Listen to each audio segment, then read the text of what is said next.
back and let's talk about our women's elite division opening weekend coming up next weekend, August 22nd, 23rd, Edison, New Jersey.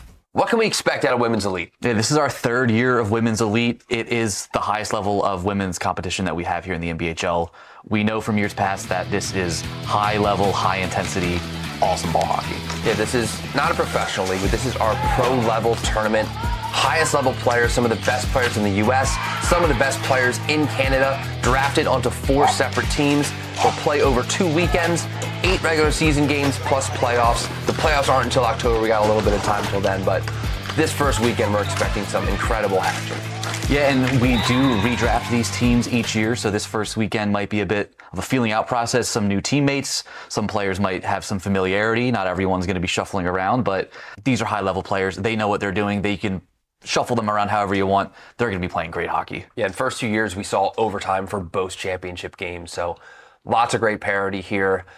The U.S. women's national team just won the gold medal at the World Championships, their second consecutive in a row. 15 of those 24 women's players are playing in our women's elite division, so quite literally, the best of the best will be in this, and you're not going to want to miss it. It's going to be some great hockey to watch, and if you don't want to go to Edison, New Jersey, you can tune in on our YouTube channel. We're going to be live streaming every single game. You're going to be able to get a full broadcast view of all the action, or you can follow along on our social media. We'll be posting the highlights all throughout the weekend. And we're going to check back in with Mike Rupp. You and I are going to spend some time with him, talk ball hockey, and see what he thought of the game. You think we should offer him a Rupp cake? What do you think of this, like the skill level of that? So your guys' was exceptionally different than the tier 3. This one's actually pretty good pace. Yeah, even like a lot of the guys on these tier 2 teams, they don't play in tier 1, but like they could. You know, they wouldn't be like they wouldn't be like top guys. Yeah. But I think just about any guy on these teams could get a spot on tier 1 roster. You'll get some guys that sandbag and don't want to do it. But for the most part, a lot of the guys, especially the young guys, as they're moving up, they want to play at the higher level. Sometimes to see the older guys on the way down, they want to go play something a little bit more their speed. Oh, nice. Ooh. Nice look. A lot of the tier 2 is more like, it's kind of like groups of friends. Like the Sloths, like they're just all boys. Like they've been friends their whole lives. Whereas tier 1 is more like strategic groups put together. It's like a little different. Pavlik next to you should be in tier 1, but he plays in tier 2 to play with his buddies. He's sandbag. He hates I shouldn't be in tier 1. I just lost in the first round. That's a nice compliment. Yeah, it wasn't your fault. It wasn't your fault. I know. You I scored. I scored. He did everything. When we were on camera, I was asking questions, and he's like, "Don't ask them. They didn't score a goal today." Boys are behaving. You guys had a couple penalties in your guys' game, though. There was no penalty, I don't think, in the tier 3 game. And I was like, I don't even know what the rules were for penalties. Like if it's I saw a minute and a half. Minute 30. Can you imagine in the NHL they've connected penalty boxes like that? Both teams, they both have penalties. They're in there at the same time. It's open in between? Yeah. It's caused some issues before. Yeah. Usually it's just a lot of people yelling from across the imaginary barrier that isn't there. Like they will hang over the boards and yell at each other as if they're not in the same penalty box. They can see each other right here, and they're like yelling over here. And for a lot of people, this is like the most competitive outlet that they have, and that they've had in a while. I didn't realize you were the goalie till you went out there, and I'm like, I'm like, look at the hair on this goal. I'm like, wait, that's, I'm like, that's him. Square that 2-0. Do you know who's winning that? I got no idea. You can check on DNBHL.com, get live scores and updates. Maybe go to shop.thenbhl.com and buy some merch from whoever wins. We didn't drink for an hour. I fought Riley a lot. Yeah. He's a local guy. Riley, when I first started fighting, because I eventually started fighting more to like kind of stay in the league, and I had a problem with lefties. Like I didn't know how to fight lefties, and he tagged me a few times, and then I learned from Riley how to fight lefties, and I got good at fighting lefties. Did you ever use it on him? What's that? Did you ever use it on him? Yeah, I had some good ones. I had some good ones with him later in my favor, but he got me a couple times. Yeah, that's why this league has worked, is because people travel crazy distances to play this. Like, we didn't know it was going to be like in California, we have teams from Colorado, Northern California playing in Southern California. We had teams from Vegas there, Arizona, and they all like fly and they just do it on their own. Yeah. People just want to compete. You know what I think helps that though is everybody can run. Yep. And so, like in men's league, you have some guys that are more intense, but some guys that maybe dial it back because they're not so confident in their skating. You know what I'm saying? So like here, like you can go. Yeah, Everybody can go. Yep. It raises the floor of the talent significantly. All right, that was Inside the NBHL. Mike Rupp joined us for some ball hockey. What'd you think? I thought it was great. Man. Some good tempo. We had a great game. Your guys' game was unreal. Nice ending to that Yeah. one. So I was impressed. This was fun. The last question we want to ask is, who you think will win the fight? Here you go. You or me? Yeah. Out here or on the ice? Anywhere. Anywhere? I'll say.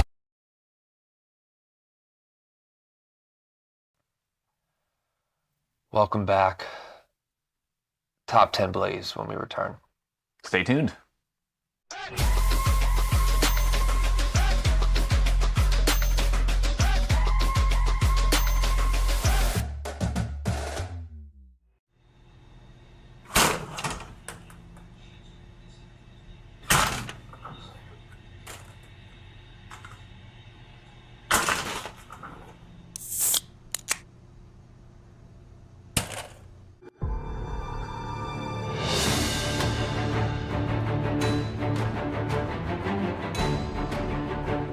From the beginning of time, men and women have been friends, family, but yet rivals as well.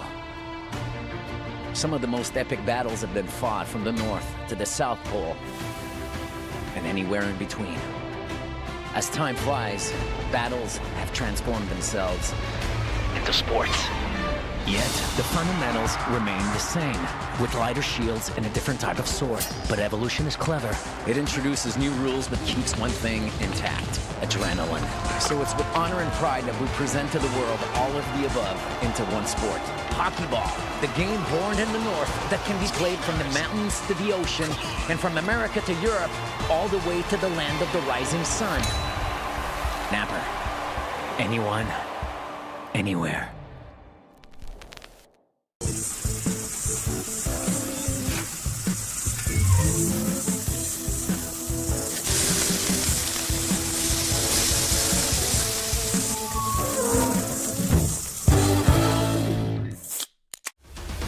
I love being a part of it because I am a player, I'm a coach, I'm a referee. Ball hockey is so much more accessible to the average person if you've never played hockey before. People look at it and like, oh, you just play. It's for hockey player. Play with the feet. It doesn't take skill to play. It takes skill to play. We get excited, people get happy, there's fight, there's everything in it. It's different. It's fun. Fast-paced. Electric. I mean, anyone can play.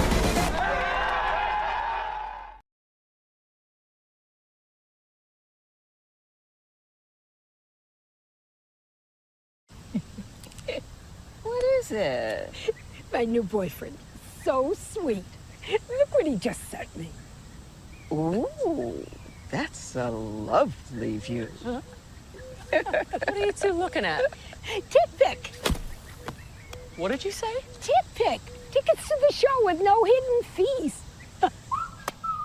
TickPick, the only major no-fee ticket site with the same seats at better prices.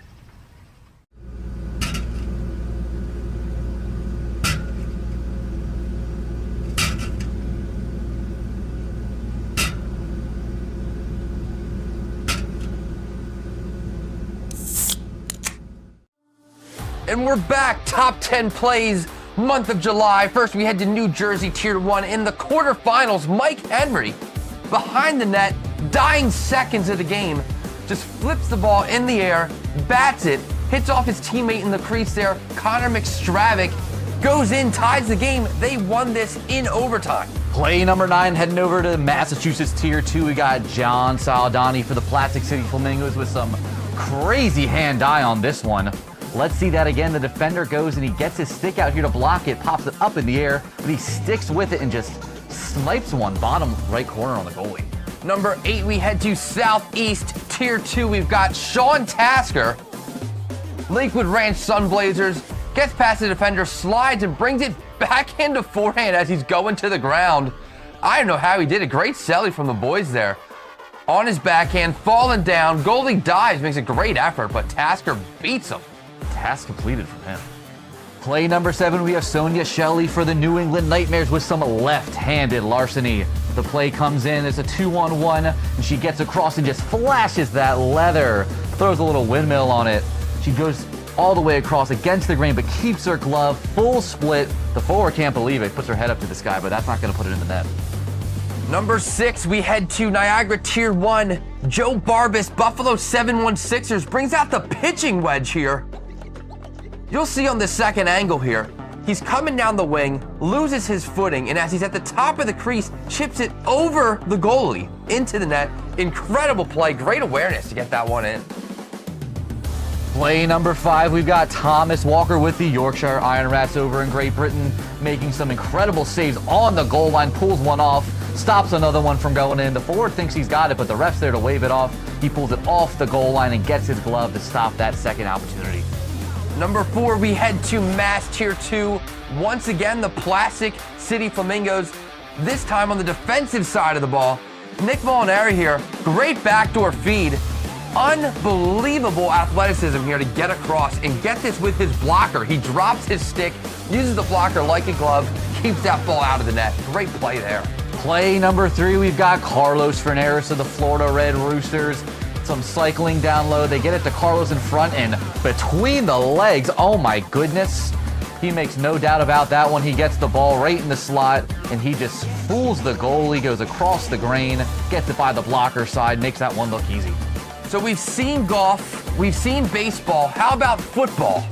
Not soccer, football. We head to Great Britain Tier 2. We've got the Bolstrid brothers, Midland Miners, using his head to pass this back door to his brother. Incredible net presence to do this because it's the right play. Ball's in the air, uses his head right to his brother, whose back door wide open, taps it in. What a goal from the Midlands Miners. Top play number 1 of the month, Nick Umina with the Tri-State Heathens, putting on an absolute clinic in the offensive zone. Gets it at the red line and just slices and dices his way through 3 different defenders. Gets it all alone on the goalie and just puts it in, icing on top. Love to see it. He picks it up with his foot, he puts it up, down, through the legs. Gets by the other defender, puts it up in the air, through him. Toe drags this third defender. Has the pass, but decides to iron this one. I'm taking the shot, and he rips it. Yeah, Nick, you're in the wrong tier, bud. And that'll do it for this month's episode of Inside the NBHL. Thanks for tuning in. If you want some more NBHL action, check us out on Instagram at National Ball Hockey League or at thenbhl.com. Thanks for tuning in. You want it? See you next time.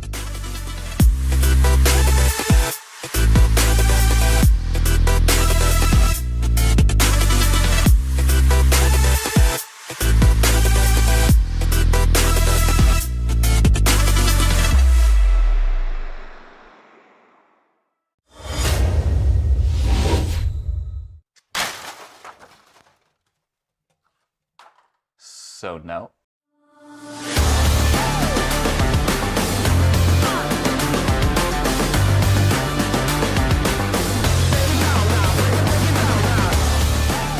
Welcome to Inside the NBHL, your home for all things National Ball Hockey League. I'm NBHL Commissioner Anthony San Rocco. We're here for episode 2. So excited to get going, and here we are. Yeah, I'm NBHL co-founder Gianni San Rocco. We're joining you for our May episode for the second month of the league this year. Yeah, and how many games do you think we had in May? Oh my God. I actually have a pretty good idea of this from all the video stuff I do. Good morning to you and welcome to the Inman Sports Complex here in Edison, New Jersey, as we have an exciting slate of games ahead with the National Ball Hockey League's Women's Elite Tournament weekend with day one of the regular season here on YouTube. Thank you for tuning in. My name is Will McCarthy, and we're starting things off with a thriller with the Angels taking on the Orcas. Tournament structure is simple. There will be 2 weekends, one this weekend, August 22nd and August 23rd, and then one on October 16th and October 17th. Today and tomorrow will be round-robin regular season play. We will play 10-minute periods, 3 of them in each game, with stops when play play is halted. October 16th and 17th, that's when you see your championship weekend and things start to get a lot more exciting with a lot more on the line. But we're already underway with the Orcas and the Angels, and that face-off immediately being fielded to the right side of the court. Whitley Nichols battling it out with the Orcas' Bailey Horn. As this Angels defense being tested already. Nichols getting right in, fighting for that possession. As they search for the ball behind the net, now on the opposite side, and the Angels have a possession. This is their first rush of the game. Orca's defense is moving up. You see LeBlanc in action, and now on the left wing. First substitutions coming on and off here for the Angels in the masses, if you will. And now the Orcas fielding a ball forward. They have that possession, trying to get a pass up.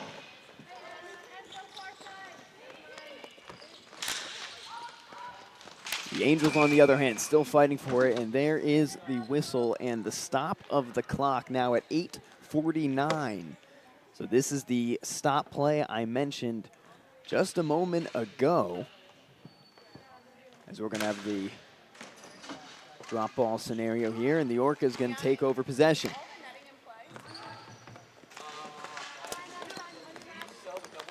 Now they will go on the right wing as the Angels get the possession. Turnover there. It's Megan Lavery with it, former Team USA player. As she comes off, and in comes number 2. That's Sydney Focaccia.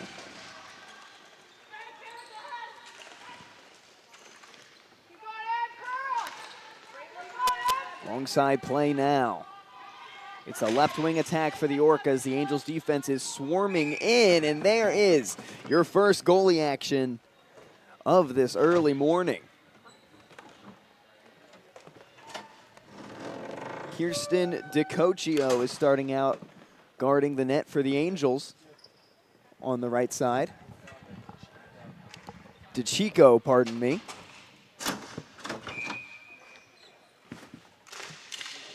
Shout out to NBHL co-founder Gianni Sanrocco, just behind me there, giving me a hand.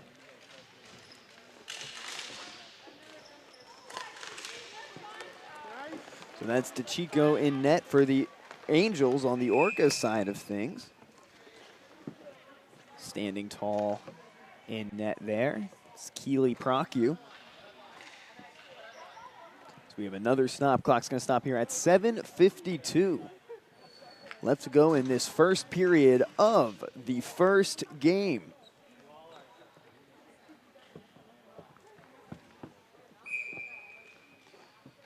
There's another ball drop.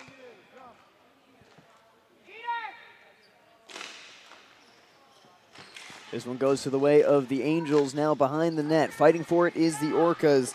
That's Mackenzie Martinez swarming in. And now way back out into the center of the court. Launched over to the right side. And put back over on the left. Orcas there. So are the Angels. That's Sophia Simpson in the blue for the Orcas.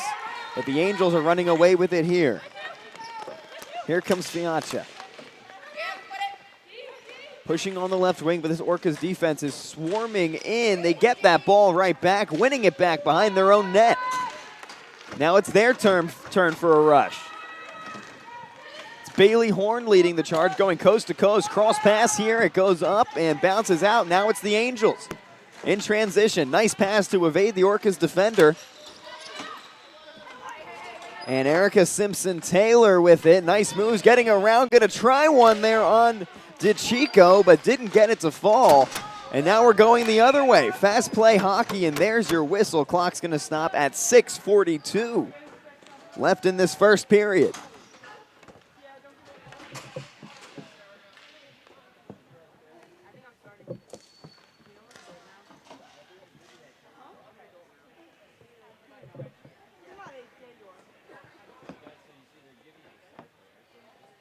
Player's going to move over. As we take a moment here just to talk about some of the players on these teams. They spend their time with the NBHL, and they don't just play on these women's elite teams. For anybody unfamiliar with the National Ball Hockey League, they have tiers and divisions. Regular season play in entirely different divisions, if you will, throughout the year. Some of these players spend a lot of time. The ball goes to the right wing now.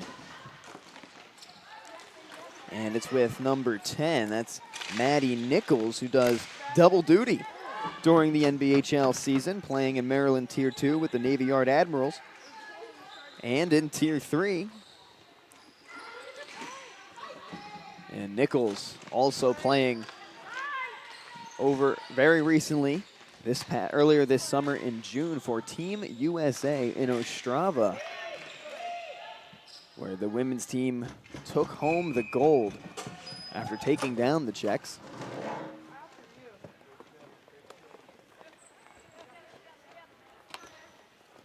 This play stops here with 5:47, and we're going to see some substitutions come on and off here for both sides.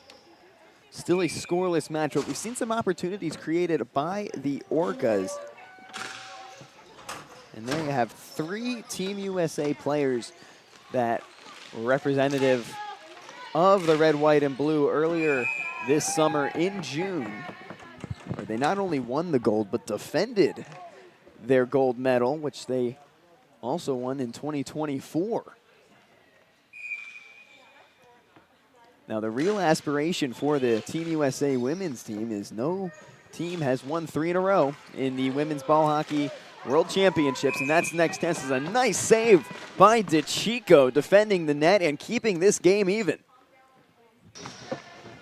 And take a look at that one more time. You see the lineup on the shot. Great positioning by Carly LeBlanc, the Orcas forward. Bay State Blaze player in Massachusetts Tier 2 throughout the rest of the season. And also taking her talents to elite. Nice positioning, you see why, but it's a better save by DeChico. And it's Kirsten DeChico, who plays in Massachusetts Women's Tier 1 normally with the Valkyries. You fight for the ball here. It's on the left wing. Going around the net. Orca's trying to set something up. Long pass. Not sure if that was a shot or a pass, but it goes loose. Chasing after it is Bach. And now trying to win it back. These players fighting for possession. It was Cherie Stewart with it. And back on the left wing, here come the Angels. Finally have it back and get it past the midline and onto the other side of this court.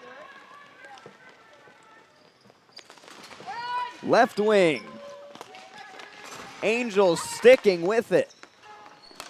It's Davidson who tries a shot on Procue, but it will not go, and this clock stops at 4 minutes and 22 seconds left in the first period of game number 1 of day number 1.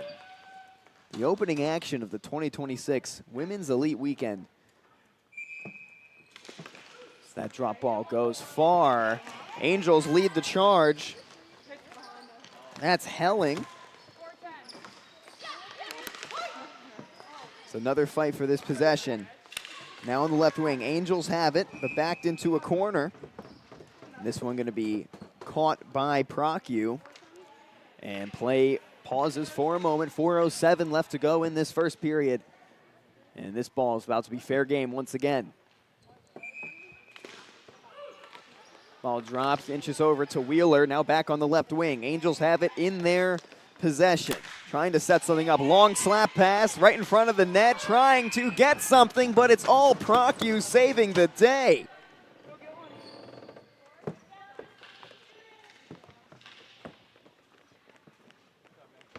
Another nice setup by the Angels, but great goalkeeping on both sides in this game.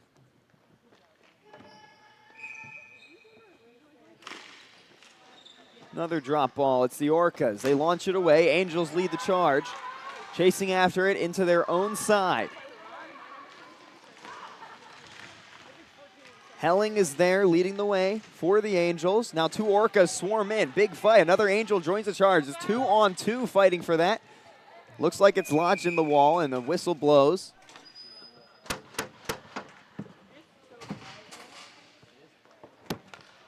And the Angels going to make some rotations.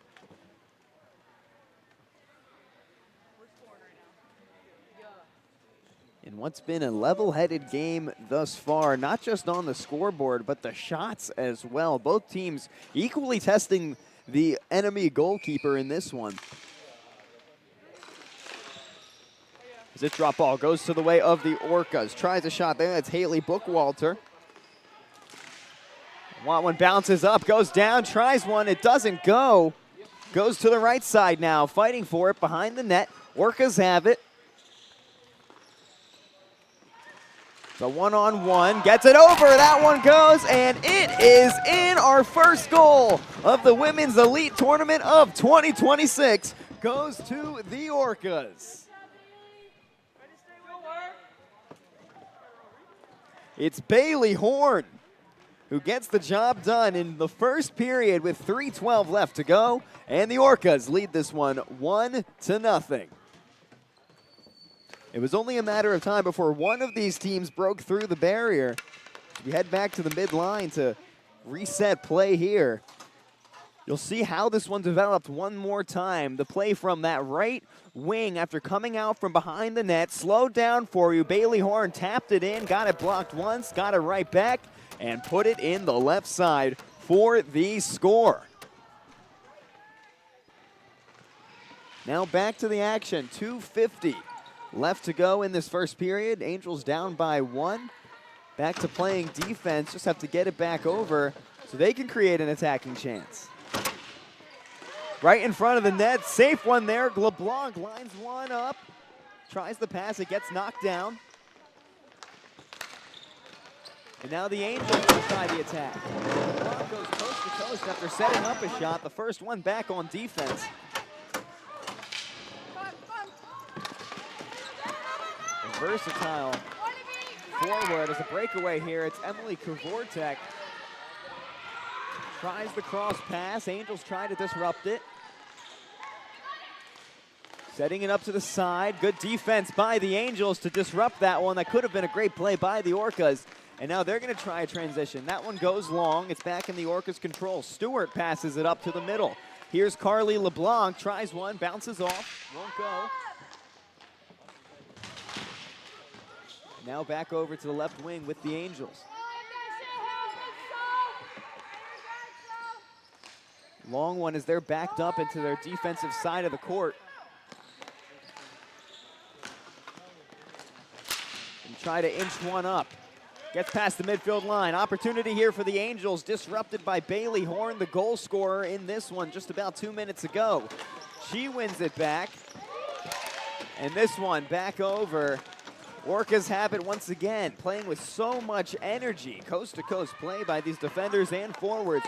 Bailey Horn brought it up as it goes back to the left side. Left wing action now. Horn with it. Brings it behind Procu. And now the Orcas bring it up. Angels defense swarms in. Nice stop there to win it right back. It's Gardner now. It's back with Horn.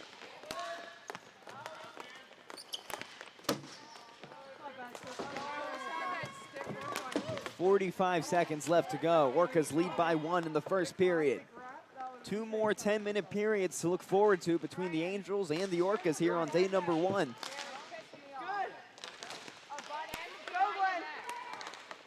The Orcas passing it around, trying to create something. Nice disruption there by Helling.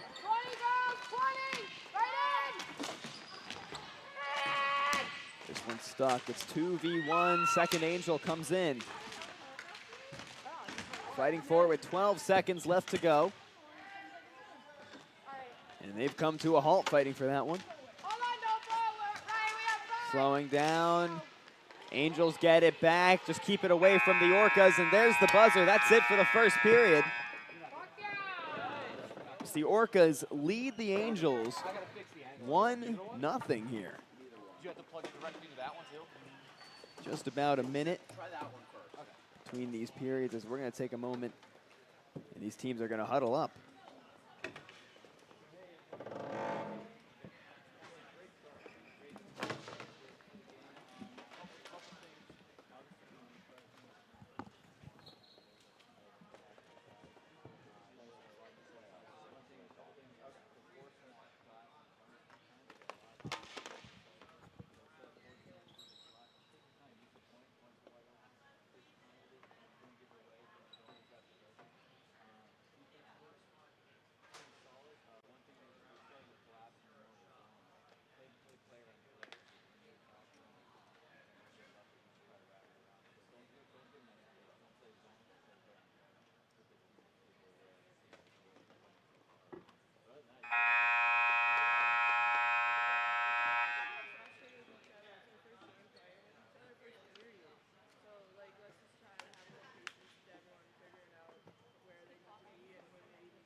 It wasn't, it had jostled loose a little bit. So maybe some happened. Do you need to fix the 18? Orca's on 3, 2, 1.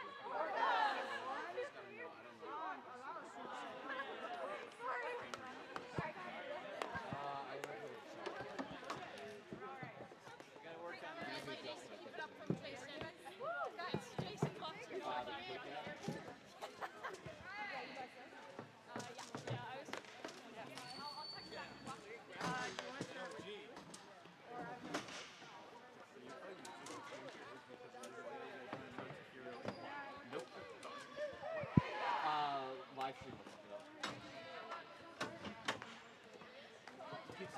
Welcome back for this contest between the Angels and the Orcas. We're ready to kick off the second period. The Orcas leading the Angels 1-0 after a great score by Bailey Horn.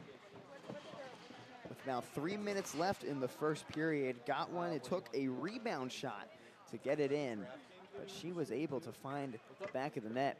And that's why you see the Orcas leading this one. As we see these players retaking the field.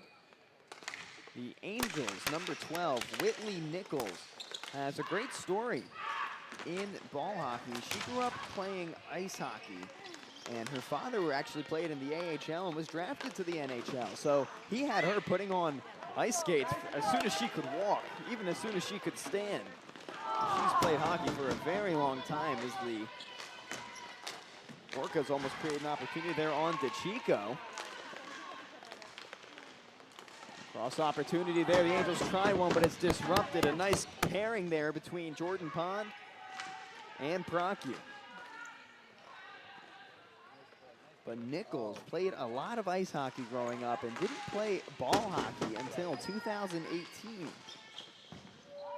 And she found out that the USA women's ball hockey team needed players, so her and Nova's player and NBHL Women's League Commissioner Colleen Murphy flew to Russia, landed in Moscow, and they represented Team USA. As simple and as spontaneous as that. It's a very cool story, and that's how they found ball hockey, and then they stumble upon this great league in the NBHL, and all of a sudden now they're playing Women's Elite here for the NBHL, but they're also winning gold medals representing Team USA. They've won 2 of them in 2024 and 2026. And such great competition in their Strava as well with those gold medals. The tournament was very exciting. I encourage you to check it out. Check out the highlights if you did miss it. So much talent in these ball hockey tournaments. LeBlanc gonna bring it up for the Orcas. Nice pass across the middle, gonna go to the right side. It's Kavortek that's there for the Orcas. Trailing behind is the Angels defender, that's Megan Lavery.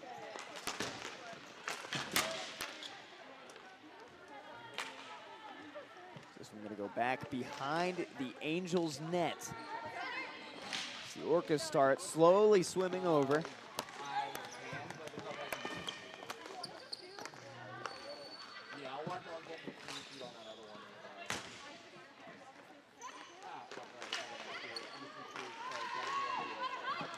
You see number 12 for the Angels, Nichols, loves passing. She always tries to find the greatest pass. The second that she gets the ball, she says she's already looking for a teammate to pass. Sometimes she passes before her head's even up, and she finds a teammate. But she has such a great IQ when it comes to this great sport that her passing just comes naturally. I kind of looked at the eyeball. I checked you. And now the Angels going to rotate their players. Going to make some substitutions as we get to a drop ball scenario with 7:06 left to go in the second period. Still the Orcas up by 1. Orcas are in the attack right now on the left side of this court. Now a transition opportunity for the Angels. Defenders hanging back for the Orcas. That's Pond. But bringing it up is Davidson. as this one goes around the net and behind. Davidson swoops in, swipes at that ball, does get control of it, passes it over to Fiaccia, and this one gonna go out, gets stuck in the net actually. Right on the right side, just behind the Orcas goalie.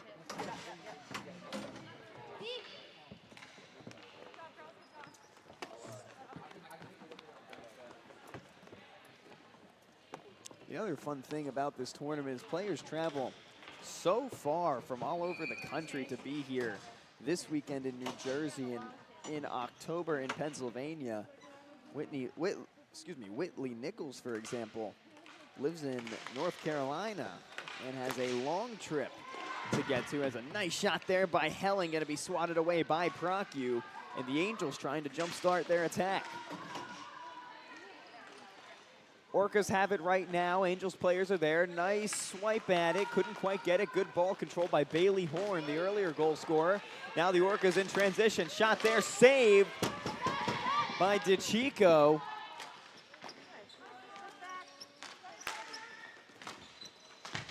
The Orcas trying to find a cushion in this score, but the Angels won't allow it. Angels fly down. Here comes Nichols. On the right wing, it's the Orcas in defense. Won that ball back, but Nichols is still fighting for it.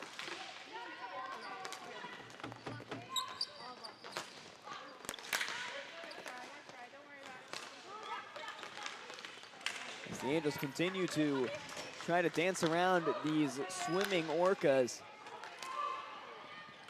Looking to line one up. Tries one, shot down. Procue drops down. Going over now, the Angels trying, but the Orcas clear it out. Great defense once again, but the Angels are heating up. Transition now as they chase after it. Marinelli got there. But now the Orcas lead the way. Nichols gets a pass over into the middle. Shot won't go, too far right. Lands behind the net, not in it. Nichols fighting down, wins that ball, but in comes the whistle. Clock stops with 4 minutes and 57 seconds left in the second period between the Orcas and the Angels.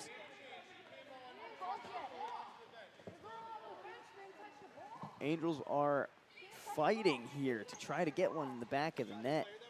Came out with so much energy in the second period.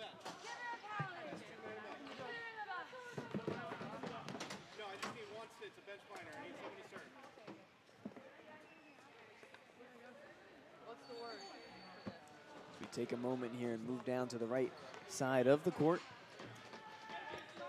These players getting a breather after what felt like 5 minutes of nonstop action. I mean, coast to coast, fighting for every single possession. Multiple attacking opportunities created. I'm even running out of breath just talking about it. I couldn't imagine being out there and playing this. Great effort and great work ethic by both these teams thus far, as this drop ball goes to the way of the Angels initially, and they're going to get it back after the Orcas tried to spar it away. Angels looking for somewhere to put it.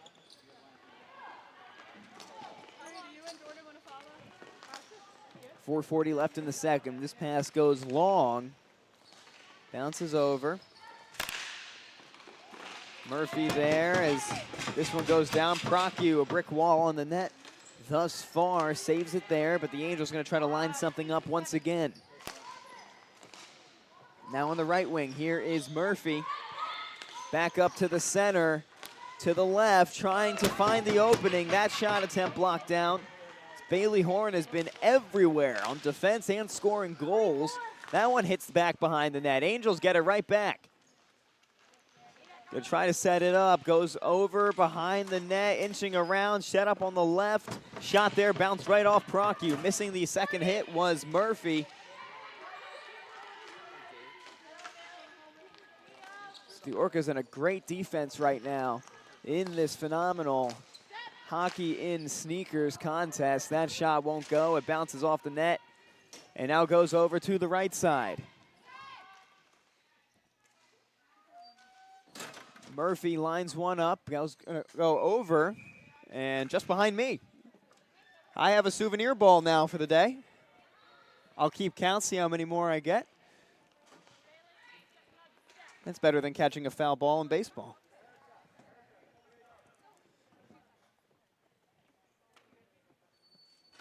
So 3:29 left in the second.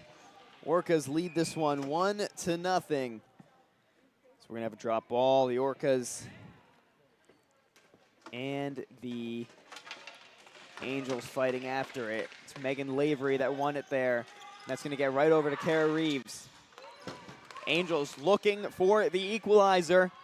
Been attacking for most of this second period.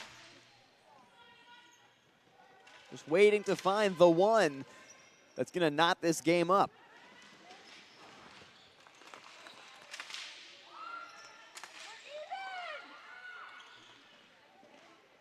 Play now on the right wing. Angels have to inch it over.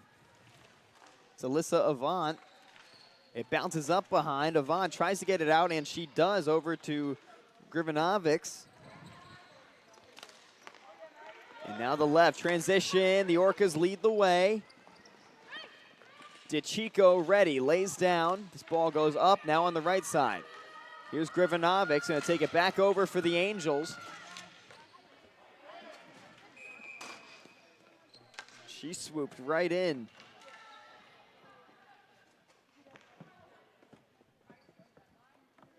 And an exciting opening match here to start out the weekend, as well as these are the two champions of NBHL Women's Elite, and the Angels looking to defend their title, I should say. The Orcas won it in 2024. The Angels just last year, and they've been in the Elite program for the last 2 years.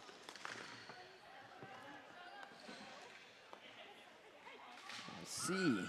We won't know until October if we will have a repeat champion or a new champion, as players come crashing into the Angels side there, right where the bench is located.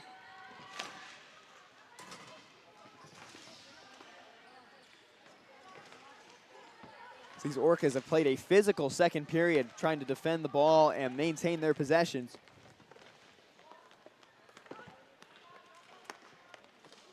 Christine Wheeler had it for the Angels, playing keep away here. 1:41 left in the second. 1 10-minute period to look forward to in the third.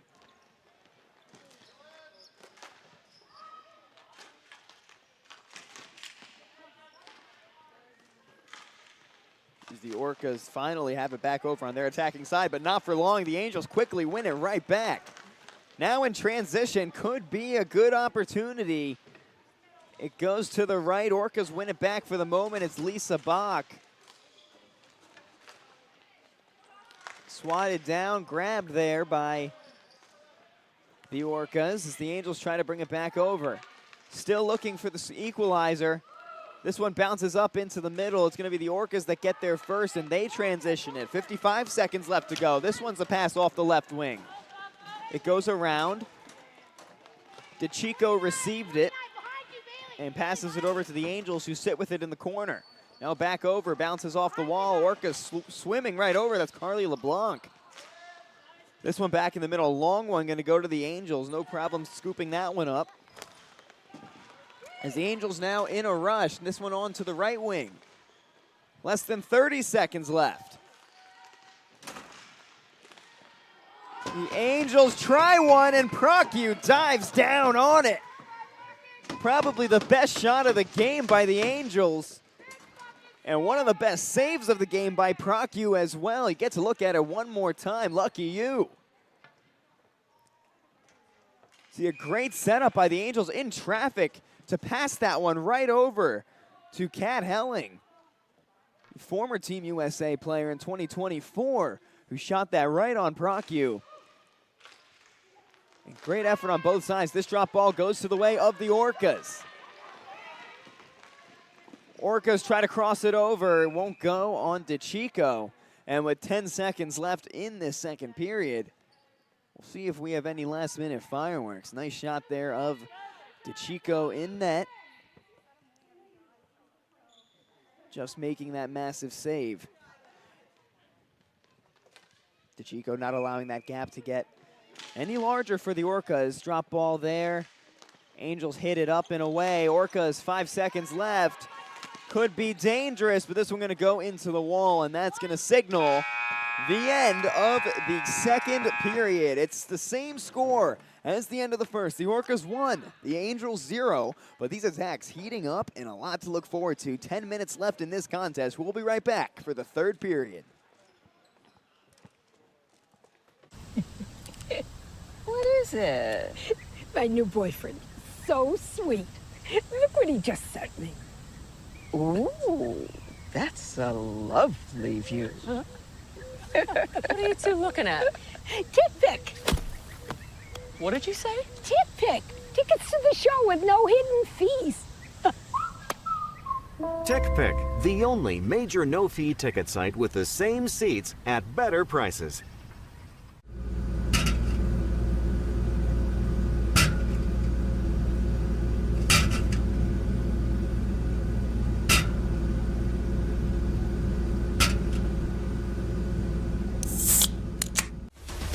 I love being a part of it because I am a player, I'm a coach, I'm a referee.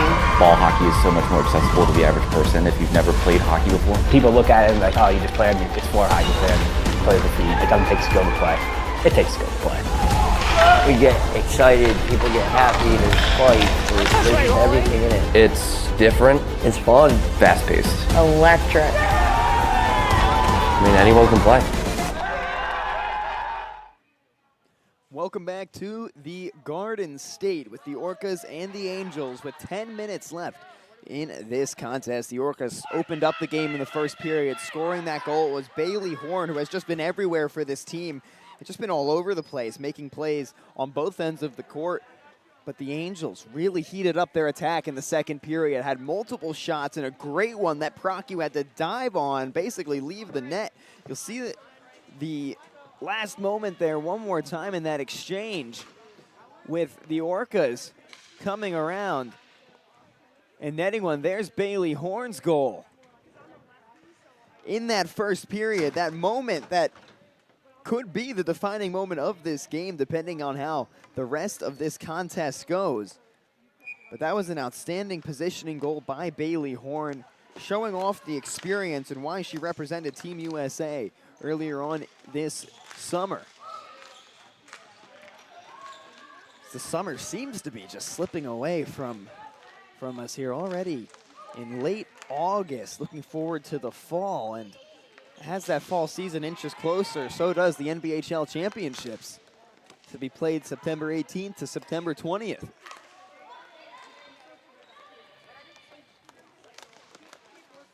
Nine and a half to go in this game. It's still the Orcas leading the way. The Angels now back to defending on the right. The Orcas defending on the left.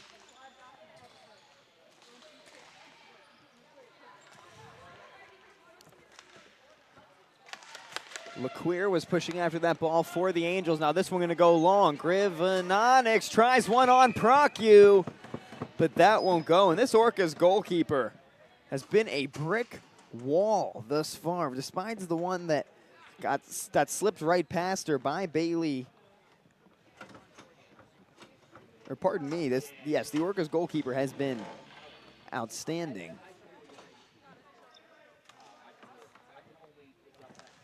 Hasn't allowed one to score for the Angels and has not let one slip past her thus far. It's an early morning here. See a GoPro shot of Proccu, and this ball going to come right around. Good angle as the Angels try to slip one in the left side of the net.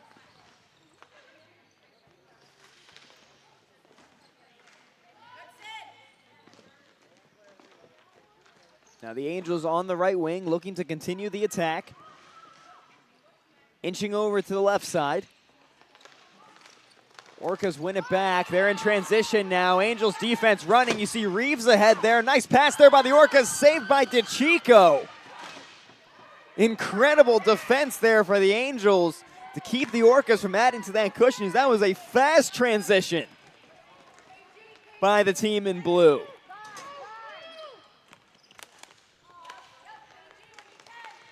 Now Murphy with it for the Angels. The Orcas trying to swarm over and stop that one. It's going to go to Prokyu, who loses it there, but luckily she has defenders to help her out.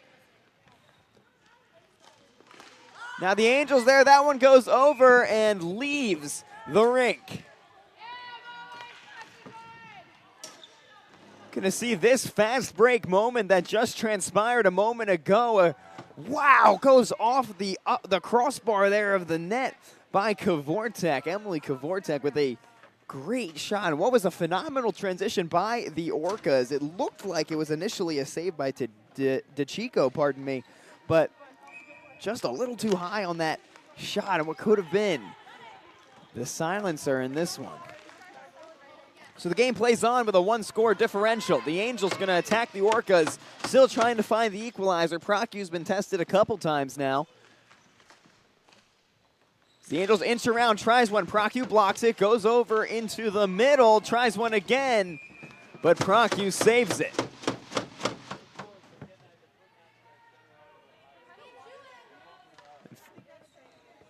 You'll see that again, this attacking push by the Angels. They will just not let up. It's been constant energy and adrenaline on that side, setting that up, going around, trying to sneak it in there, but a good save by Prokyu, and the play resumes. It's been about 13 minutes of Angels attack so far. Looking for it, DeChico gonna reel that one in and put her glove down. And the Angels gonna make their rotations now.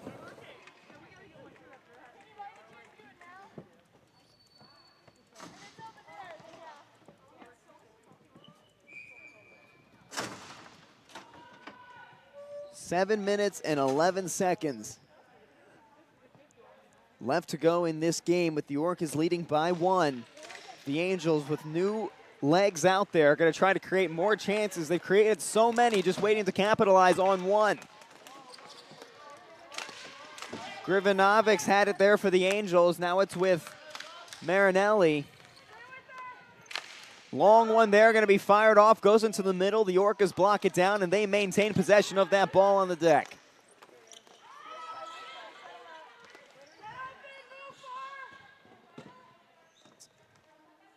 Erica Simpson-Taylor is back there for the Orcas, going to inch it down, going to keep things back. 6.5 left to go. 2 Angels down there. Looking to push. See them in the press already. Pushing down, and the Orca's going to bring this one up. Nichols moves over into the center as Bailey Horn brings it down on the right wing. Now it's with Para. Knocked down there by the Angels, back into the center. Bailey Horn tries to sneak that one into the center. Would have been a big gap, but it goes cross court now. Leading the way is Para for the Orcas. As this one goes back around, Bailey Horn going to be there to scoop it up with just one Angel pushing forward. That's Alyssa Avant. Now you see more blue jerseys coming in. And this one going to go off the side. Push forward, still the Orcas in their defensive half. Going back down. Angels now going to try to formulate the attack, create more chances. Avant there, and it was Kara Reeves that pushed it forward. And play pauses after that pass by Reeves. With 5 minutes and 14 seconds left to go. Angels make some changes. Murphy, Kilroy, and Nichols coming on here. With Murphy and Nichols being Team USA representatives earlier on this June. Gold medalists, 2-time gold medalists, that is.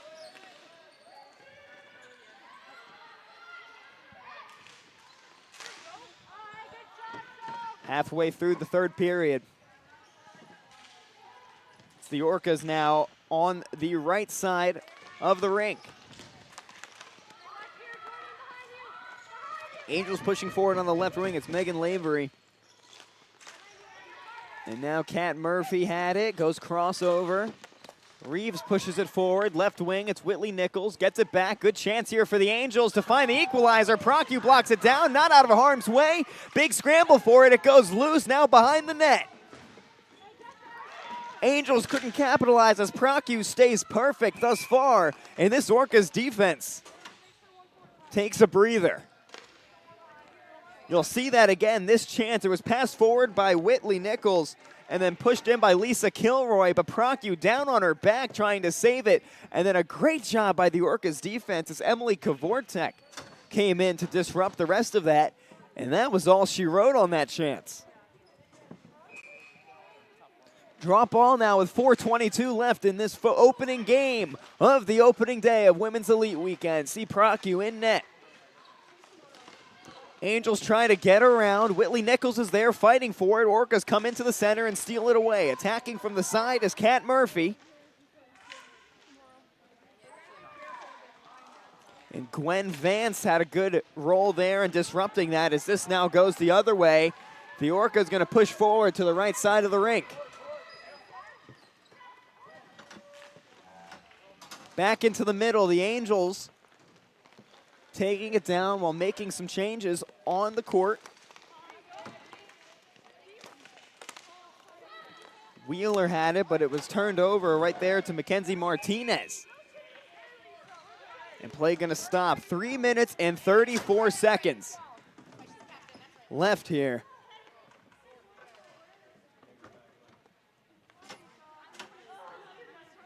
It's Kilroy and Kat Murphy gonna come off for the Angels after playing a big role in what was a big chance as well. But this Orcas defense, and especially Keely Procu, has done such a great job in just not allowing it, but a big chance once again here for the Angels. Drop ball on that attacking side. It goes to the right, received by Pam Bilger.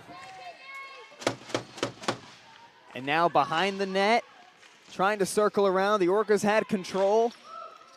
And they go from right to middle, now back to the left.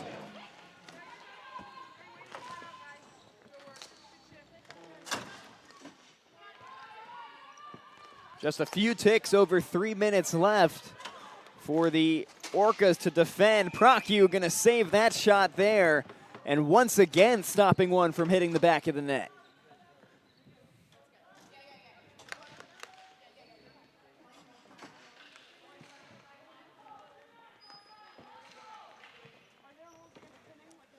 Now more changes. Kilroy, Murphy, and Nichols coming back on with 3 minutes left. These Angels down by 1. Putting some great scorers in now with a great opportunity with that drop ball. Orcas received it. It's streaking down the left wing. The Orcas move forward after it. Angels pushing there. Going behind. The Chico hasn't seen the ball up here in a little while. Orcas try one, and that's a 2-0 score. They add to the cushion and what may be the silencer.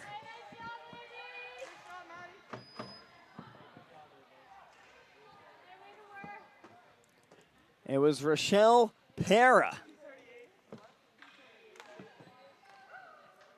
That time for the Orcas. You see her sneaking in there with that ball. Goes just over, spins back around. And then that one scores. Pardon me, not Para. Para created a lot of that play, but it was Maddie Nichols, the alternate captain, that netted that one for the Orcas. And that's a 2-0 score with 2:25 left. So they made the net rupture here in the third period. The Angels with a lot more cut out for them and a lot less time than when that first goal was scored in the first. So Maddie Nichols on the board, Team USA representative back in June in Ostrava, and plays double duty in Maryland, tier 2 and tier 3. Someone that just loves ball hockey.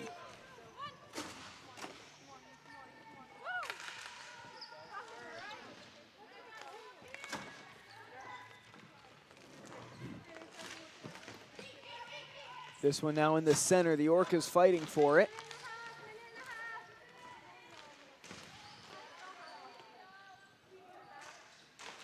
And now the left wing, play there, fight for the ball. It goes to the way of the Orcas, hit back around. The minute 20 left. In this round robin weekend of the tournament, this play just for seeding, call it a regular season of sorts, where all teams will play in the playoff when it comes to October 16th and 17th, the second weekend, which takes place in Pennsylvania instead of New Jersey. But this, a weekend for these teams to familiarize themselves with each other, learn how everybody plays, and also warm up. That being with your own team and your opponents.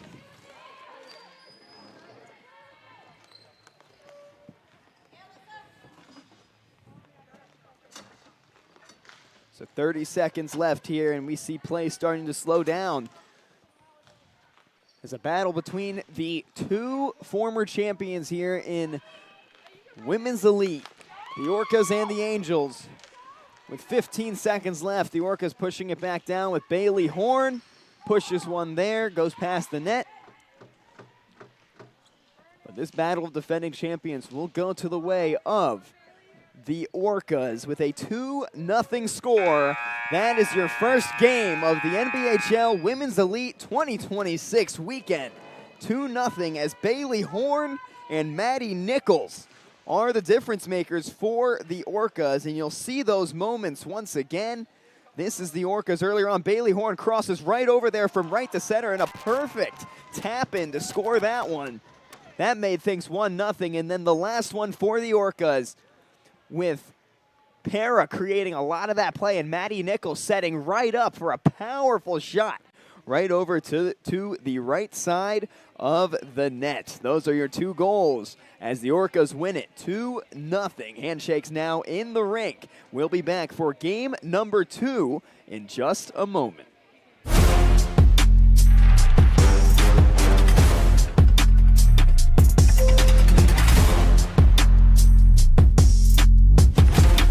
We're back, and let's talk about our Women's Elite Division opening weekend coming up next weekend, August 22nd, 23rd, Edison, New Jersey.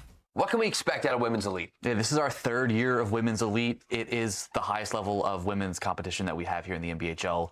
We know from years past that this is high level, high intensity, awesome ball hockey. Yeah, this is not a professional league, but this is our pro level tournament.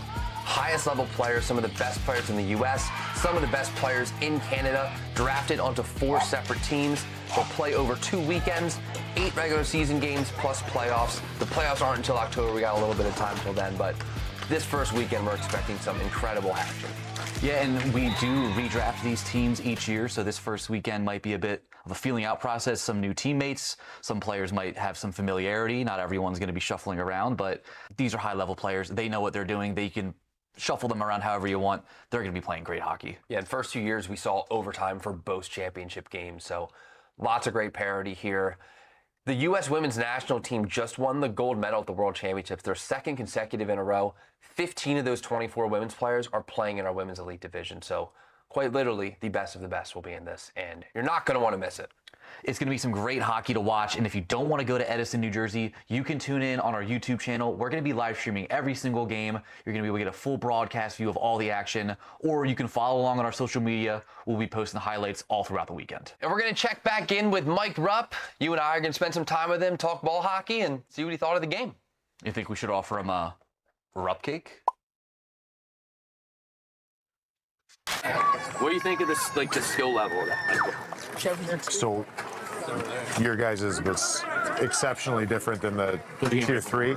This one's actually pretty good pace. Yeah, even like a lot of the guys on these tier 2 teams, they don't play in tier 1, but like they could. You know, they wouldn't be like they wouldn't be like top guys. Yeah. But I think just about any guy on these teams could get a spot on tier 1 roster. You'll get some guys that sandbag and don't want to do it. But for the most part, a lot of the guys, especially the young guys, as they're moving up, they want to play at the higher level. Sometimes to see the older guys on the way down, they want to go play something a little bit more their speed. Oh, nice. Ooh. Nice look. A lot of the tier 2 is more like, it's kind of like groups of friends. Like the Sloths, like they're just all boys. Like they've been friends their whole lives. Whereas tier 1 is more like strategic groups put together. It's like a little different. Pavlik next to you should be in tier 1, but he plays in tier 2 to play with his buddies. He's sandbagging. I shouldn't be in tier 1. I just lost in the first round. That's a nice compliment. Yeah, it wasn't your fault. It wasn't your fault. I know. You scored. I scored. I scored. He did everything. When we were on camera, I was asking questions, and he's like, "Don't ask them. They didn't score a goal today." Boys are behaving. You guys had a couple penalties in your guys' game, though. There was no penalty, I don't think, in the tier 3 game. And I was like, I don't even know what the rules were for penalties. Like if it's I saw a minute and a half. Minute 30. Can you imagine in the NHL they've connected penalty boxes like that? Both teams, they both have penalties. They're in there at the same time. Yeah. It's caused some issues before. Yeah. Usually it's just a lot of people yelling from across the imaginary barrier that isn't there. Like they will hang over the boards and yell at each other as if they're not in the same penalty box. They can see each other right here, and they're like yelling over here. And for a lot of people, this is like the most competitive outlet that they have, and that they've had in a while. I didn't realize you were the goalie too. When I'm there, and I'm like, I'm like, look at the hair on this goal. I'm like, wait, that's, I'm like, that's him. Square that 2-0. Do you know who's winning that? I got no idea. You could check on NBHL.com, get live scores and updates. Maybe go to shop.thenbhl.com and buy some merch from Over Wins. We didn't drink for an hour. I fought Riley a lot. Yeah. He's a local guy. Riley, when I first started fighting, because I eventually started fighting more to like kind of stay in the league, and I had a problem with lefties. Like I didn't know how to fight lefties, and he tagged me a few times, and then I learned from Riley how to fight lefties, and I got good at fighting lefties. Did you ever use it on him? What's that? You ever use it on him? Yeah, I had some good ones. I had some good ones with him later in my favor, but he got me a couple times. Yeah, that's why this league has worked, is because people travel crazy distances to play this. Like, we didn't know it was going to be like in California, we have teams from Colorado, Northern California playing in Southern California. We had teams from Vegas there, Arizona, and they all like fly and they just do it on their own. Yeah. People just want to compete. You know what I think helps that though is everybody can run. Yep. And so, like in men's league, you have some guys that are more intense, but some guys that maybe dial it back because they're not so confident in their skating. You know what I'm saying? So like here, like you can go. Yeah, everybody can go. Yep. It raises the floor of the talent significantly. All right, that was Inside the NBHL. Mike Rupp joined us for some ball hockey. What'd you think? I thought it was great. Man. Some good tempo. We had a great game. Your guys' game was unreal.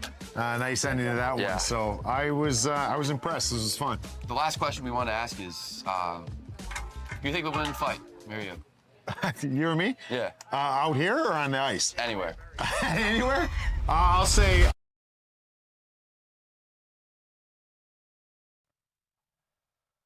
Welcome back. Top 10 Blaze when we return. Stay tuned.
And welcome back to the Inman Sports Complex for game number 2 of the NBHL 2026 Women's Elite Weekend Day 1. It's now, we have 2 teams that we have not seen yet. We saw the Orcas and we saw the Angels. There are 2 other teams in this tournament, and that is the Hyenas and the Novas, as they're going to face off here. Both teams that have not won an NBHL Elite Weekend yet. Both teams' best finish has been 3rd place across their 2 respective years in the Elite Tournament, and we're off in the first period. 10 minutes on the clock. We'll play 3 10-minute periods with stops when play comes to a halt. The Hyenas in the black and gold, and the Novas in the purple and white on your screen. As we start things off with the Hyenas in the attacking side of the rink, it's the Novas starting out in goal. It's Addison Preninger. As the Novas now bring this up, and starting out in goal for the Hyenas is Savannah Kennedy. Both these teams looking to make it a historic weekend in their own program history. And already some transitional play from both sides. No teams really maintained possession for too long in the opening minute. Now on the Hyenas defensive side.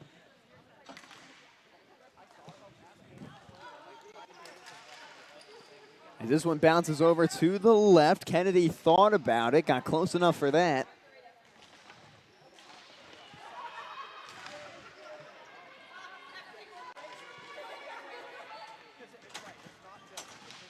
Some subs come on and off here for the Hyenas.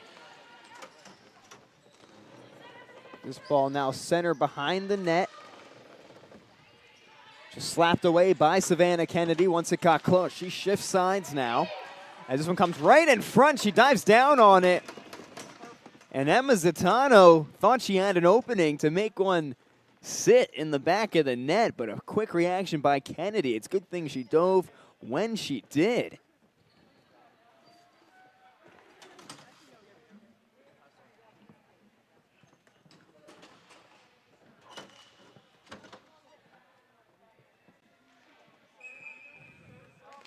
So a drop ball here, first one in this game. This one is on the right side, inches over to the center now as the Novas chase after it. Back pushing on the right. This Hyenas team coming out in the 1-2-2.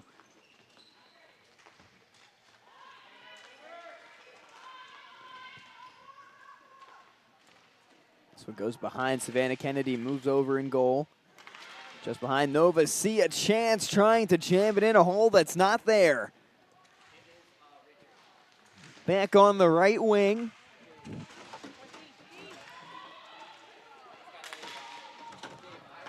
The Hyenas trying to chase after it, and they thought they had something before this one flies right back over. More black jerseys than white ones.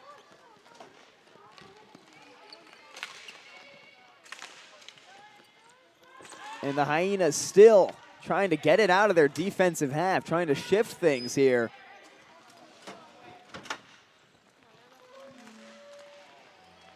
As Emma Seitz had it for the Novas, played with it before losing it. Now it's the Hyenas on the right wing. Haven't seen them here in about 2 minutes. Long one there, going to be fired away, but it's blocked down by the Novas. Marissa Massaro.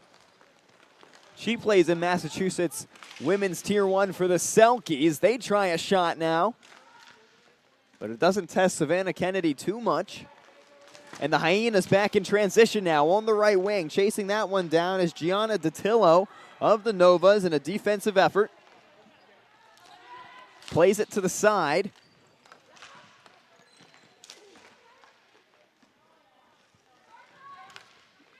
Now inching around behind the net as these Novas try to bring it up now. Firing that one forward was Emma Seitz. Didn't go. Savannah Kennedy has done a good job so far in net, made the right moves when they mattered.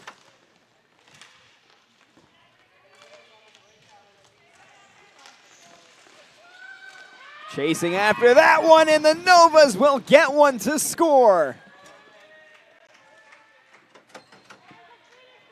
It comes after multiple chances were created.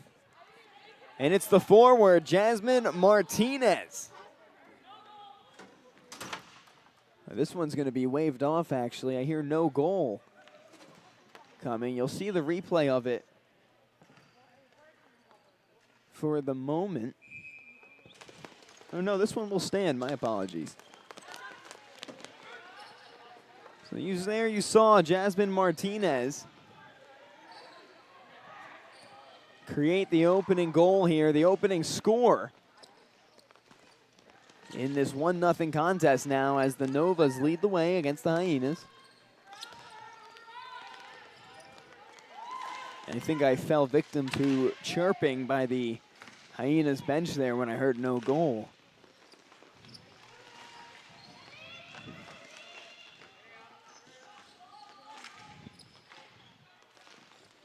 So now the Novas, after scoring one, bring a speedy transition down. There's Colleen Murphy. Also happens to organize this whole tournament, as that one goes right in the glove of Savannah Kennedy. But yes, number 10 on the Novas, Murphy, the NBHL Women's Elite Commissioner, on the side of playing, of course.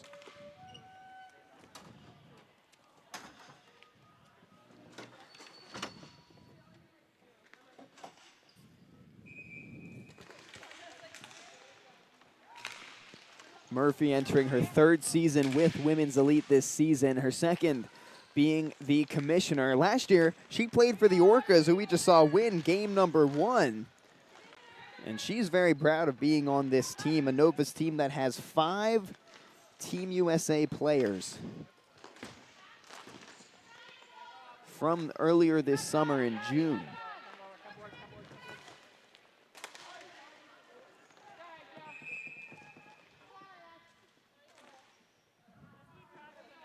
She's someone that is very happy with the way the draft format is structured in NBHL Women's Elite.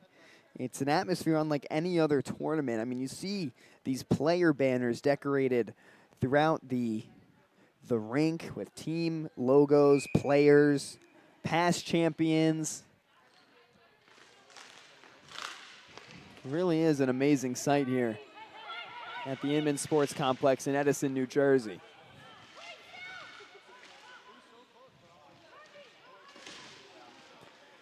Well, back to the action as the Hyenas try to create a chance. The Novas have been phenomenal disruptors thus far.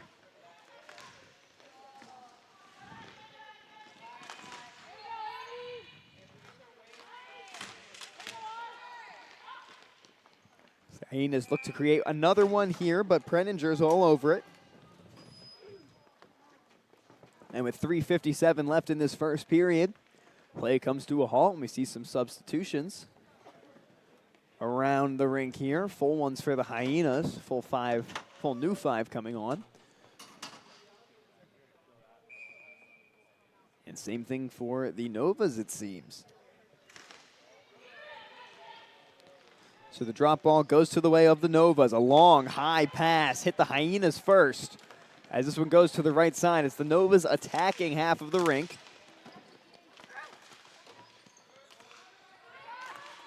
Hyenas regained control. Official had to duck out of the way for a moment there.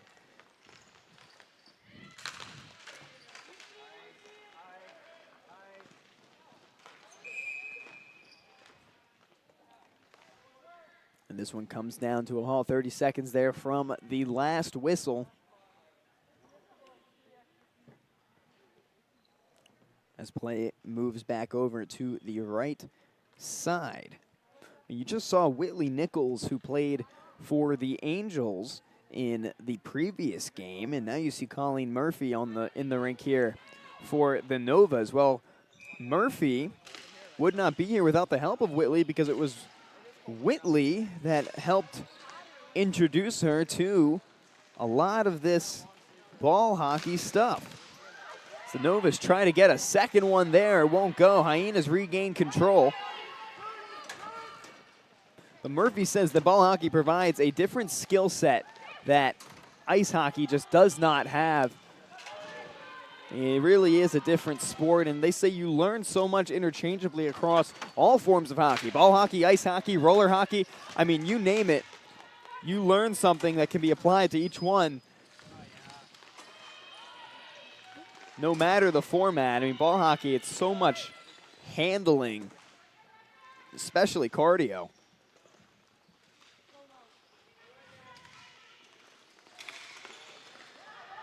Nova's tried to create one, but that one diverted by the Hyenas as they look hungry now. Going to be in transition on the left side. Back to the center, across into the middle. Tries the shot, but it didn't go. Good defense by Jasmine Martinez, who scored that goal for the Novas.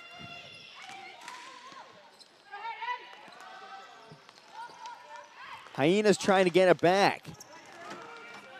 Now moving it back into the right wing, trying to cross it over, but disrupted again by the Novas, and a Hyena hit the deck, bringing it back up. They are short-handed, tries one, could, and it goes! The Hyenas equalize it. It's Rebecca King. As the Hyenas forward ties this game up. 1:56 left in the first period. And they seemed hungry the first time before the Novas defense got them. This time, nothing that could stop them. You see this one develop. It comes swooping in right there by King. That one goes out and goes right back to King, who gets it right past Preninger, who had dove down after the last attempt. So King written all over that one.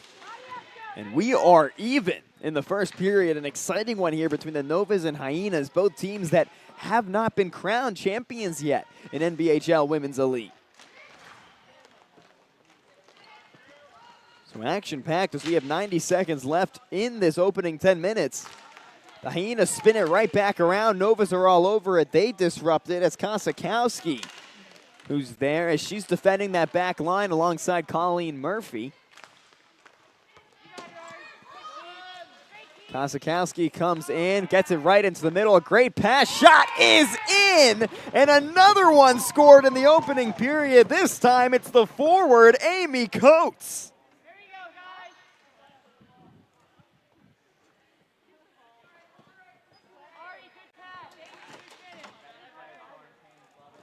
Great effort by both teams thus far, and a great one by the Novas as they come in, let up a goal and immediately earn it back. You see great movement by Kosakowski to set that one up, and then it's all Coates to finish the job there for the Novas. Kosakowski, a player that so talented in setting up the pass. Describes herself as an extremely competitive player as well. And she loved Elite so much last year that she came back, which is always a good sign. Now the Novas in transition once again, as these teams, I imagine, are not going to let up in the attack as they clearly need a cushion to keep up with each other. 3 goals scored in the first 9.5 minutes. As the last 30 seconds of the opening period tick away, I have 2 souvenir balls now. Wonder how many I can get by the end of the day here.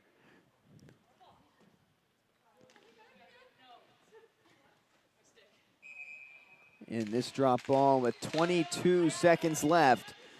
Hyenas down 1. Nova's trying to get another one. Kennedy slides out of the net as the whistle blows.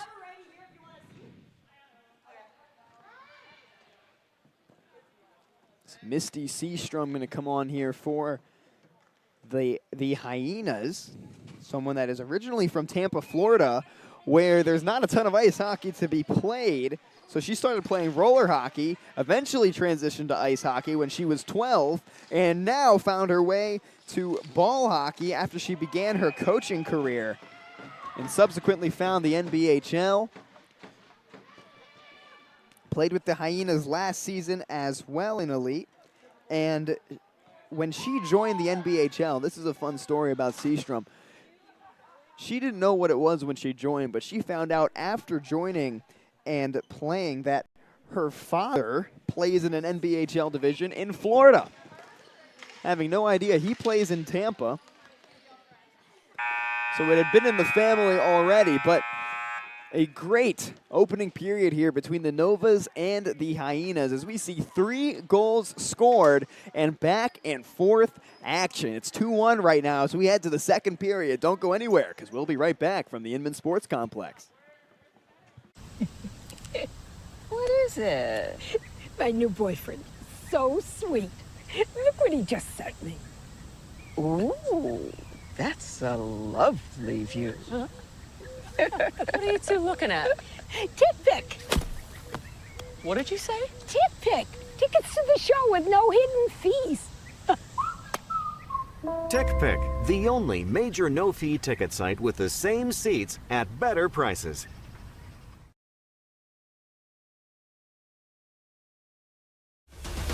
I love being a part of it because I am a player, I'm a coach, I'm a referee.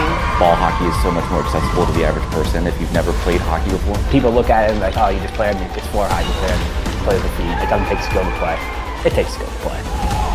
We get excited, people get happy, there's fight, there's everything in it. It's different. It's fun. Fast-paced. Electric. I mean, anyone can play.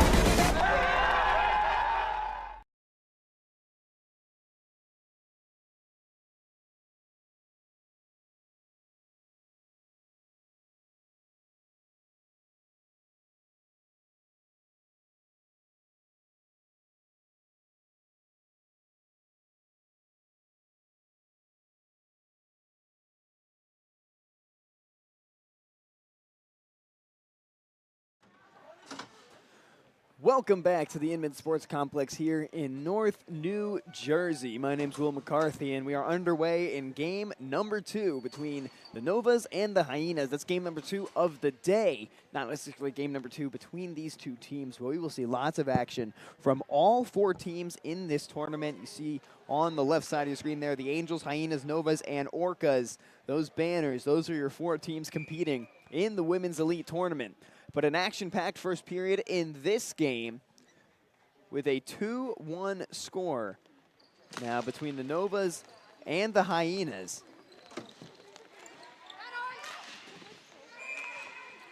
As we now get to the second 10 minutes of play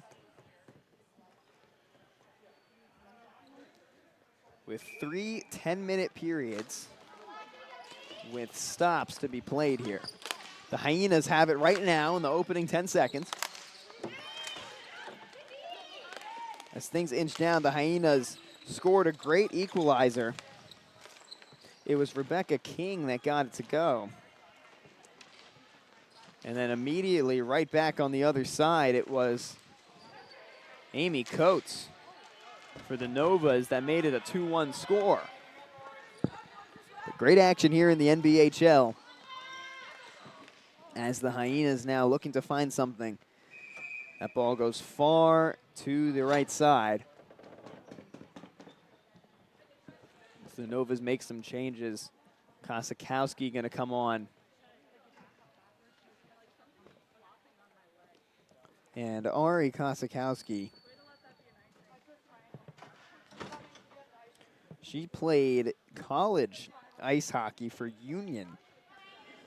And that's Division I. She was very excited at the time, but that was a different era of women's athletics as a whole. And now she says, looking at the programs now and these collegiate programs that are popping up all over the place in women's ice hockey, she's thrilled and just hopes to see them continue growing. And it's events like this that, in a way, help those to continue to grow, because once players gather those skills, they can continue their hockey careers in ball hockey leagues like the NBHL, and that's what we see Ari Kosakowski doing exactly.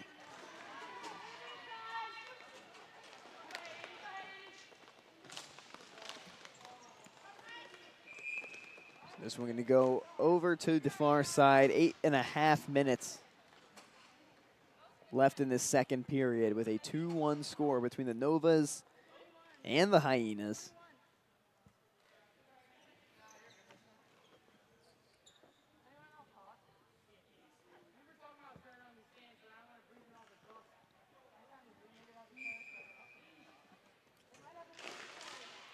This drop ball, fight for it. It goes to the way of the Hyenas. Take a long slap shot, trying to slip it past Prentinger. Goes to the right corner now.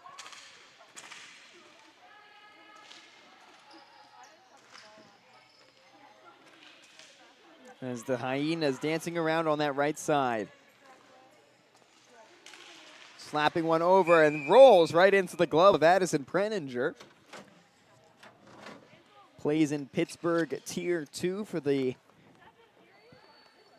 Bridgeville Slashers. So we have a lot of different Tier 1, Tier 2, and Tier 3 players in the rink right now. Like Ari Kosakowski, who plays in Massachusetts Women's Tier 1 for the New England Valkyries. And she's number 47.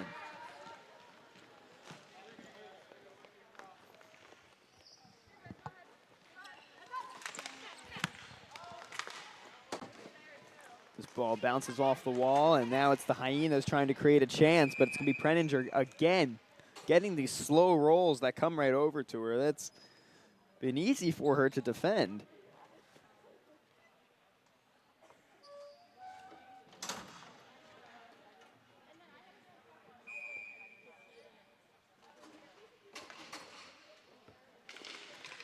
This drop ball goes right down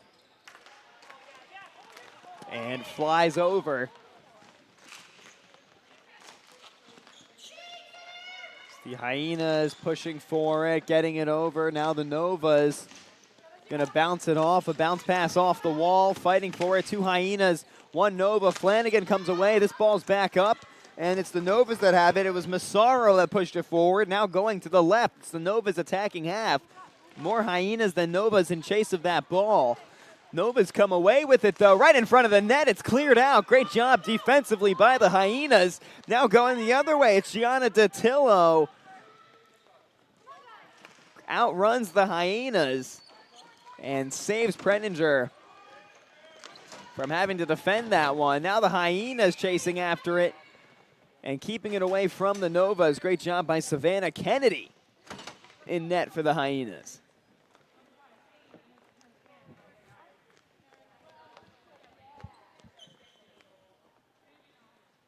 See a nice shot there of Kennedy's domain and guarding that net.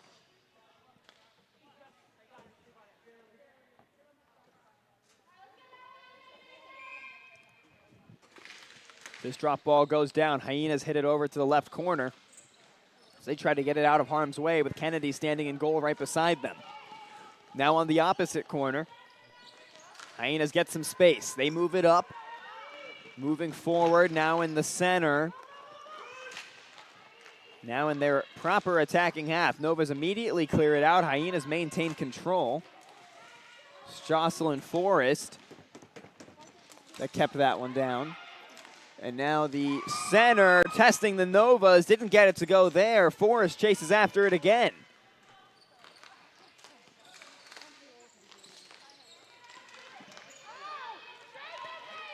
Now the Novas in transition. Here they come. Passes over to Zatano. And Colleen Murphy had it for a moment. And now fighting for it. Murphy comes out with it. Gets a pass over. No one there. Hyenas take it. Crocker tried that defense. Didn't go. And now the Hyenas in the corner. Van Schneidel that has it.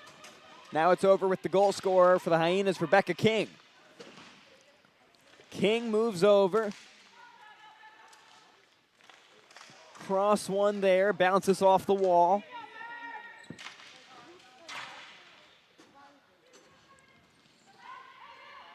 This one back in the other corner now. Right in front of Preninger, somehow stays out of harm's way. The Hyenas chasing after. It's 2-on-1. They come away with it as they try to set up another chance. They've had some good ones here. They're on the left wing, pass over into the center, but it misses its target. Now over to the right side. Nova's after it. 2 Hyenas there. Second Nova joins the contest. Fight in the corner. Really pushing after that one. Can hear the clattering of the sticks and pads from here. This one goes over and a whistle will blow it dead. 4:36 left in the second period after we saw 3 goals scored in that first one.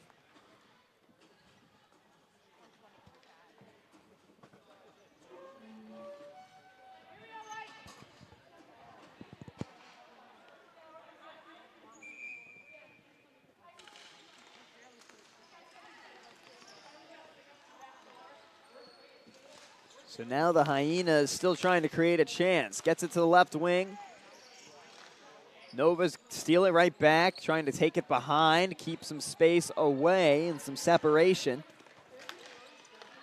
Delaney Carl in the game now for the Hyenas as well, as she just subbed on at that last stop.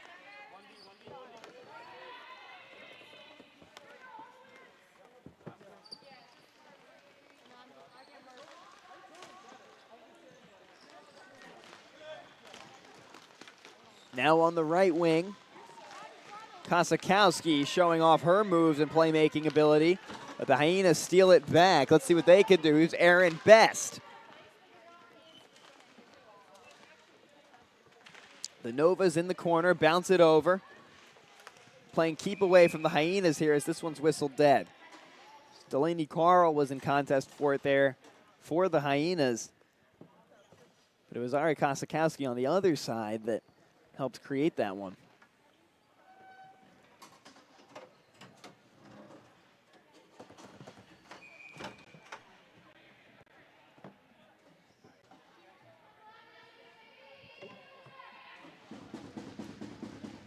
So a drop ball coming in here as it's Aaron Best fighting after it for the Hyenas.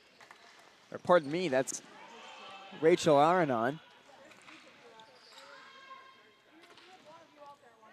Aranon now going after it, but it's the Novas that win the ball when it's all said and done. And now here they come in transition. Hyenas are behind. It's Marissa Massaro. She takes it into the corner, gets a pass over. 3 minutes and 8 seconds as this one intercepted by the Novas now. Now here they come. Paul's in the left corner. Hyenas get there first. That's Jocelyn Forrest. And good defense. Less than 3 minutes now in the second period. And head coach Berger is emphasizing the Hyenas to pick up their tempo. General manager and head coach is Ben Berger of these Hyenas. For the Novas, it's Angela Tirana.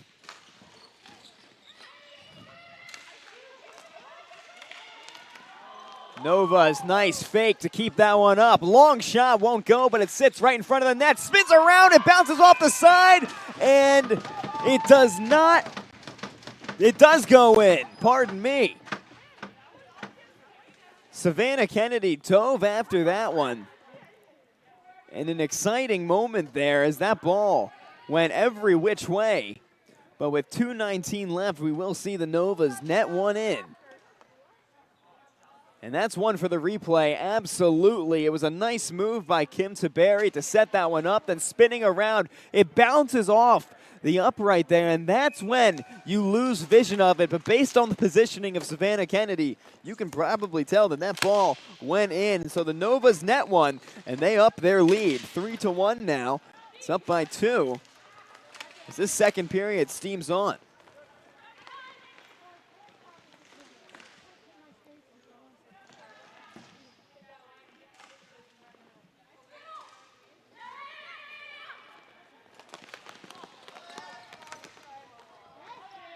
Taberi now really made the big play to keep that ball on her stick and set that one up.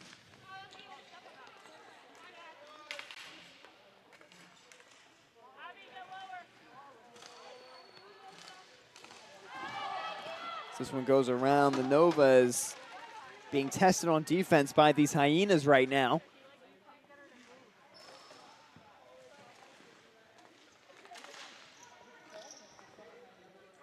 Minute 20 left to go. Nova's in transition, leading this one up by 3.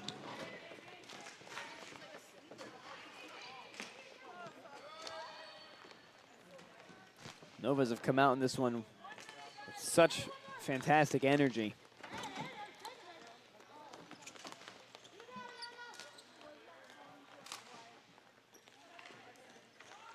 So they're starting to dominate the second period now. Less than 60 seconds left to go. They try one, hit down off the helmet by Savannah Kennedy. So you see the talent in this Novas roster. If they're world champion players, I mean really world-class ball hockey players on this team.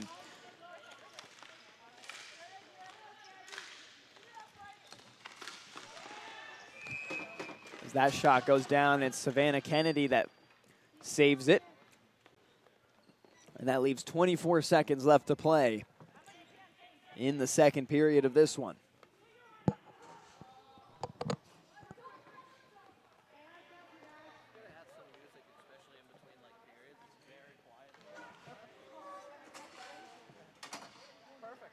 So this one cruises on here as we have another 10 minutes of action where the Hyenas will look to put themselves back in this game. The final 20 seconds of the second period underway. Nova's still in the attack. Nice move, trying to get that one to bounce in, and they do exactly that. This time it's Colleen Murphy that nets it in for the Novas to score the 5th goal of this game for them.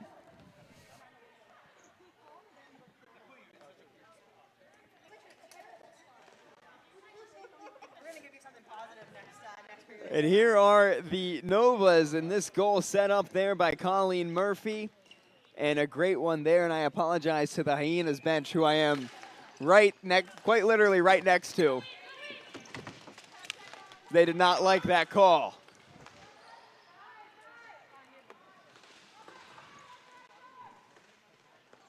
And the final seconds of the second period tick away. 10 more minutes left to go between the Novas and the Hyenas in a 5-1 score. We'll be right back with the rest of it coming up.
Third period between the Novas and the Hyenas on tap here. 10 minutes left to go in this contest, where the Novas have proven dominant thus far with a 5-1 score, but still time for the Hyenas to rebound, but with work cut out for them.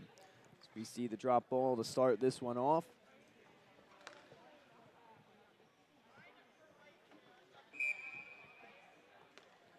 we've seen goals scored across the entire stretch here by the Novas. Most recently, it was Colleen Murphy that got it. Amy Coates had one as well. And honestly, they came so quickly, it's hard to keep track.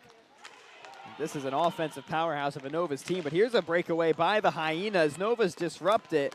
Ball goes loose, and they maintain control. So great offense and great defense here demonstrated by the Novas. Kosakowski sets one up. She wanted to join the party. That one goes down.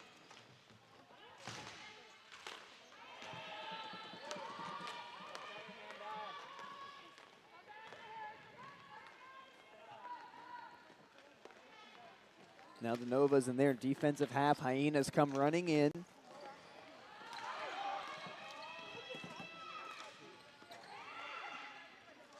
As they dance around the back of the net now. Trying to find one and slip it past the Novas, but no, it's Preninger once again coming up with a big-time save. Only allowing one past her in this opening contest for both these teams.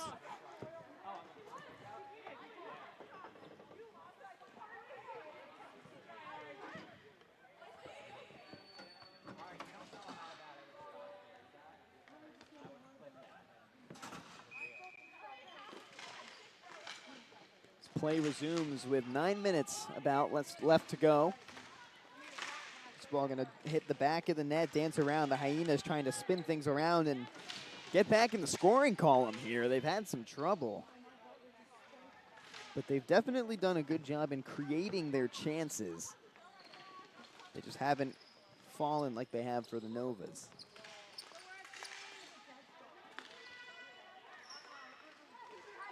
Nova's defense dances around. Here come the Hyenas trying to spin around. Preninger's there, tries again, and then she falls on it.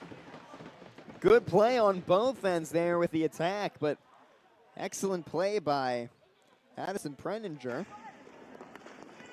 The Pittsburgh Tier 2 goalie in regular NBHL play. You see that from the other angle there. Great shot from behind the net. As we resume with 8:18 left in this contest. 5-1, here come the Novas, streaking down the rink, moving to the left, hitting that one back, then back forward. Hyenas get a piece of it. Spinning back around now. It's two separate one-on-one scenarios before this ball breaks loose to the left wing. Now behind the net. And moving into the opposite wing now, it's the Hyenas in control, Novas in defense. Before this one meets a defender and the Novas win it back.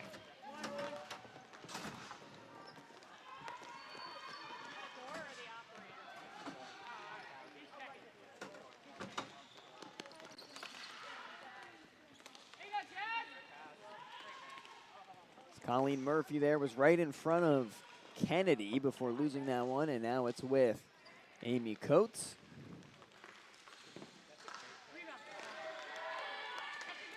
This ball goes loose, and now the Hyenas streaking down, looking hungry, looking for blood. Down the wing, trying to cross it into the middle. It was Aaron Best in position, but this one goes loose. Fight for that one in the corner. It's a one-on-one. Some support coming along the way for both teams. It breaks loose, and it's Colleen Murphy there. She has it at the top. Nice pass down to Seitz.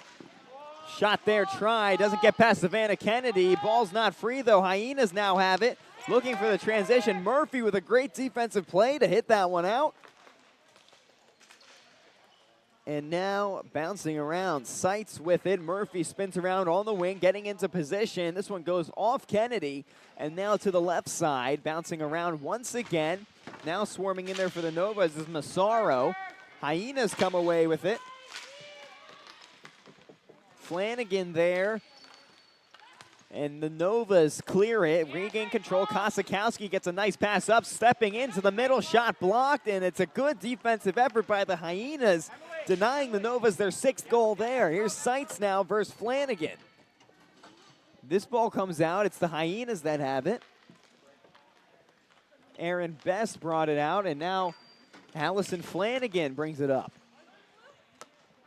This ball passed forward and will go to the opposite end. Clock stops at 5:46.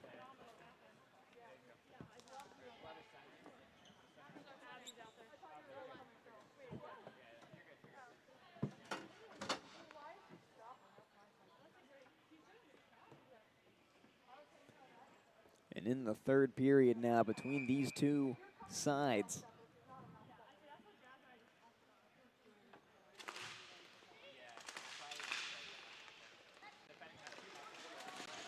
This Nova's team that's just stacked with Team USA players. 5 of them to be exact, as Hyenas hit it down. A shot there by Monahan that didn't go. The Nova is going to try to continue their attack.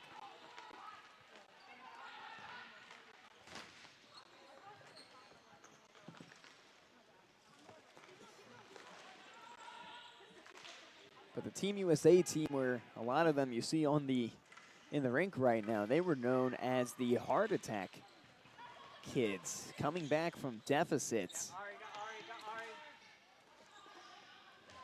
in that tournament, taking down Canada, and then eventually advancing to the final. And that was a 1-0 game versus Czechia. USA focused on a controlled defense-first style of hockey rather than a shootout game. As you see the Novas net another one there. That's going to be their 6th goal of the game. That time it's Emma Zitano that gets it to go. And a great effort there as we have a 6-1 score now between the Novas and the Hyenas. See that one more time. You see Zitano there controlling it from the left side, going right up, and that was earned. I mean, she took it the whole way to net that one and get it on the right back corner. And another great goal score by the Novas.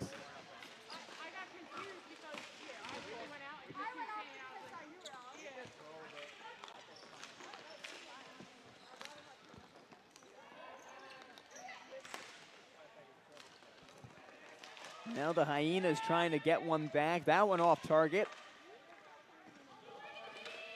It just misses the net, but they come around now.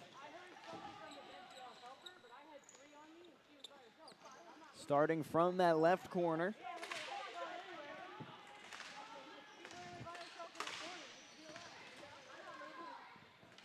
And then we'll battle for it. 2 players now. 4 players, 2 on each side. It comes away for the Hyenas in that left side. And then goes forward. Preninger stops that one, and the Novas come away with it. Going to try to break away. Hyenas take it right back. That was a good move by Jocelyn Forrest. Now sitting in the corner with it. Trying to find an opening. Getting past Kim Taberi is the goal.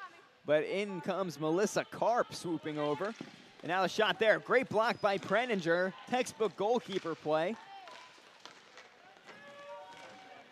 And now the Novas have it. 3:20 left in this game. It's a 6-1 score. And the Novas back on the attack.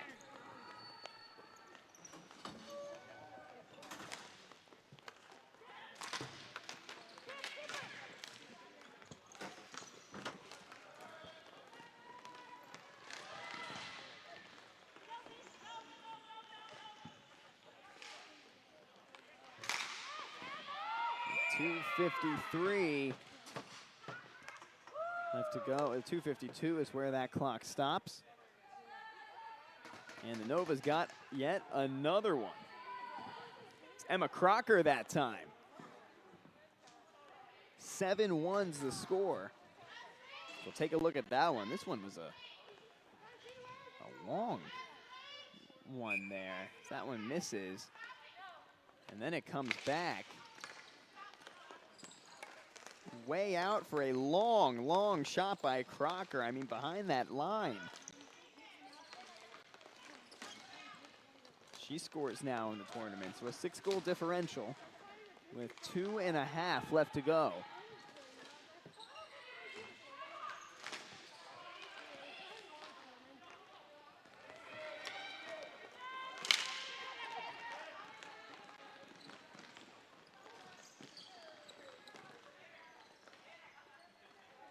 Now back on the Hyenas attacking side towards the left.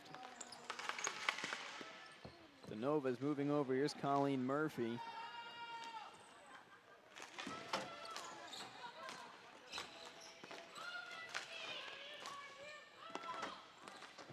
Now the Novas slap it over to the other side. Chasing after there is Chelsea Monahan. Right in front, the Hyenas playing good defense. There's an effort in tandem with Savannah Kennedy and then a slew of defenders, about 2 or 3 of them that came in.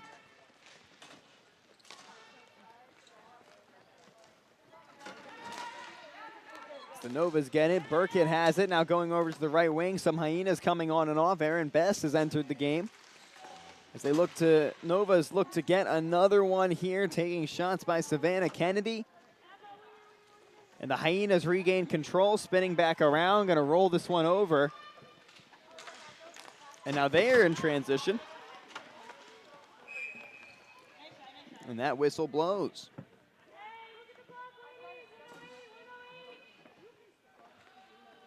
But Colleen Murphy, the a defender on the Novas, but also the NBHL Women's Elite Commissioner, absolutely loves being able to organize this tournament for so many reasons. I mean, she says the NBHL gives her an opportunity to make Elite a fun experience with all the players who are not only so passionate about hockey and ball hockey, but they're also friends with each other. I mean, all these players seem to know each other. They travel up together from far away places. People travel by plane, by car, lengthy trips, even lengthy flights, if you can believe it. The NBHL spanning across the United States and then into Great Britain and Bermuda, as well as Canada. These players flock from everywhere for one of the most exciting weekends here in the NBHL. Of course, the NBHL Championships coming up on September 18th to September 20th, and the championship weekend for Women's Elite coming up on October 16th and 17th. But this weekend, you have 4 more Women's Elite games to look forward to today, and then a full slate of games once again tomorrow on Sunday. But the final 5 seconds are going to tick away here.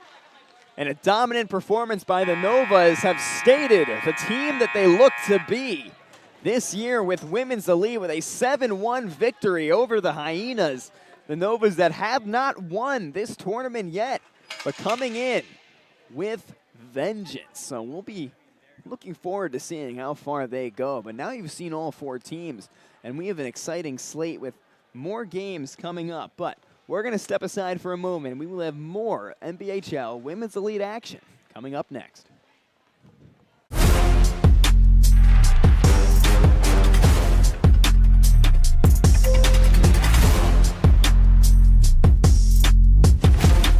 We're back, and let's talk about our Women's Elite Division opening weekend coming up next weekend, August 22nd, 23rd, Edison, New Jersey.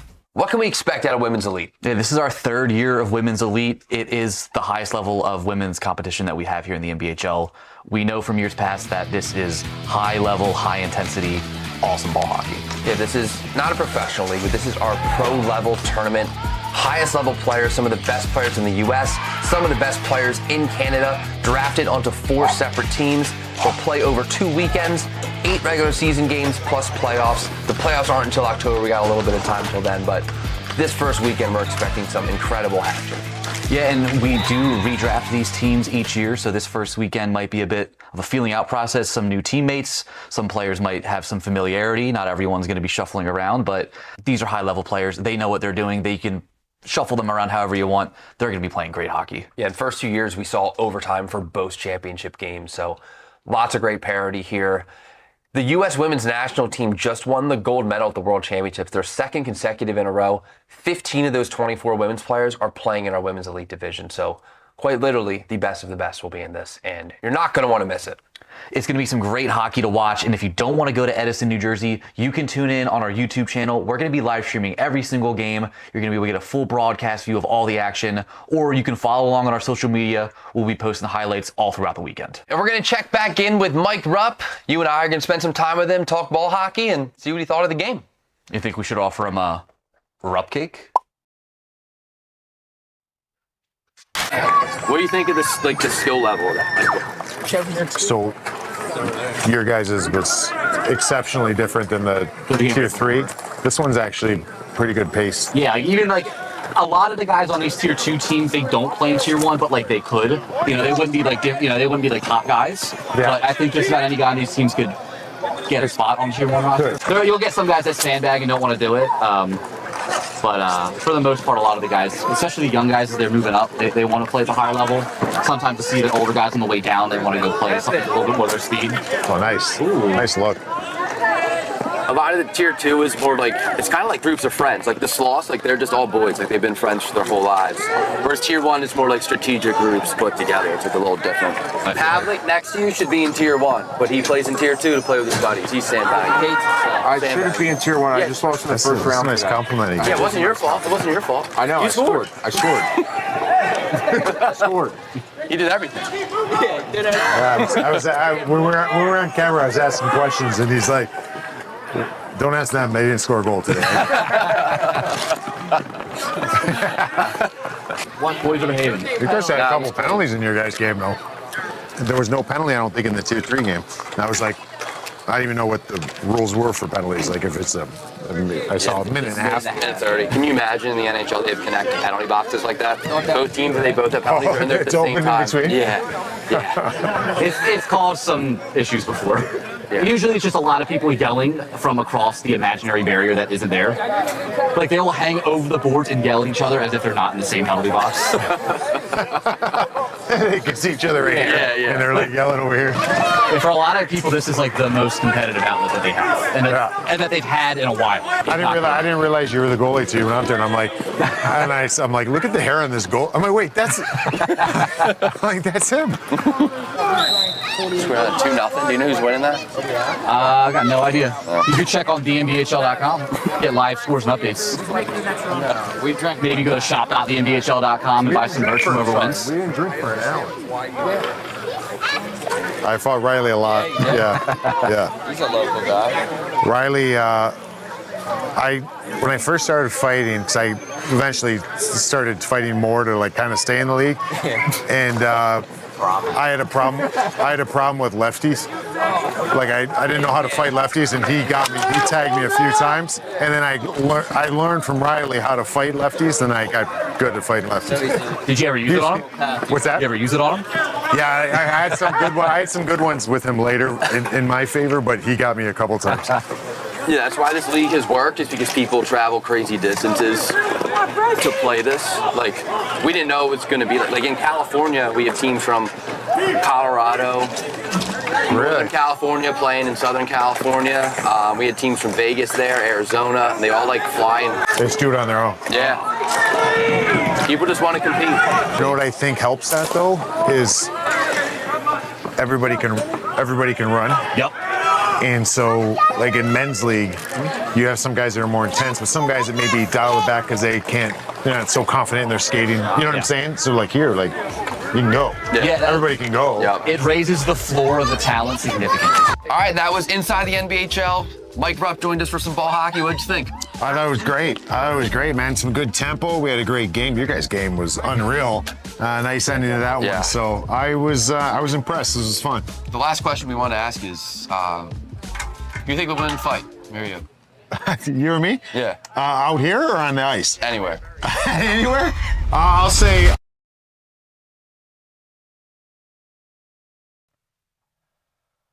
Welcome back. Top 10 Blaze when we return. Stay tuned.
A warm welcome back to the Garage Rink here in Edison, New Jersey, as the Women's Elite Weekend for the National Ball Hockey League continues. Here we are with the two winners of the earlier games between the Novas and the Orcas. A very exciting one where the Orcas took down the Angels in our first game of action with a 2-0 score, and the Novas dominating the Hyenas in our last game, our second game, 7-1. We should have a great thriller here between these two forces.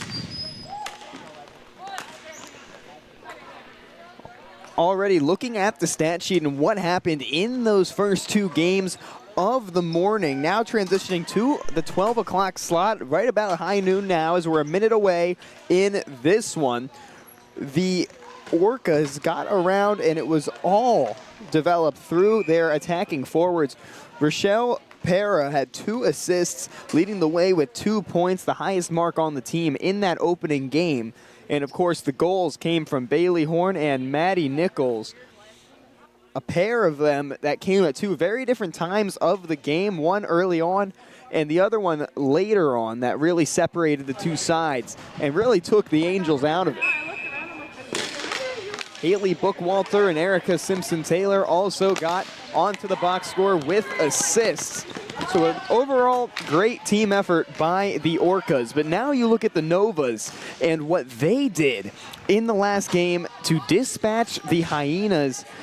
In that one, this is just regular season play, not at the championship level yet. So round robin, these games just for seeding, where all 4 teams will advance to the championship. But Emma Seitz led the way for the Novas. She's number 6, as the Orcas had a good breakaway there, but Kosakowski a big part of breaking that up. But Emma Seitz, with her 3 assists, led the way, leading this entire tournament thus far in points. Chelsea Monahan, Abby Rush, Ari Kosakowski, Colleen Murphy, Emma Crocker, and Kim Taberry also getting 2 points and single assists, with Kosakowski, Rush, and Monahan getting 2.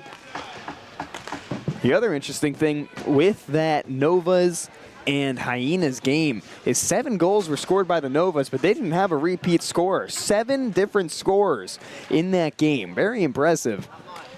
As Addison Preninger as well had a 9-save game, allowing just 1 goal.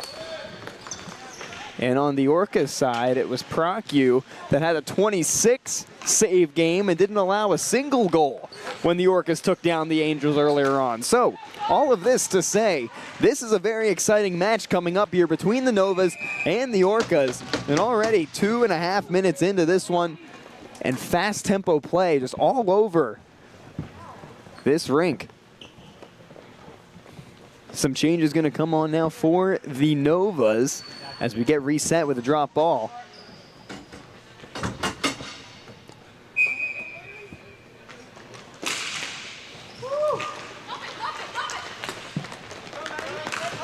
And moving down to the left wing now, we see the Orcas after it.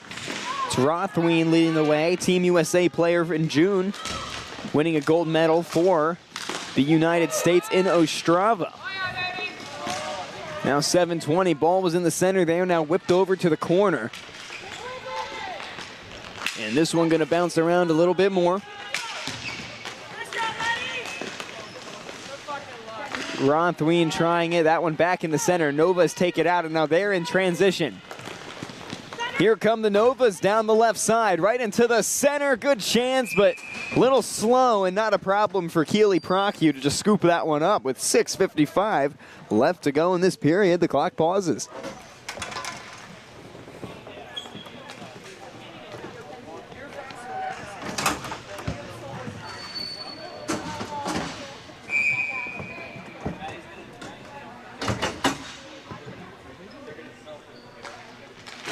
So this drop ball going to reset things and get it going once again.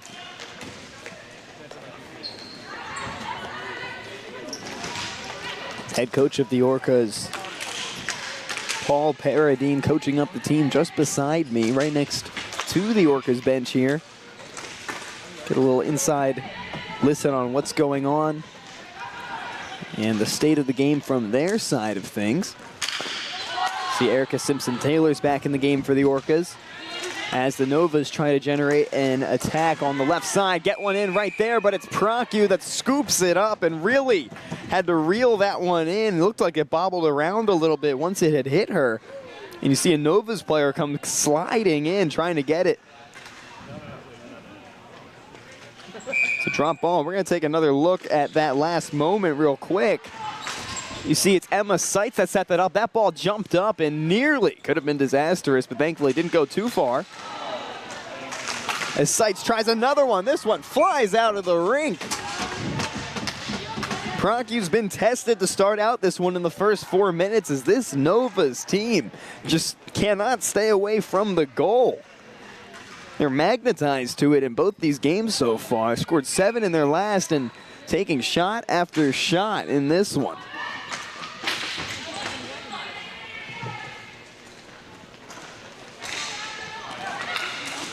Now another shot. It was Emma Seitz again. That one won't go. Novas keep the possession. They're back in the corner. The Orcas trying to bat it away. It's a 2-on-2 there. This one goes loose again. Orcas are there. One Nova trying to wrestle it back. That's Marissa Massaro, the alternate captain. Now back to the center. Orcas trying to set something up. Shots there. It's saved. Nice one by Addie Preninger. And now back to the wings. This one back to the midline. Going to go down to the right corner. Orca's going to make some changes. Sophia Simpson comes on. And the Orcas back in their defensive half looking to start something. This one bounces forward. Pershano has it there. Now Emma Seitz was trying to get it, but it's over with Bailey Horn instead. And Horn going to take this one back and pass it across the rink there. Now this one way down in the middle, a long cross to set up the left wing. It's Sophia Simpson, the forward, but it's dispatched by the Novas. And they are tough back line. I mean, this is a defense that can score, but also still make big plays guarding the net. And you see it right there. Nice moves by Emma Zitano now to get around. And this one going to set something up. Shots there, won't go. It's out. Orcas have it. Back to the Novas. Zitano kicks it back. Perjano waits in the center. A long one passed up there towards the back. Rolling behind the rink now. It's a battle between Gwen Vance and Melissa Karp. And now some other players joining the tussle.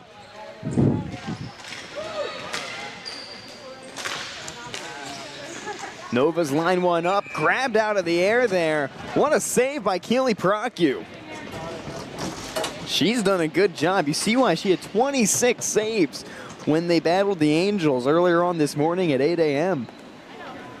Got a little break and back at it on the rink. And you see that scuffle down there for that possession.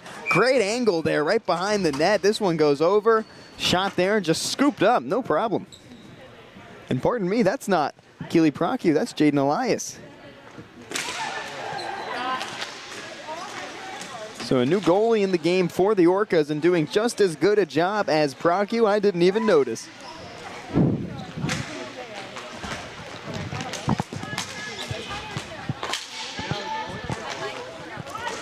Orcas now trying to get the ball back over to the other side. It's Rothwey now behind her own net. Elias is there, and on the left wing now, the Novas chase after before this play comes to a halt with 3:28 left in the period.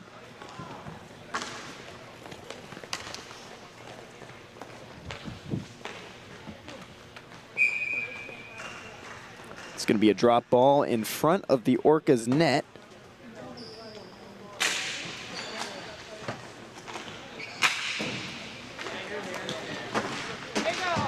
Now a battle for it as this one goes back down the other side. Nova's in control. It's Amy Coates with it. Coates and the Orcas battling. It was a good defensive possession by Mackenzie Martinez playing keep away there. And now going the other way. It's a back and forth game here. Lots of transition coast to coast. And a whole lot of running by these players too. 2:54 left in this first period.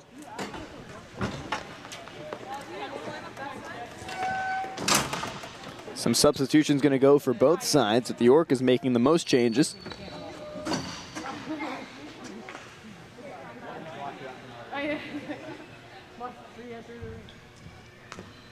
As this drop ball now on the left side of the rink, right in front of Preninger.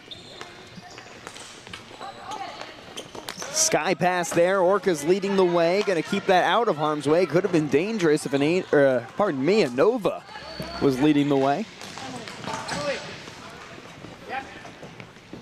So now back over on the left wing.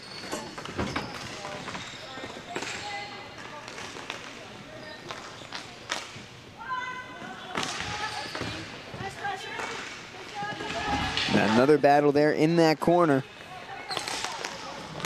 This one back into the midline.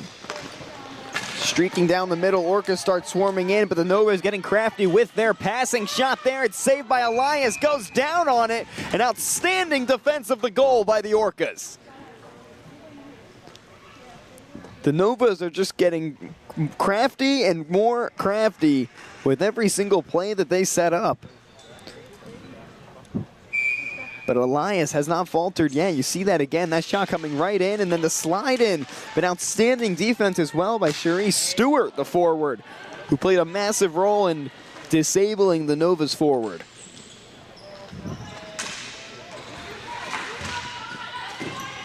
So everybody on this attack for the Novas is a threat. Their defenders can all score too. And that was proven in this last game against the Hyenas. Novas had a good chance there. Now a real good opportunity. This one, long shot, bounces up right in front of the net. Shot tries, and it's in. The Novas get the first goal of this contest. And who else but Emma Seitz? Give her 4 points on the tournament now. And she has been phenomenal, was perfectly positioned when that pass went up and just tapped it in, faking out Jaden Elias the whole way. Look at this again from behind the net. You see that ball flying up right there. That one's blocked. Elias was busy with that one. Dove, but too late for Seitz to just tap it in. You see the celebration, but also her composure after scoring such an electric goal. 90 seconds left, and the Novas strike first against the Orcas. This very talented Novas team with 5 Team USA players that competed in Ostrava earlier this summer. Now the Orcas trying to answer that one off target. It's gonna nest in the corner. Novas are there. Orcas swarm with Carly LeBlanc. And Sophia Simpson's down there as well. Now on the opposite side, here come the Novas trying to get it out of harm's way. Great coverage by the Orcas, but the Novas break away. It's Ari Kosakowski streaking down the right wing. Nice battle around the Orcas. She's trying to find a pass to place it. She had 2 assists in game 1 when the Orcas took on the Angels.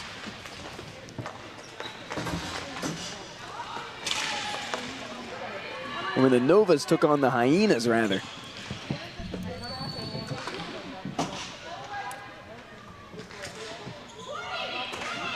Back in the corner. With 15 left, the Novas looking to see if they can find an opening, get a buzzer beater here. This one goes over as last off Gianna Detilio. And this one gonna go out, and an electric first period of what felt like non-stop action sees the Novas score, and the Orcas set up great chances but haven't capitalized yet. An exciting 2 periods of ball hockey coming up next. We'll be right back after this.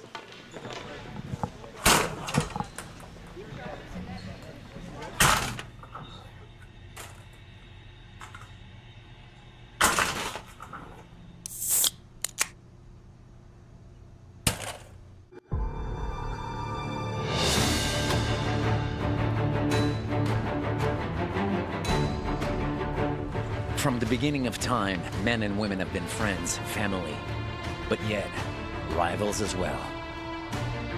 Some of the most epic battles have been fought from the North to the South Pole and anywhere in between. As time flies, battles have transformed themselves into sports. Yet, the fundamentals remain the same, with lighter shields and a different type of sword. But evolution is clever. It introduces new rules but keeps one thing intact: adrenaline. So it's with honor and pride that we present to the world all of the above into one sport. Hockey ball, the game born in the North that can be played from the mountains to the ocean, and from America to Europe, all the way to the land of the rising sun. Napper. Anyone, anywhere. And welcome back to the garage rink here in the Inman Sports Complex, where the Novas and the Orcas are battling out in our third game of action on the day. Now shifting into the PM time frame. We'll have back-to-back games here before taking another 2-hour break.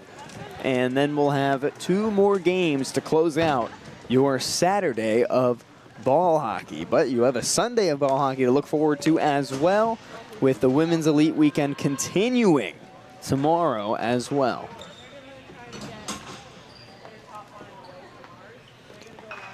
Play getting reset here, as it was Emma Seitz that, after getting 3 assists in the last outing, was able to strike and score a goal that give the Novas the advantage here and puts the Orcas on the hot seat. But they're embracing it right now. They take a shot. It's saved by Preninger. And then the whistle comes in. These Orcas wasting no time to get busy and try to net one in. 9:46 left in this period, and they already took a shot. See it again. You see how quickly this whole play developed. I mean, nice move right there to get around and set it up, and a nice save by Preninger. The Orcas, they can move quite swiftly, as you saw just there.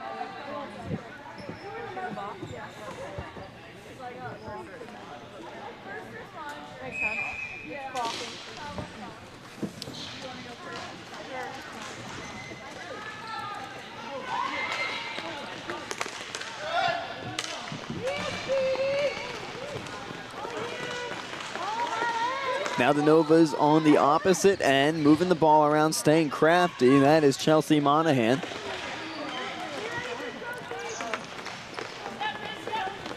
Now in transition the other way, here come the Orcas. Kosakowski's there, called for the whistle and got it.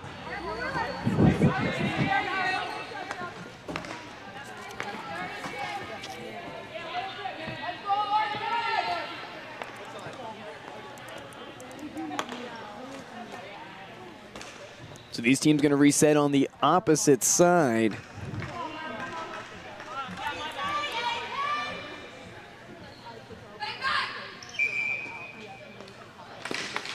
So these Novas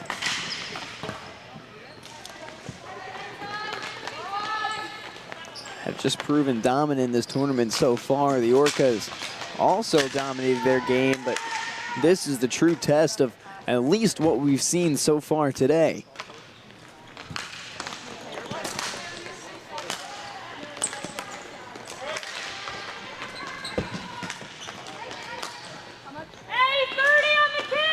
So here's Bailey Horn with it now for the Orcas, taking her time, gonna kick it back out. Long slap shot there, hits Preninger. This one goes to the side now to the right. Bailey Horn for the Orcas is chasing after it. It bounces back to the middle. The Orcas are there. They're gonna reel that one in. 15 on kill, 15 on kill. And now slapped up to Erica Simpson-Taylor. And the left wing fighting for it. All those bodies over there. Fake the slap, it was a pass. Long one there, was blocked down, then put out of harm's way. Let's try it again, saved again. Preninger's a brick wall for the Novas.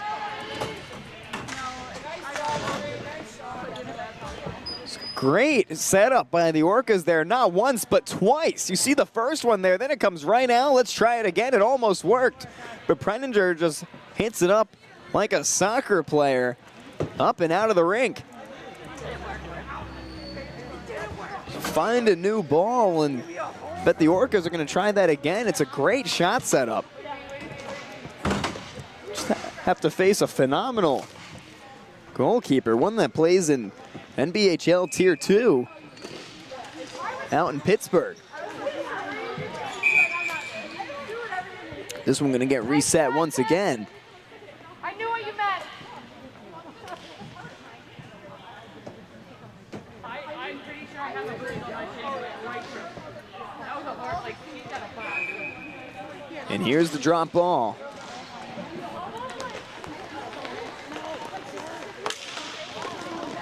This one going to go the other way. And Elias is going to watch that one on as those Orcas are going to walk the way back.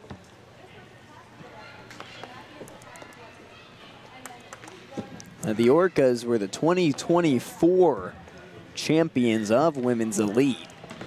Last year it went to the Angels, but the way that this tournament is set up is every year, every player goes back to the draft. Some return to the same team if they're drafted there, but a lot of the time you see a large variety of teams getting mixed up and shaken up.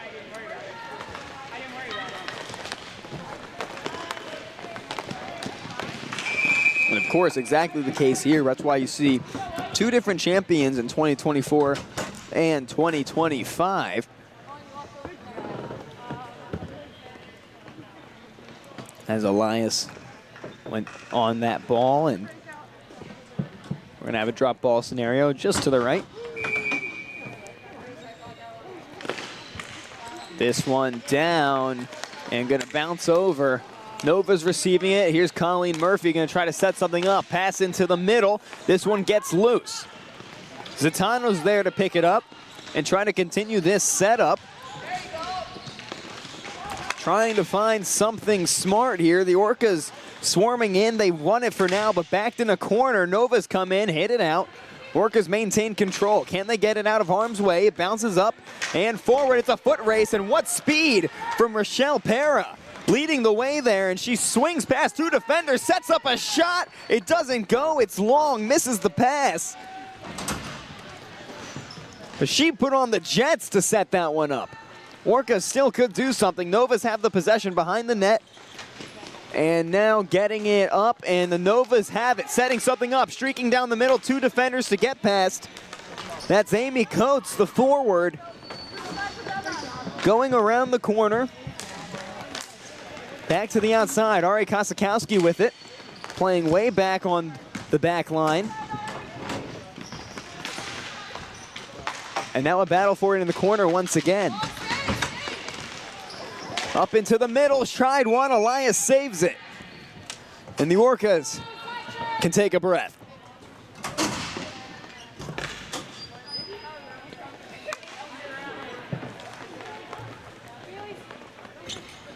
(1-0) still your score with 6:20 left in the second period. I also need to take a breath. Such exciting action back and forth in this one. So much energy between these two teams. And as you see these round-robin games of everybody playing everybody, start to see the matchups and who's emerging as really great performers. A little long there by Emily Kavortek. And this one goes back to the Novas.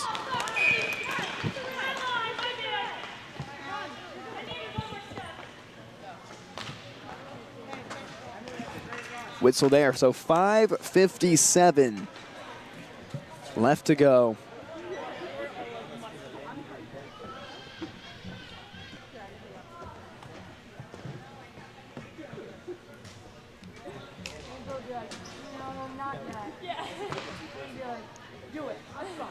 And we're going to see a battle here of the number 14s, Carly LeBlanc and Jasmine Martinez. On the drop ball, battle for it. It goes to the Novas, but then hit down. Looks like the Orcas are going to be there to win it in the end. Or no, we're just going to have another drop ball.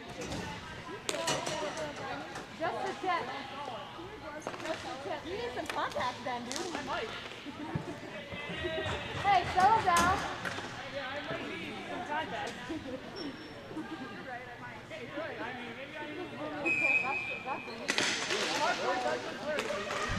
Orcas get it now. Tries a shot, doesn't go. Good save by Preninger. That one was a slap shot from way out. And a battle here between Kosakowski and LeBlanc. LeBlanc seems to be winning it, bullying Kosakowski around. Now coming back, shot there, tried by the Orcas.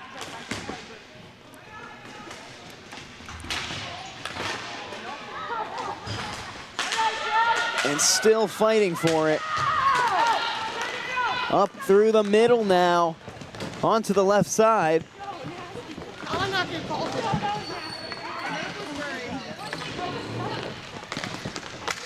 Orca is battling, pushing forward. Here's a big run by Emily Kavortek. 3 Novas around her. She's surrounded, somehow kept the ball, but now just lost it. Novas have it now. We're going to the left side. Shot there, going to be cleaned up by Jaden Elias.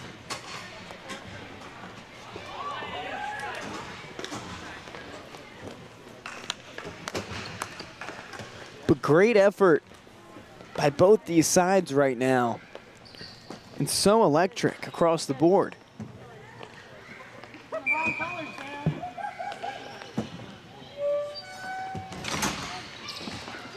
Drop ball there, gonna go into the corner, and whistle comes in.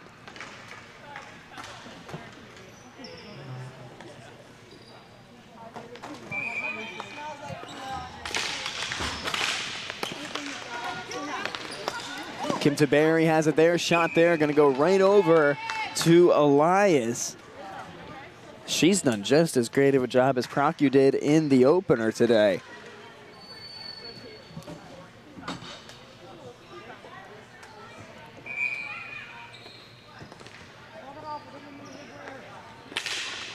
Here's the drop ball, goes out to the Novas. Emma Seitz had it, she already scored one. Long shot there goes.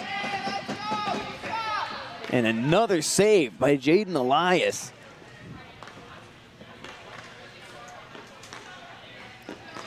Just a brick wall right now. Let one in, and you'll see this again from behind.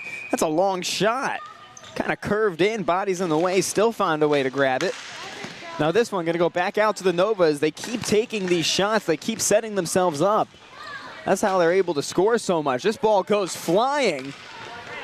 Novas are there first, but coming from behind is Maddie Nichols, alternate captain of these Orcas. With 4:10 left to go in the second period. This ball goes loose, and in comes the whistle.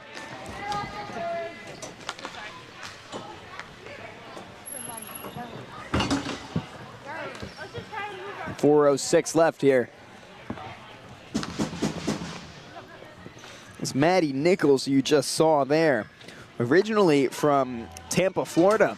She says where there wasn't much ice hockey, as you'd imagine, in Florida. So she grew up playing roller hockey, starting when she was 3 years old, before eventually transitioning to ice hockey when she was 12. Good shot there by the Orcas, saved by Preninger. Orcas try again. There's Nichols. That one won't go. Now to the other side. Novas have it. Bailey Horns in coverage. Nice speed to get ahead of that one with Emma Seitz. This goes back to the corner.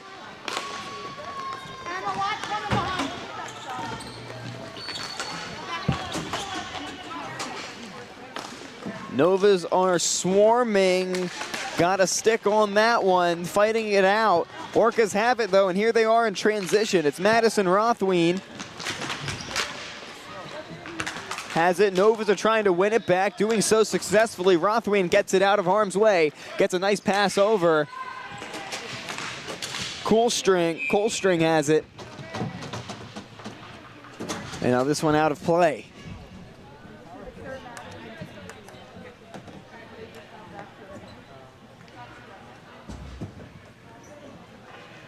So a drop ball here once again.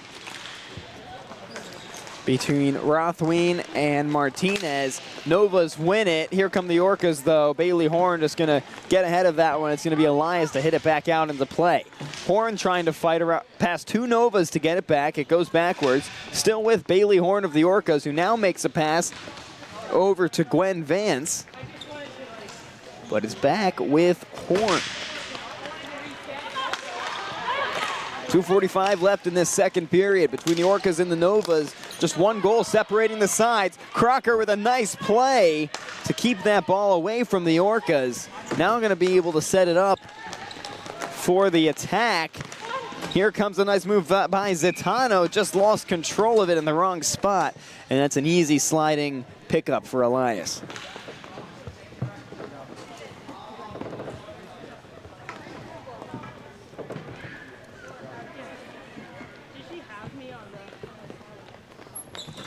Things going to get reset here on the left side of the ring, left side of your screen.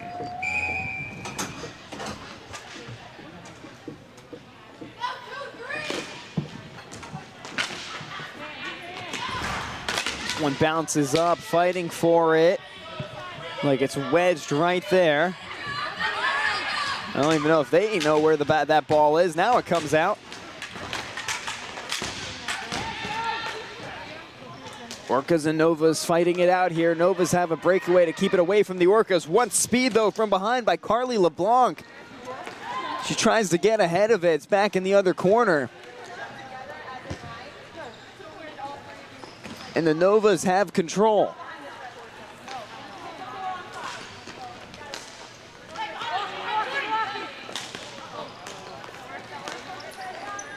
Bouncing one there. Lisa Bach had it for the Orcas. And now up the middle. Here comes LeBlanc. Nice pass to the side there. There's Sophia Simpson. It's back in the corner now. And over to the right side.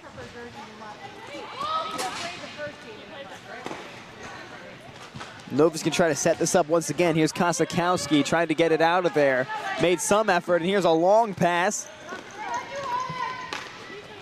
Emily Burkett was streaking down there to try to get to it, but whistle comes in with 65 seconds left to go in the second period. So much action to unpack here.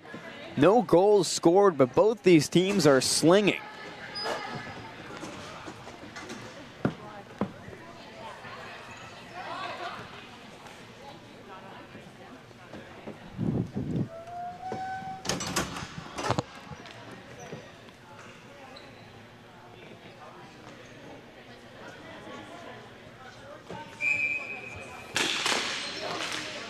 Drop ball there, goes to the way of the Novas. Takes it behind their own net. It's a dangerous spot if the Orcas got control of that one. Now the Novas still battling, trying to keep it around the Orcas. Emily Burkett has it. Gonna try to set something up here, coming into the middle.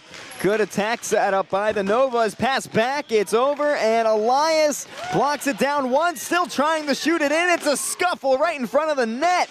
This one's loose. Elias is back up. That one bounced away, and no goal is scored. Emma Seitz tries to set something else up. Shot there. It's blocked at some point. Hit down by the Orcas. And now the Orcas finally break away. And they come in transition with 20 seconds left in the second period. Into the middle, setting it up. Shots off target and scooped up by Addie Preninger. And what an exchange between these two women elite forces.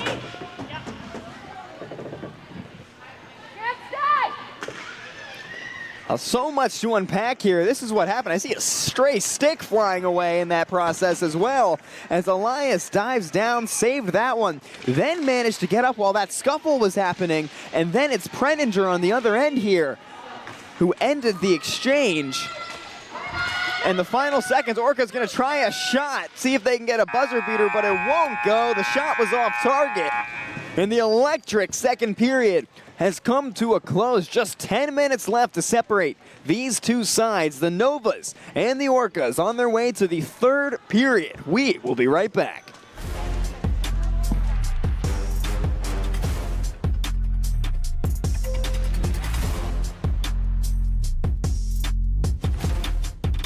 and let's talk about our women's elite division. Opening weekend coming up next weekend, August 22nd, 23rd, Edison, New Jersey.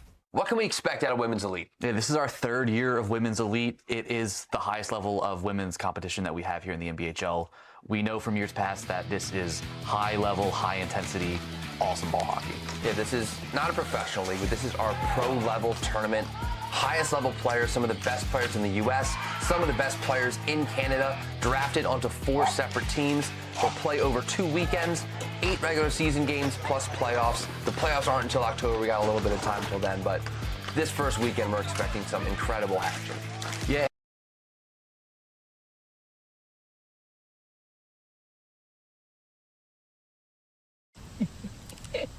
What is it? My new boyfriend. So sweet. Look what he just sent me. Ooh, that's a lovely view. What are you two looking at? Tip pick. What did you say? Tip pick. Tickets to the show with no hidden fees. TickPick, the only major no-fee ticket site with the same seats at better prices.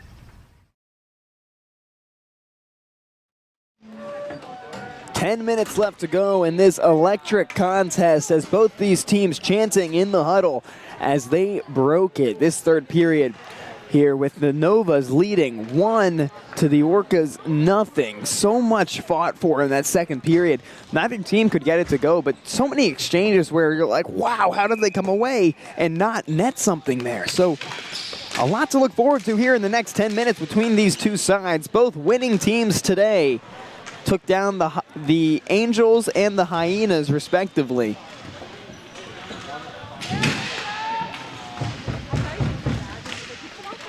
And we'll see what's next. Angels battling, or Novas, excuse me, battling for it, but Elias just falls on it for the Orcas. And that will pause things for the next drop ball. Elias has done a great job, other than the one allowed goal, been a brick wall on so many moments and opportunities where the Novas absolutely could have scored. I can think of 2 or 3 times where Elias really saved the day there. Now, Colleen Murphy going down there on the attempt. Things are going to get reset here. And we see Erica Simpson-Taylor is going to head to the penalty box. And this presents the first power play scenario of this match, and it's favoring the Novas. So that's the captain of this team, Erica Simpson-Taylor. That's in the penalty box as we head to the power play. Drop ball here, big moment for the Novas to potentially take or extend their lead in this game to 2, just 1 right now. As they get one into the middle, Emma Seitz tries to get her second. It doesn't go. A good block by Elias. Now this one going to go down. Grabbed by the goalkeeper. Colleen Murphy now going to bring it up. She had a goal in the previous game against the Hyenas. Back up with Murphy at the top of the attack. A defender, but still able to score. Gets it to Kosakowski, another defender playing up. Murphy fakes a slap to Kosakowski, who gets it in the middle, but intercepted by the Orcas. That's Bailey Horn. Coming right up into the box, colliding with the referee. Now play back in the middle. Nova's in control. Last moments of the power play. Erica Simpson-Taylor standing up in the box. And attempt there, going for it. It's down in front of the goalkeeper. Elias lets it slip past her. And the Novas get it to go as the power play is about to expire. Make it 2-0 now for the Novas as Ari Kosakowski, alternate captain of this team, gets her first goal of the tournament after getting 2 assists in the first game. We'll see on the monitor here. Here's Elias. So much going on to have to cover. Emma Seitz shot goes off target. But Kosakowski, right place, right time. Gets that one to fall and hit the back of the net. Back to the action now with the Novas extending their lead 2-0 with 8:14 left to go in this contest. That pass flies up and whistle comes in.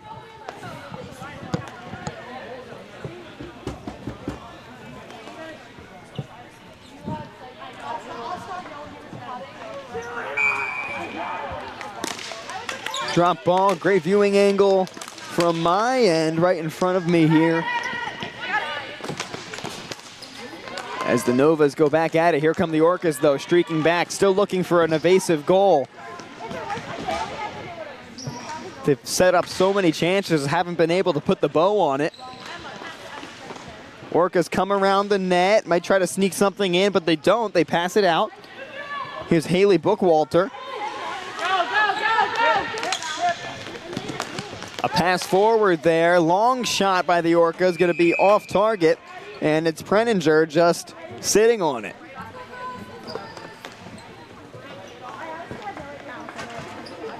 Orcas going to get some fresh legs into this one now.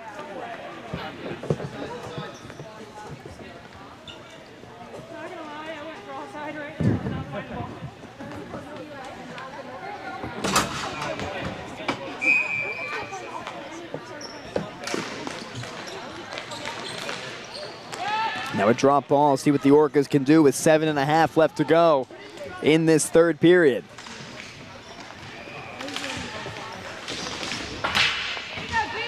This one on the wall. Here's Karp, Melissa Karp, the forward, leading the charge. Rothwiener behind her. Aggressive play by both these sides here. The Orcas really trying to get something, but the Novas just trying to dispatch. Here are the Novas. Zitano sets something up now on the right side. Defensive coverage closing in. It's the defender for the Orcas, Haley Bookwalter. And now Catherine Colstring. Murphy, nice moves, dancing around her defender, tries to set something up, but the ball evades her. Almost a really great setup. And this comes to an end with Elias grabbing that ball, but Murphy put the moves on there for a moment.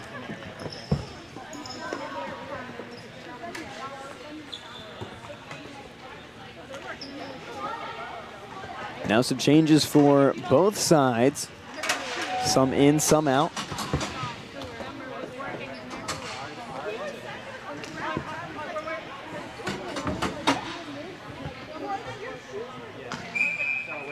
And drop ball now. Here it comes.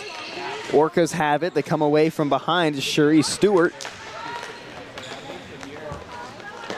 And this one going to fly down with the Novas and going to come back the other way.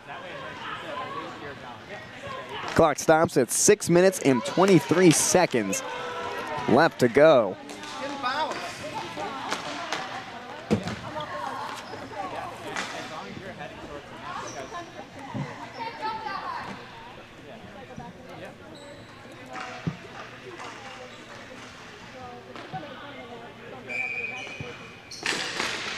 This is a Novas team with their seasoned Team USA roster. They focus a lot, or the Team USA team did, on controlled defensive strategy. You know, going into the championship against Czechia, they knew that on paper Czechia had more firepower, and if it was a shootout kind of style of game, lots of offense, Team USA may falter and may fall in that regard. So they went in trying to control possession and play defense, and that's exactly what won them the game with a 1-0 final score to take home the gold. So many players hailing from that team here on the Novas. You see that same style of play, but and also they've shown against the Hyenas that they can score. As a long shot there, bounces over. Now comes to the other side, trying to slip this one past Elias. And luckily for the Orcas, it's all safe and sound. So much movement so quickly when that attack swarms in on the goalkeeper. But you've seen both sides of this Novas team. You've seen them in just today, in a few short hours, score a ton of goals, 7 against the Hyenas, and you've also seen them play a controlled game, lower goal score, but still be able to dominate the attack and the defense at the same time. Just 2 scored here against the Orcas. Same scoreline in which the Orcas won against the Angels as the Novas slap one down. And Elias is able to pick that one up.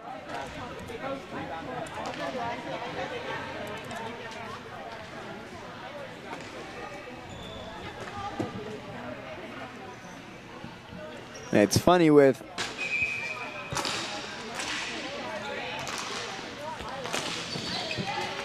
Colleen Murphy.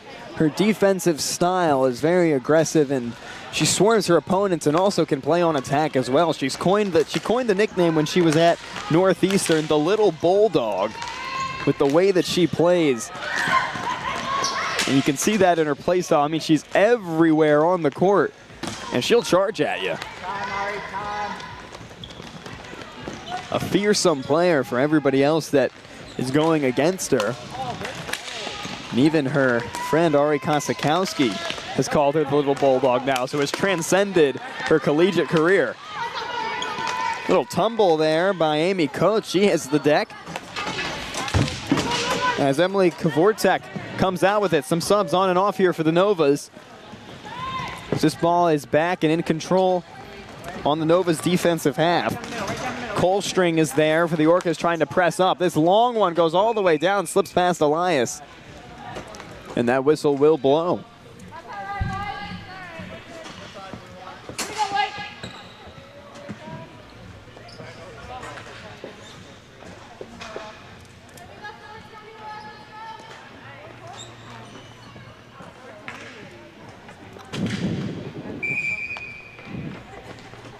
So drop ball now on the left side of the rink. The Nova's in control of it, winning it there with 4 minutes left, and they lead by 2.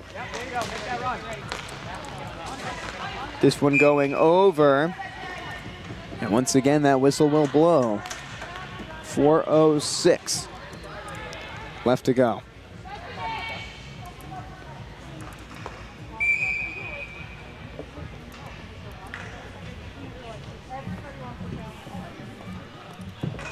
You know, catching up with Angelo Tirana, the Nova's head coach and general manager prior to this tournament.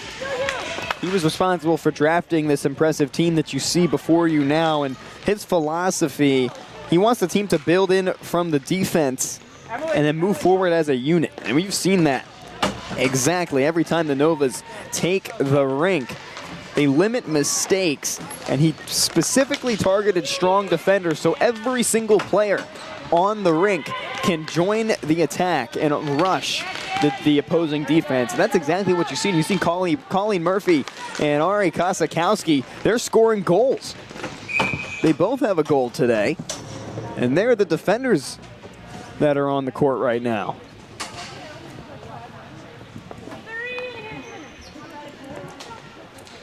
So that philosophy working quite well for the Novas.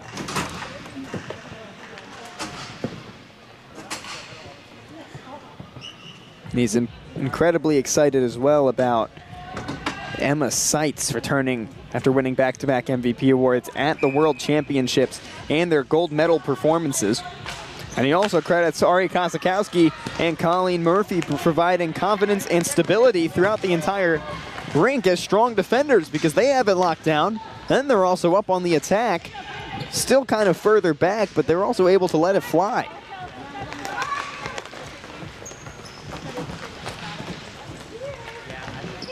Such a seasoned coach, and head coach Tirana as well, the head men's ice hockey coach at UNCW, south of where we are, but still on the East Coast.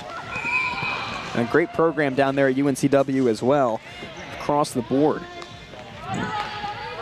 He just describes that hockey is his life. I mean, he balances it with his family. Those are his two big things. As we see the little bulldog Colleen Murphy carrying Bailey Horn over for this drop ball.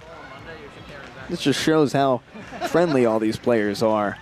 and how great of an event this is, bringing everybody together and able to build these long-lasting relationships. Players literally told me that players on their team and players on the other team are some of their best friends in life. And you can see the love between all of them in the rink as well.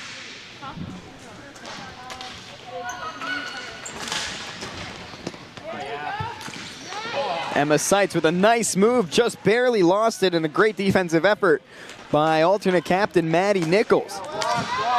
Now with Murphy, sets it up, strikes it over. That one loose behind the net. A good setup by the Novas. Here's Emma Seitz now. This one goes back as Marissa Massaro that received it. Now the little Bulldog, Murphy. Playing it forward, spinning back around, going back again. And a great defensive effort by Nichols as well. The forward getting involved on backing down Murphy. Here's Emma Seitz, lost it.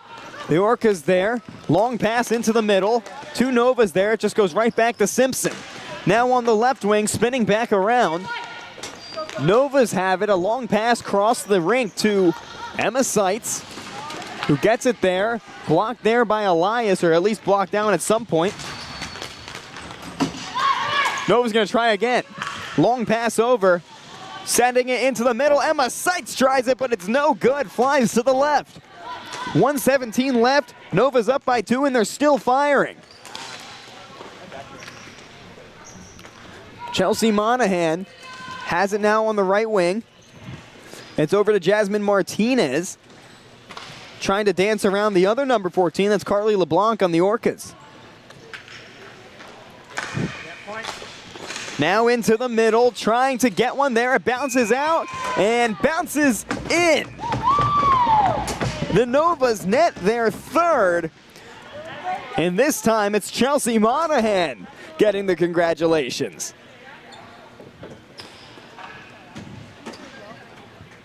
Outstanding effort by these Novas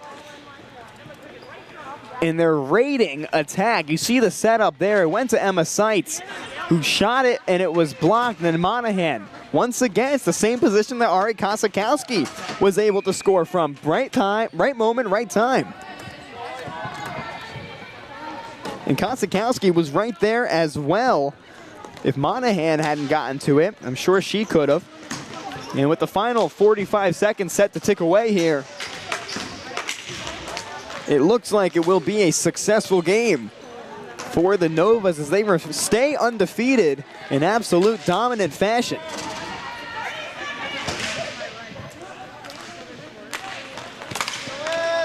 The Orca is going to drop to 1-1 on the tournament now,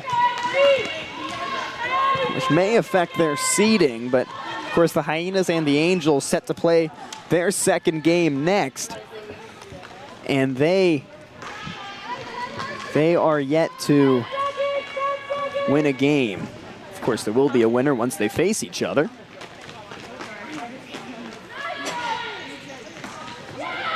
Kosakowski just going to play keep away, and that's the icing on the cake for the Novas. A bunch of goals scored. Kosakowski, Monahan, and Emma Seitz. Once again, the Novas getting everybody involved and have all 3 different goal scorers in this one, 7 different goal scorers in their first game, showing how versatile this roster is and how they can all score when they take the ring. That's it for this one. Novas take down the Orcas. We're going to head to our next game between the Hyenas and the Angels. You see these goals one more time. Murphy bouncing that one forward in the pass. High up there, and there's Emma Seitz with that red helmet sliding in and tapping it in. Right place, right time. High fives to Chelsea Monahan. We'll see what she comes to. And these Novas win it. We will be right back with more NBHL Women's Elite action up next.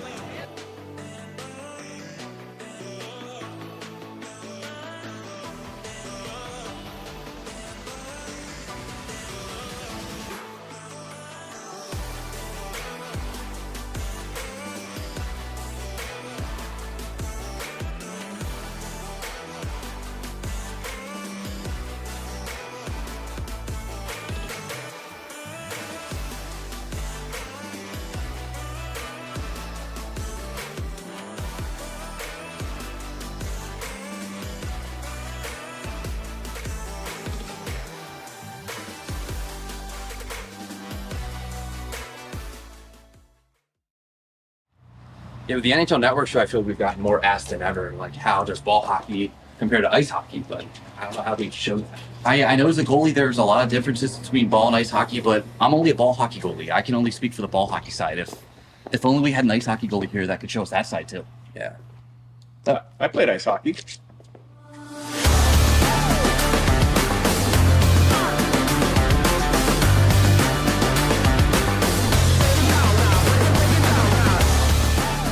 All right, we are here with Corey Schneider, 13-year NHL pro, former Jennings Trophy winner, 26th overall pick in the NHL draft, and we're going to show him some ball hockey. Yeah, I can't wait. I've always wanted to play ball hockey, but I've never had the time to, so I was busy on the ice, unfortunately. Well, we're going to start with the most important thing of being a goalie, the gear. We're going to get in the locker room and show the difference between ball hockey gear and ice hockey goalie gear. Awesome. Can't wait. Let's take a look. Let's do it.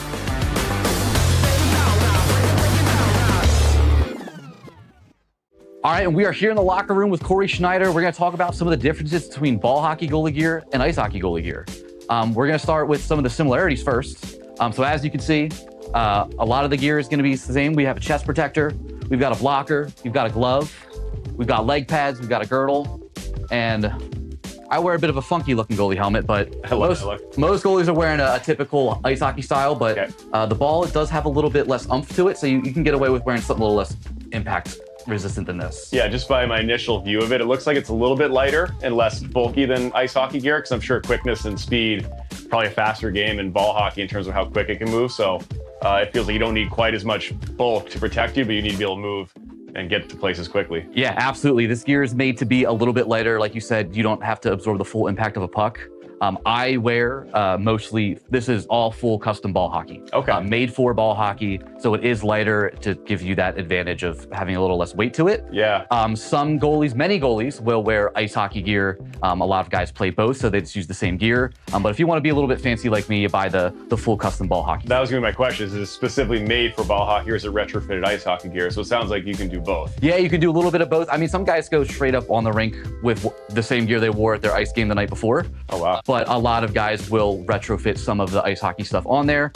I'm not very handy, so I buy it already pre-installed, and it works great. Yeah, notice even the meshing here, like in the pockets, a little bit lighter, more like a, like fishnet versus mine, which is lacing to, protect them from the puck and all that. But it looks good. I mean, I like the look, the brown, the classic sort of winter classic look. And I'm noticing too, some of these little attachments here, the plastic parts here, that stuff there, is that just finger protection from the ball? It's a little protection from the ball. It's also a little bit of protection for the pad itself. So when you're going to be going down and you're making a save, this rub it up against, it's not ice. There's a little bit more friction there. Makes so sense. This helps protect your fingers a little bit. You got some padding here as well, but it's also going to protect the pad from wearing down. Okay. There's a lot more friction on a ball hockey rink than there would be on the ice. Yeah, I noticed this too here. If you were to smother a puck or a ball, you can put there, and this plastic stuff protects the leather and all the fine work they've done. And then some of the stuff that I see that you got on your side that we don't really need here, the biggest thing, the skates. This is ball hockey. We play on feet. We do not need skates. So your kit is basically good to go for ball hockey. All right. With one exception. And I'll show you on mine, is these sliders. Yeah.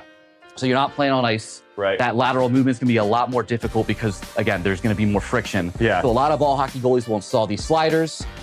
They are a easier surface to make contact with the floor. It's also going to be these bubbles you see, not only an easier surface, but less surface area to make contact. So you glide, not quite like ice hockey, but basically as close as you're going to be able to get without being on the ice. Yeah, it's impossible probably to replicate ice and the frictionlessness as you mentioned, but I was wondering about that too, because I would think this leather would just stick. Yeah. And try to slide across. Yes. It's going to it does. And fall over. The other thing too is I have the toe laces here that I tie into my skates to keep my pad squared up, and obviously you don't have that because there are no skates. So. Well, we do actually have a little bit of that. I don't do it. Okay. But so if you can see my shoes here, which I keep attached to the pads, they got a little bit of a toe tie here. Oh, very cool. I don't use them, and they've also got a boot strap. That's awesome. So that'll go right through the boot strap, so it'll keep you squared up. Some guys will go for the loop around the edge of the heel. Because not all shoes are made like this. This is, again, another ball hockey specific piece of gear, these shoes. Very cool. I did not realize that. And an example of some retrofitted ice hockey gear, we do have a pair of ball hockey leg pads for you over by the side. Okay. Yeah. With some ice hockey pads with some ball hockey sliders. We're going to let you use those out to try a ball hockey today. All right. Well, I haven't seen a shot since I hung my pads up about 3 years ago, so hopefully I remember how to do it, especially with the new kit here. Well, we're going to put you through the ringer. Can't wait. I need to get a workout in today.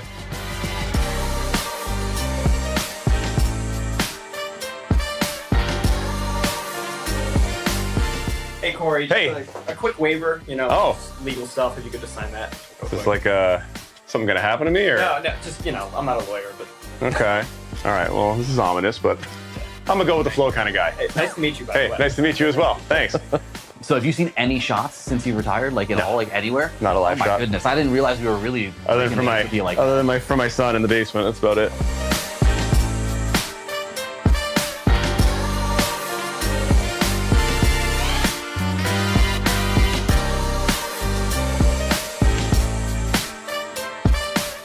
All right, let's hit the rink.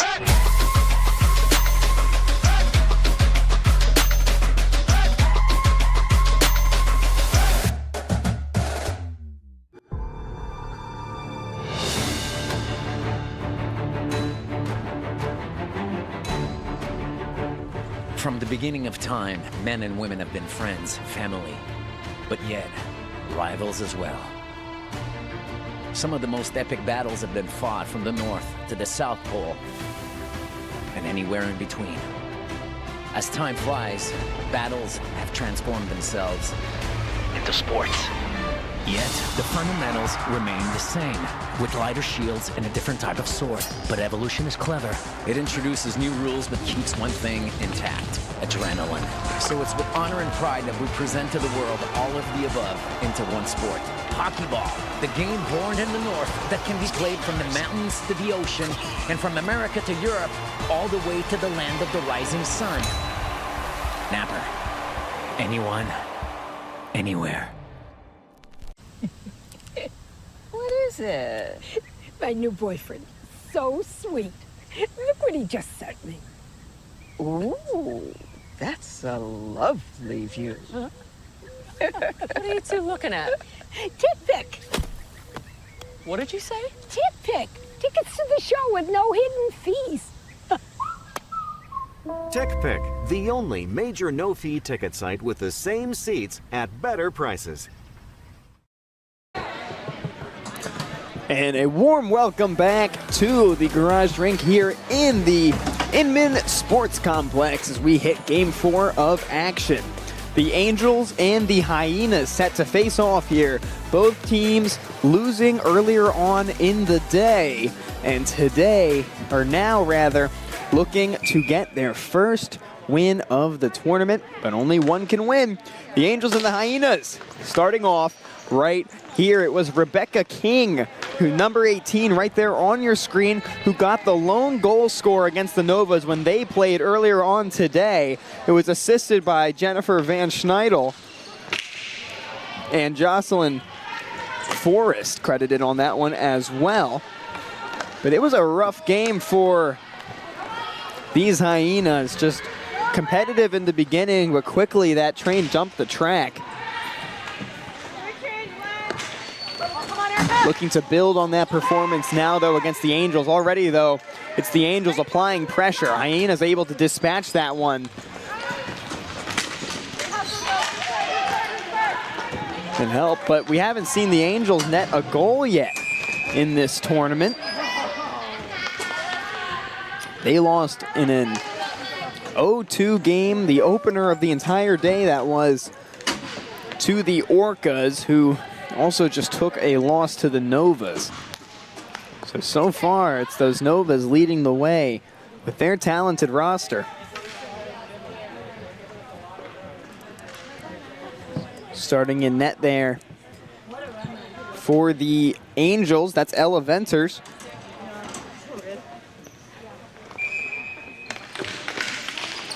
See the drop ball there. Good setup for the Hyenas. Didn't get it, though. A nice chance created. We saw this against the Novas as well. That one just lost control, but a good effort by Jennifer Van Schindel. And she's still fighting forward with it. Now in the back, Rachel Arno.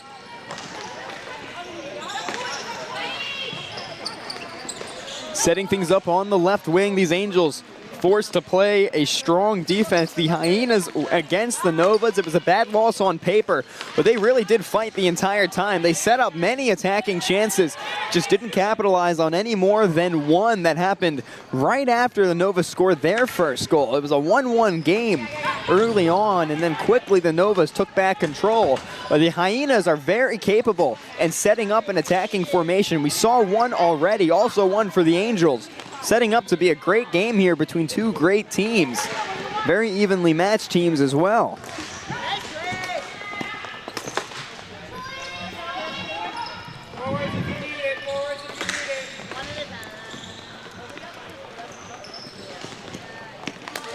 This ball going back, and the Hyenas taking their time, kicking things back to the defenders to try and set it up. The Angels win back the possession now. A long flying pass, just it's going to go right back to the Hyenas. And this one back over in the corner. Now the right wing circling around towards the back of the net. Kat Helling there to scoop that one up. She's playing with the ball now. Nice pass over to the right side. Big moment here for Katie Gardner, who gets the pass over, but an even better save for the Hyenas, Savannah Kennedy. Stops an outstanding Angels attack. A nice cross over into the middle, and we stay even. You see, beautiful pass right there to get right in front of the net. It was Kat Helling off the stick of Katie Gardner.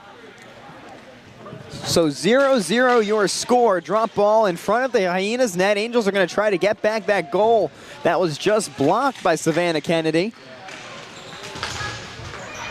Of course, Kennedy coming off of a 23-save game in the loss to the Novas.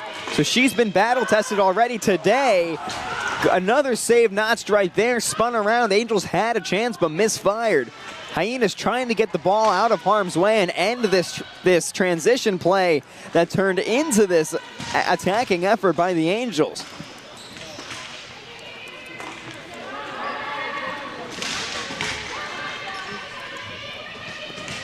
Spinning around out of the back corner now. You see Flanagan for the Hyenas fighting for it. And this ball flying up and over. Angels swat it down. Hyenas clear it out. Players start putting on the Jets. It's the Hyenas that gain control of it here. Striking forward, getting up in front of the net, trying to find the finish, but cleared out by the Angels defense. It was Rebecca King, the lone goal scorer for the Hyenas on the day, that set that one up, but just couldn't get there. Now a loose ball fight in the left corner. Angels have it for the moment, hitting it back towards the wall. Circling now behind the net. And the Hyenas going to regain control. Backing down two Angels defenders, forced to switch it up. Nice pass in the middle. Rebecca King tries a shot, but it's off target.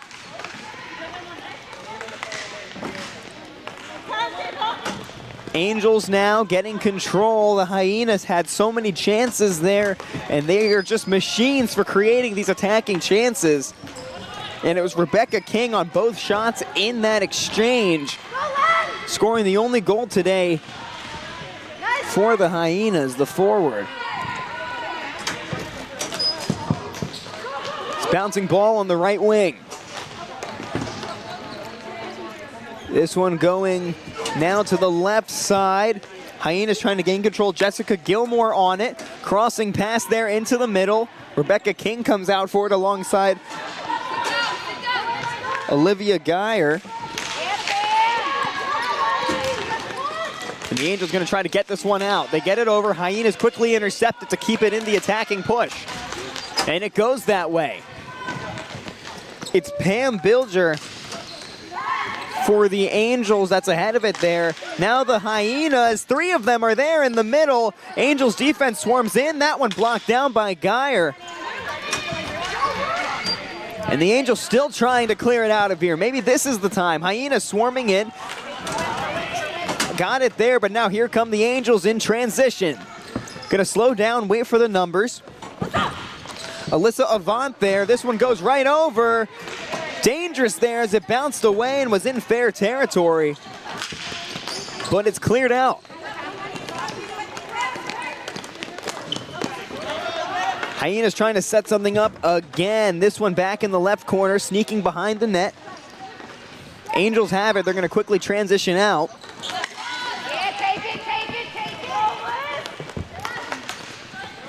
And here's Alyssa LeQueer with it. And now the whistle as it goes to Savannah Kennedy. And finally a stop of play after such a lengthy exchange between these two sides. 3:48 left in this first period.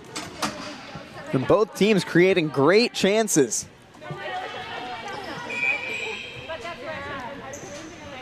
And now the drop ball. It goes down. Hyenas are the first over there. And they're going to look to move this across the rink. A nice pass there with a line of speed to Allison Flanagan. Flanagan chasing after it. Angels are right there.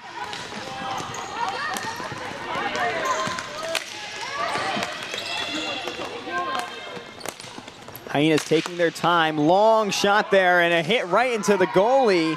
That hit Ella Venters. But now the Angels in transition. This one set up high for Alyssa Avant. Back into the left corner. Now sneaking behind the side of the net. It gets away from LeQueer. Now bouncing out, Hyenas trying to clear it, and they do so successfully. This one down at the other end. And the Angels send it forward. Hyenas now intercept it. Play in the middle here, right in the center. Good chance for the Hyenas. The Angels doing everything they can to stop that from developing. Pressed up against the wall. It's a 2v2 for that ball. It goes to the way of the Angels towards their own defensive side. Now the Hyenas set up. It's Rebecca King with a shot that's off target. But she had a clear view of the net that time, trying to pass it into the middle, but it's cleared out by the Angels. And now over to the left wing. 2:15 left in this first period. The Hyenas, they're looking for something. They're trying to set up these chances, taking lots of shots on the goalie, Ella Venters. This one into the middle, fires the shot, but it goes to the left. Now the Angels have it in the center, now taking it forward. It's Brianne Davidson controlling it for the Angels. And the Hyenas quickly win it back. It's Jocelyn Forrest leading the charge. And now in comes Runnels for the Hyenas.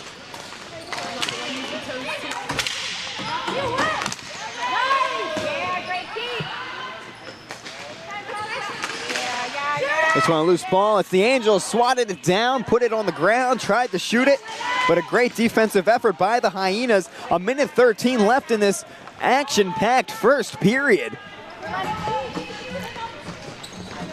Just play after play and transition after transition here.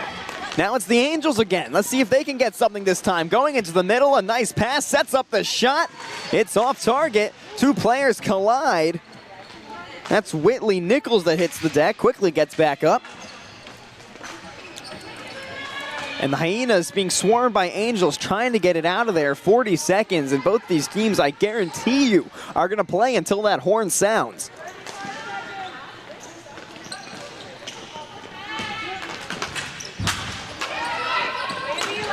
Angels now taking it back into their own defensive half.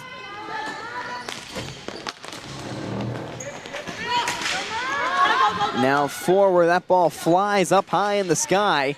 Angels are trying to get a shot off, but the Hyenas defense is swarming them as these blood-hungry Hyenas will not let the Angels breathe on any attacking effort. They try a long one there from the line, and the clock stops with 5 seconds as Savannah Kennedy picks it up.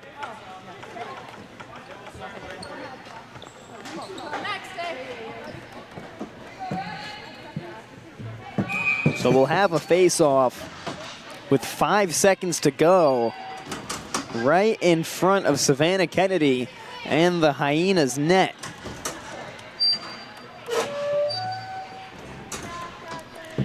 If the Angels are quick here, they could capitalize. See a nice view. There's the face-off. It goes to the corner, and unlikely that we're going to see a goal score here in this first period. and we won't, but so much action in that first effort by both these sides. The Angels and the Hyenas still scoreless, but both these teams searching for their first win of the regular season of Women's Elite. We'll be right back with period number 2.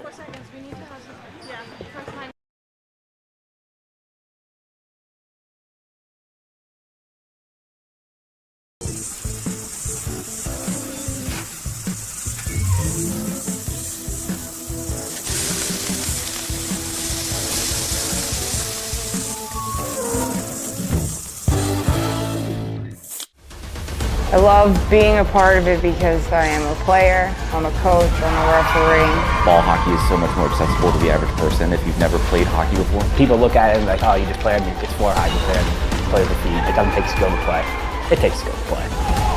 We get excited, people get happy, there's fight, there's everything in it. It's different. It's fun. Fast-paced. Electric. I mean, anyone can play.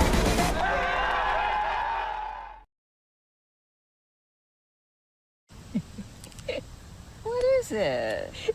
My new boyfriend. So sweet. Look what he just sent me. Ooh, that's a lovely view. Huh? What are you two looking at? Tip pick. What did you say? Tip pick.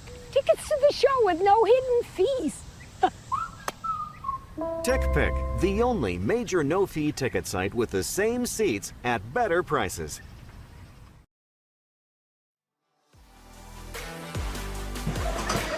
Period number 2 between the Hyenas and the Angels. Still scoreless after the first period, but not for any lack of effort.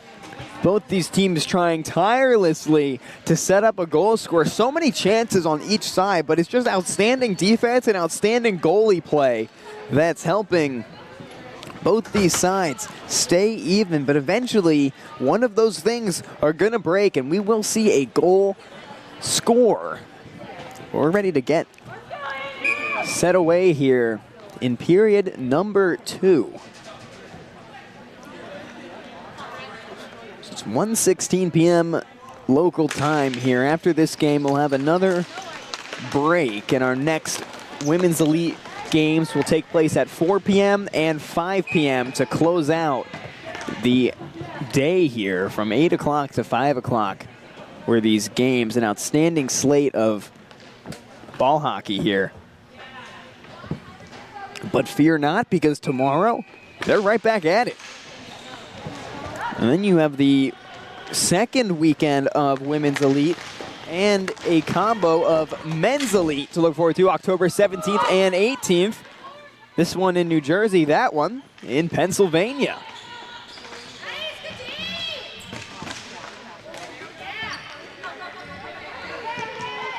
The Hyenas already back on the attack. Taking this one over. Things switching now.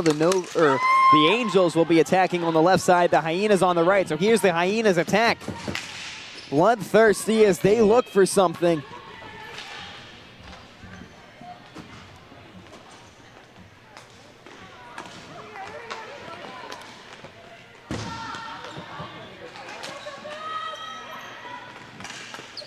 The Angels defense is getting in there, just clogging the middle, trying to keep the Hyenas out of it.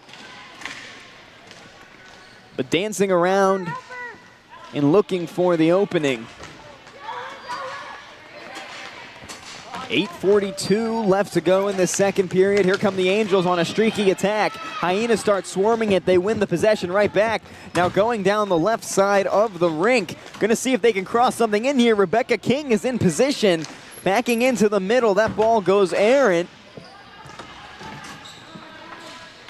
And back behind the net. Hyenas try one, but it flies up high into the corner. Angels are the first one there. It's Pam Bilger, New Jersey Tier 2 player for the Bobcats. And a long one there by the Hyenas bounces over. The Angels dispatch it. If a red jersey was in the middle there, it could have caused quite some trouble. This one now going to go back. Riley Yates That was first to it. And now setting it up, a long one. Won't test Savannah Kennedy. That's in net for the Hyenas, number 88.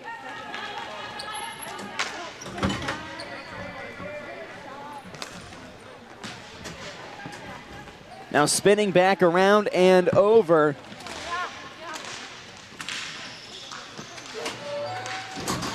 Here come the Hyenas, looking for something, left the ball there for a teammate, spinning back around, gonna see if she can get something set up, crossover into the middle, defenders are there, takes the shot, it's no good, behind the net. That was Rachel Arano, now gonna try to set something else up, blocked down again, trying to get it in, good opening, but no, cleared out by the Angels, outstanding defense by these blue jerseys, tries another one, still won't go, that time off target.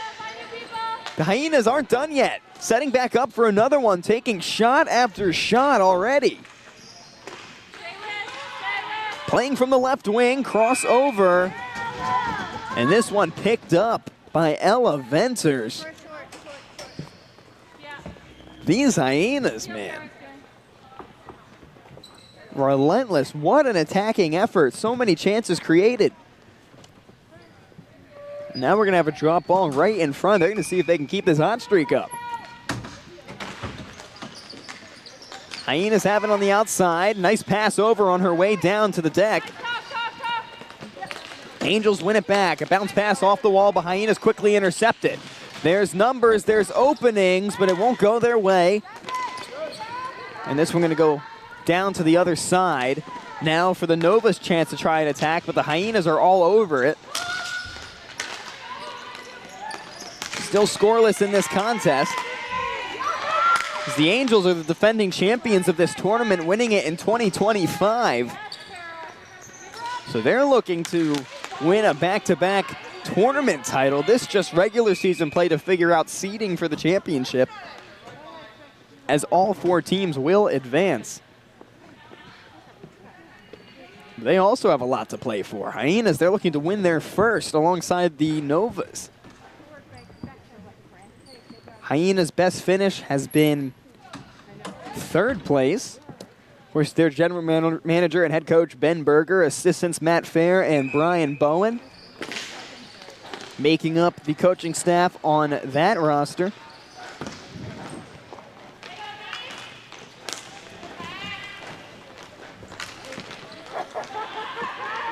This one going long and just going to be easily scooped up by Ella Venters.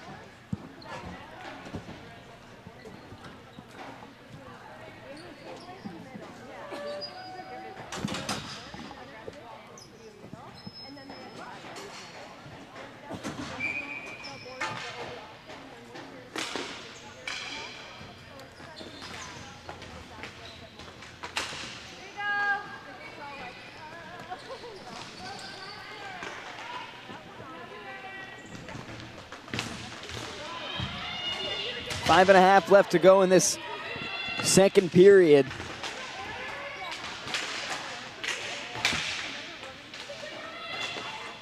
So these teams still battling it out. A lot of Hyena attacking possessions here, at least on the right side of the rink. Novas have been forced to defend a lot of this period, and we're only halfway through. Hyena sent a long one that hits the banner behind. But everyone sitting over in that corner is thankful for the netting. That ball didn't leave the rink. Hyenas backing it down into the goal, but blocked away by Ella Venters. Nice save by the goalie. Hyenas get it back, though. Heading it over to the side, trying to set something up. Looking for the pass. It was blocked down by number 33, Kat Helling. And now the Hyenas still looking for that cross. Looking to set something up. Allie Flanagan, the forward, steps in. The Angels have it, looking to clear it away, and they'll do exactly that. Gonna have a drop ball on this side as the Hyenas gonna rotate their numbers and get some new legs in.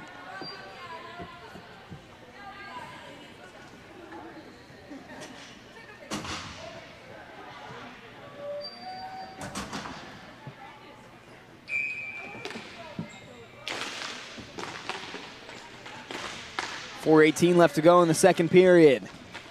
Hyenas have it after the drop ball, trying to set something up in the middle. Nobody there. Angels now take it. Only a matter of time for the Hyenas intercept it, which they do exactly that. Now playing back behind the net, chasing after it is Olivia Geyer.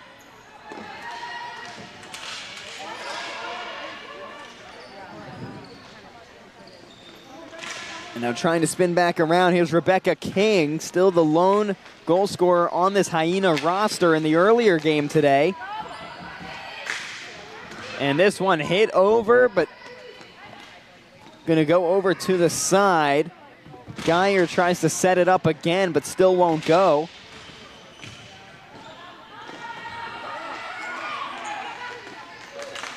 Now trying once again, Hyenas backing it down into the goal, trying to set it up, but it ends up on the other side. Here's Rebecca King with it now. Hyenas walking in, tries a shot, it won't go. Angels have it, they set something up. It's knocked down by Riley Yates. Now some subs in and out for the Hyenas as they once again try their attacking push. That one goes to the right side. Two players battling after it. Now a second Angel comes in for the lone Hyena. The Angels win it. Just looking to get it out of harm's way. These Hyenas are playing with so much energy.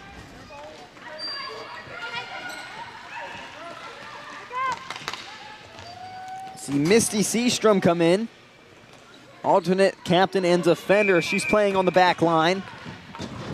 And the whistle blows as Venters puts a stop to it. 2.5 left to go in the second.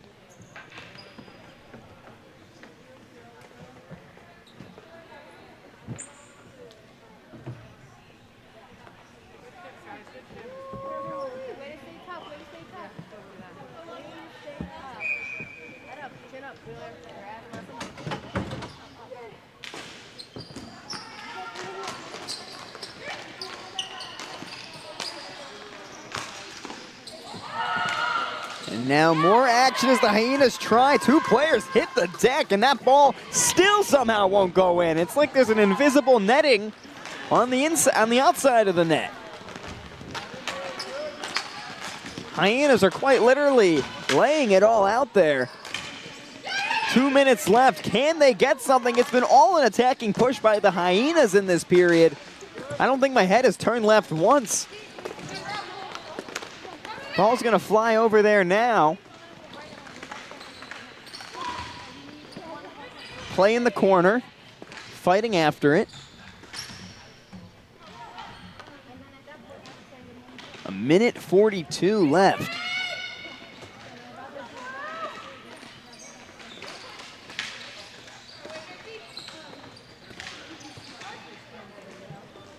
Whitley Nichols trails behind the Hyenas, disrupting it, and they win it back. This is a big moment for the Angels. Sets it up, long one there, it won't go. As the Angels just took possession in an outstanding territory to set up a shot.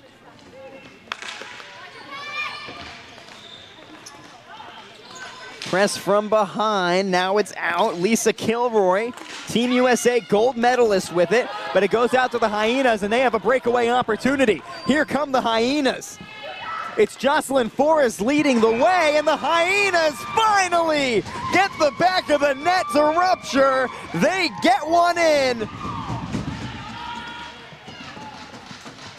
It took just about 2 periods and so many shots, but they finally got one. And I know that they are thrilled. This bench beside me erupted when that one went in. You see Ella Venters and how quickly this developed. There is nobody there. She wasn't even ready for it, and then quickly the transition comes in.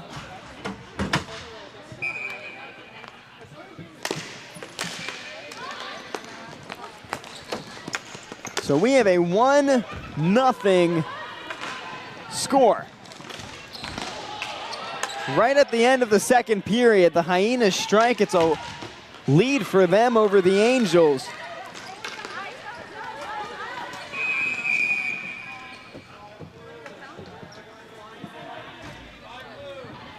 Here's your replay of how quickly this developed. Nobody was there until they were. Venters were like, wow, couldn't even react before that shot hit the back of the net. An amazing one by the Hyenas, and so rewarding as well. Finally getting that one to fall.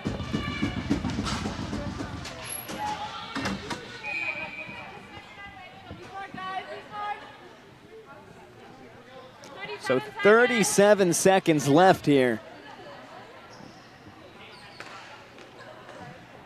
in the second period. And the Angels looking for a goal. Now, the Angels still haven't scored, and we also have a power play here.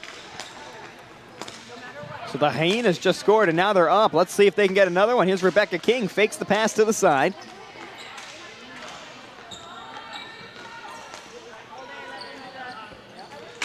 Slap shot there, it won't go. Hyenas still man up with 18 seconds left. Can they get one? Ball's in the middle, tries the shot, blocked down. 10 seconds. With the power play, they get it forward, inching it over, looking, setting it up. It doesn't go.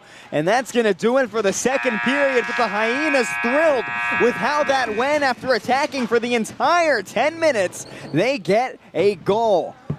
But 10 minutes left to go in this period. You can see that develop one more time. Just how outstanding it was by the Hyenas. An amazing pass there by number 7, Jocelyn Forrest, and sets up Rachel Arno, the forward, to perfectly score and give them the lead. The third period coming up next here. We will be right back.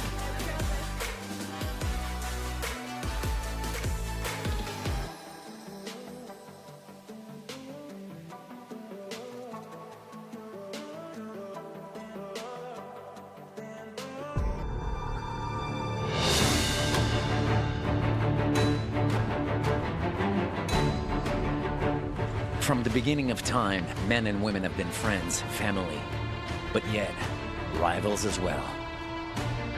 Some of the most epic battles have been fought from the North to the South Pole and anywhere in between. As time flies, battles have transformed themselves into sports. Yet, the fundamentals remain the same, with lighter shields and a different type of sword. But evolution is clever. It introduces new rules but keeps one thing intact: adrenaline. So it's with honor and pride that we present to the world all of the above into one sport. Hockey ball, the game born in the North that can be played from the mountains to the ocean, and from America to Europe, all the way to the land of the rising sun. Napper. Anyone, anywhere.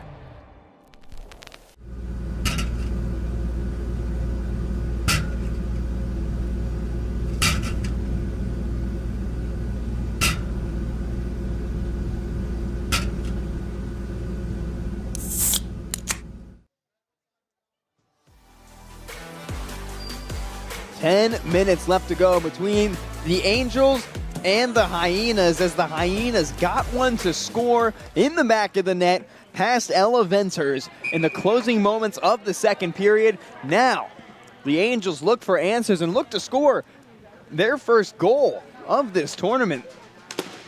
Didn't score against the Orcas, where they lost 2-0. This is a talented group of players with World Championship level experience, gold medal experience. We'll see if they can find it. Hyenas open up though. Already back in the attack.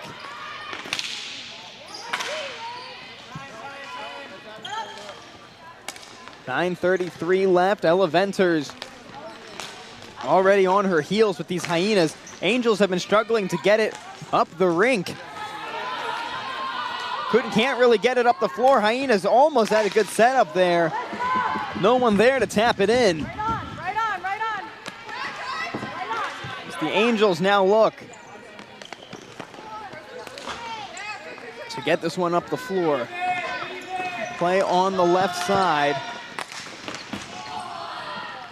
That one won't go.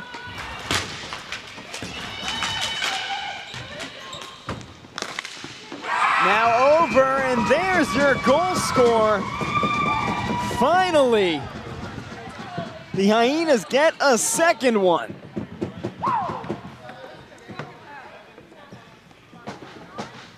Outstanding work by the Hyenas. 8:53 to go in the match, and they score their second one. You can see that again on your screen. It's a long shot. What a shot as well by Jocelyn Forrest.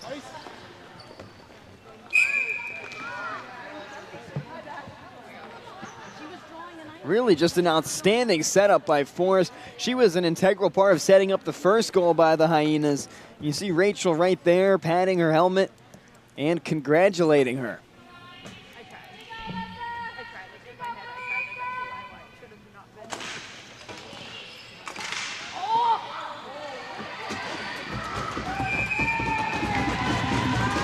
This one goes down now for the Hyenas.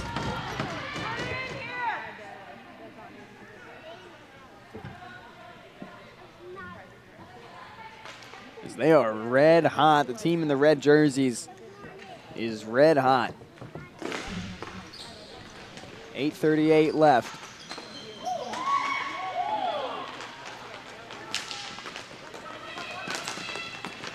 This one goes over now to the left side. Aaron Best with it with a nice pass. Hyenas, they look like they want their third. They're going over to the side. Delaney Carl with it. Fighting after it, shaking off Christine Wheeler. Now trying to get around. Aaron Best backs up. Looks like she's getting into position. And she comes back.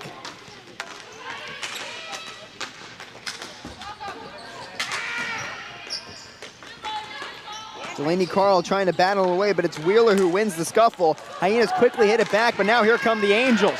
Disrupting it though. Great play by Michelle Faireller. Maryland Tier 2 player in Massachusetts. Or pardon me, yes, Maryland Tier 2 player for the Jellyfish.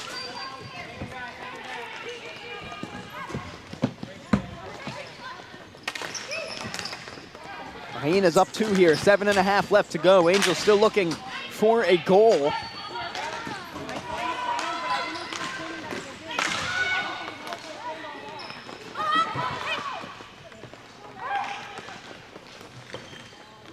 Angels try to clear it out. They do exactly that, hitting it far away.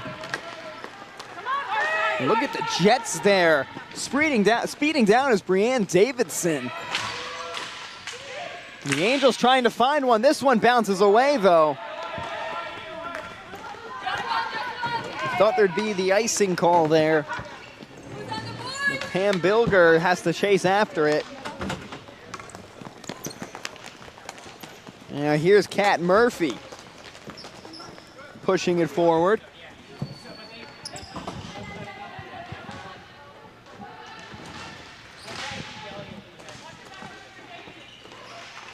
Angel spinning around, trying to set something up now on the left side. Davidson's over there. And this one goes loose, slips away from Marinelli. Hyenas now coming in forces. It's a pack of Hyenas speeding down the floor. But the Angels try to fly down. They win it back. Hyenas flooding the defense. This one goes down. A nice block there by Kennedy to save it. And now some quick moves. Great play there by Jocelyn Forrest. This one goes back, but the Hyenas get it right back. Forrest is setting herself up in the middle, trying to receive the pass, but nice defense by Whitley Nichols to force her back. And Whitley Nichols actually played for the Hyenas last season.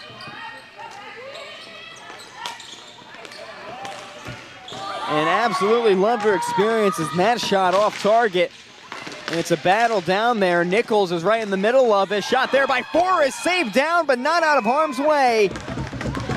And it's a good team effort by Kara Reeves and Ella Venters to put that one down and away. We'll see it one more time from the behind the net view. That first shot soars over. And a look at Ella Venters, the Angels goalkeeper, as this shot comes in. Great setup, great pass there by the Hyenas, but Venters able to stop it. And you see the reaction from Jocelyn Forrest. She had a very impressive play that just couldn't net, and that would have been her second goal of the contest as well. Here's Jocelyn Forrest now trying to dance around her opponent. She puts on the moves and hits this one back outside. Now back to Forrest, setting up in the middle. Nice pass, but that one goes to the back wall.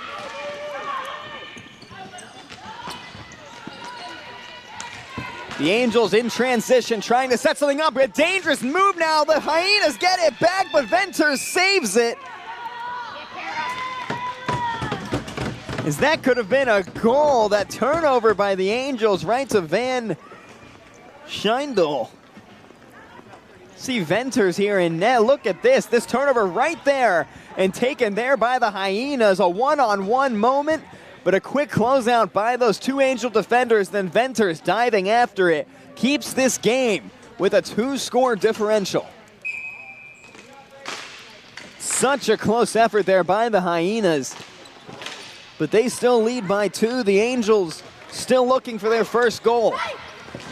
Trying to get it out of that defensive side now, and here they go. Sprinting down there, it's Megan Lavery. Now battling it in, Savannah Kennedy's there, dancing around, and the Angels net one, their first of the tournament.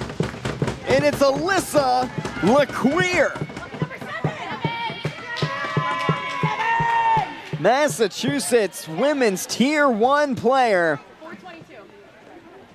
And she gets one to go, the first one for the Angels. And that puts them right back in this contest. A 2-1 score now. The Hyenas only up by 1, and that cushion just lost some padding. A great job swarming the front of the net here by the Angels. Clogging up that way, forcing the Hyena defenders to surround LeQueer instead of actually block that spot. And she nets one, and already here are the Angels back on the attack. Here's LeQueer, the goal scorer, with it. Now back over to the right wing, it's Erica Grivanovics. Now down there, and it's saved by Savannah Kennedy.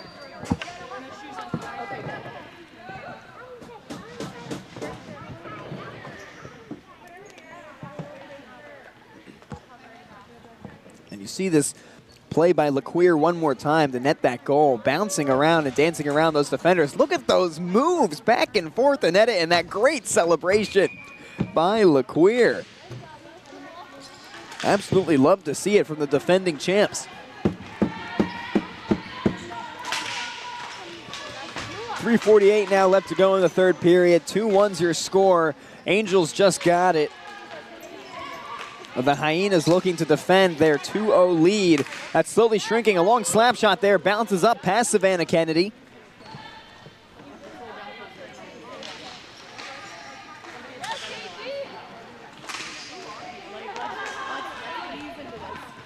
See a great atmosphere here at the Garage Rink. Hyenas getting out of harm's way with those banners in the background. It's just beautiful. Shows the competitive spirit of this weekend. Now a long one there by the Hyenas. Why not send it? It goes over to the right corner, slips away, and the Angels are going to pick it up. Here comes Davidson. Davidson meets a Hyena defender. Big chance now for the Hyenas. They kick it out to the back line. Here's Rebecca King going to try to set something up. It goes to Riley Yates on the left side. That one goes up and whistled dead as Ella Venters chases after it, and she gets it.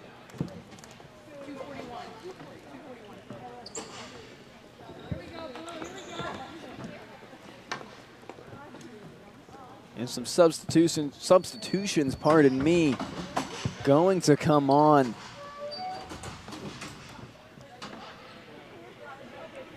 We're going to have our face-off.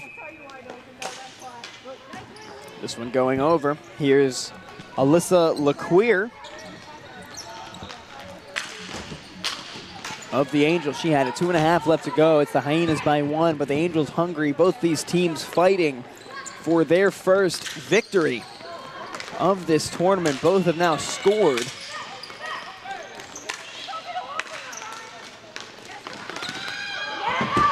Hyenas had a great chance there, but an outstanding save by Ella Venters.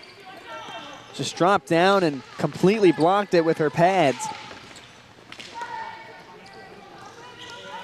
Well, the Hyenas are so great at setting up these opportunities.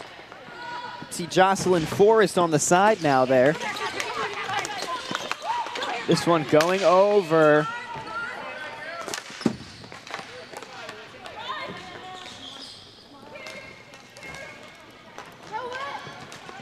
.143 left in the third period. Still fighting are both these teams.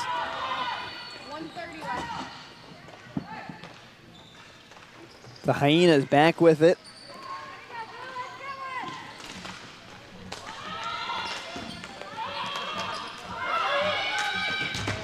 Now streaking down, shakes off one defender for the Angels.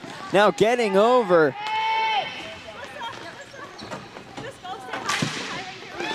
That one goes down. Venters is at it. That ball's loose. Forrest tries to send it, misses once, tries to send it again, misses again. And it's the Angels that just hand it to Ella Venters to blow the whistle.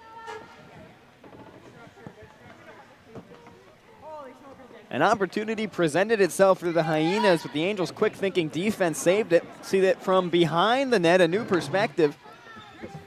See, the ball goes down. There's one shot by Forrest, another shot by Forrest, and right there to the glove. A good effort by the Angels. Just a minute left in this game. The Hyenas lead by 1.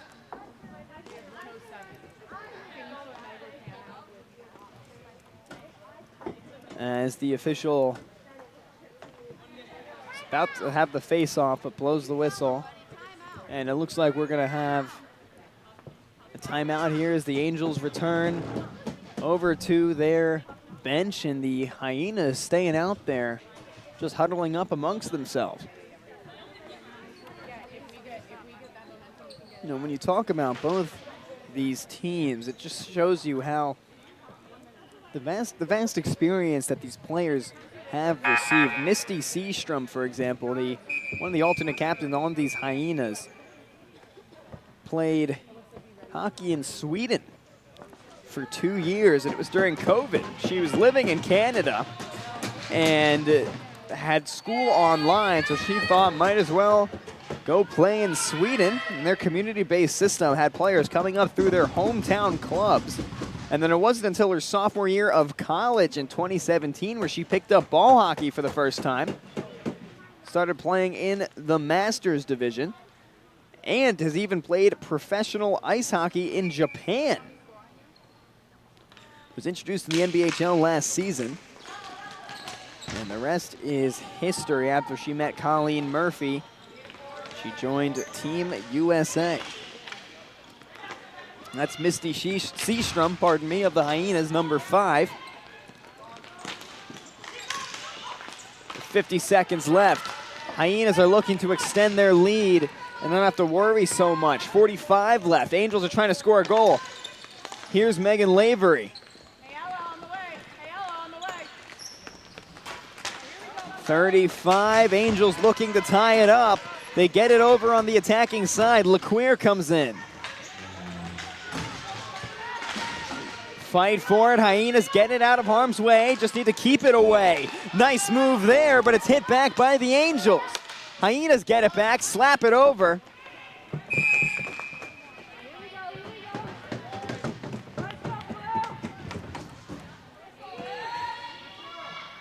This one comes back.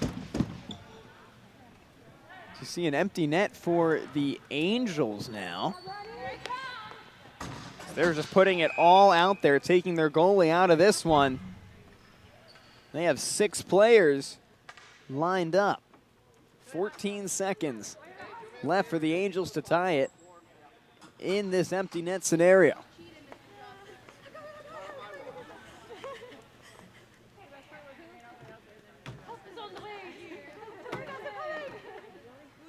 I'm going to take a moment here as the Hyenas going to talk things over before this final 14 seconds in the third period in the match. Hyenas leading the Angels 2-1, and the Angels came out with an empty net formation there just giving it all, trying to get the man up scenario to score them that goal and tie this up going into overtime.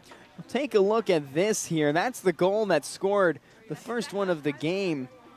That was Rachel Arno, the forward for the Hyenas. Their second goal of the tournament, and then this one by Jocelyn Forrest in the wide open space in the middle. A C there, giving her so much room, and that's what the Hyenas have been able to do. And you look back there, that's when the Angels scored.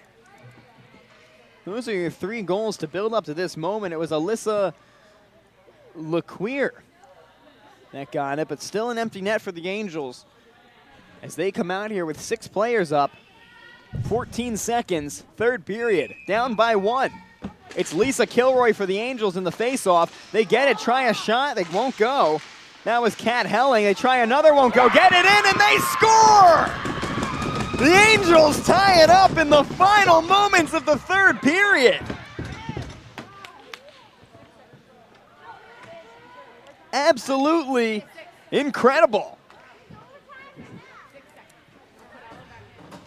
And we're looking down the barrel of our first overtime of the tournament. It's a tied game, 2-2. It all starts here with Lisa Kilroy. At the face-off, it bounces over, and the advantage favors in the empty net. The Angels get it to go. And you see the excitement, how thrilled they were in that moment. 5 seconds, Angels play keep away. And 30 minutes, not enough to separate these two sides. We're going to our first overtime of the tournament. A come from behind moment here by the Angels. 2-2 as we head to an extra period. We'll be right back. Do not go anywhere. An exciting finish here between the Angels and the Hyenas.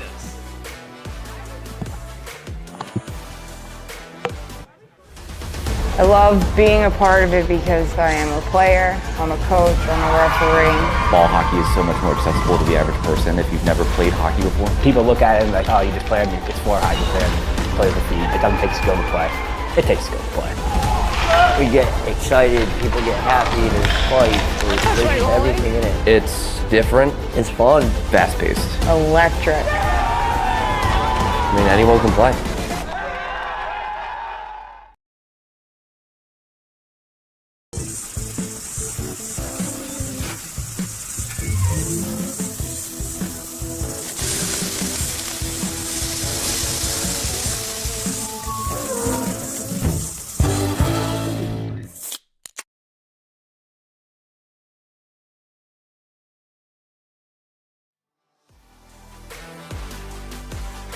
Angels and the Hyenas, and they need more time. So the overtime structure is as follows. As you see what led up to this overtime moment, it was Helling that tried a shot, and then it wasn't until it got bounced around and over, then it finally went in. You see the excitement there by Eleni Marinelli. She plays in the women's division in Massachusetts, Tier 1 for the Nightmares, bringing her talents here. And a big moment for the Angels. They came into this match not scoring a goal yet in the tournament and now tied it up when they were down 0-2 to the Hyenas. So we head into overtime, 3 minutes on the clock here, and it's a 3v3 overtime. You see the Angels and who they bring out. It's Kat Murphy, Pam Bilger, and Lisa Kilroy. Kilroy, the captain of this team, and a Team USA gold medalist as well. You look over at the Hyenas. They bring out Jocelyn Forrest, Rachel Arano, and Jennifer Van Scheindel. So, 3v3, let's see. The Hyenas already coming up and striking. Lucky that one didn't go in. Stays 2-2, 2:43 left. The Angels play from behind. If this 3v3 does not separate these two teams, that's when we go to a penalty shootout. And already 30 seconds ticked away, but immediately the Hyenas tried and almost had it right there. That would have been their third goal of this match. And potentially the game winner.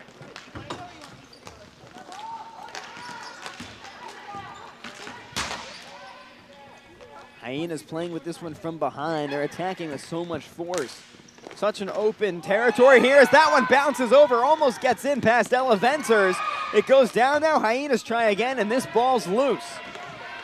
Going down into the right side. Rebecca King comes on. Jocelyn Forrest comes out. Now more substitutions by the Hyenas. 97 seconds left. Here comes Haley Runnels. Running it down now, Rebecca King passing it across the line. Minute 30 left, that one blocked down by the Angels, and now here comes their attacking formation.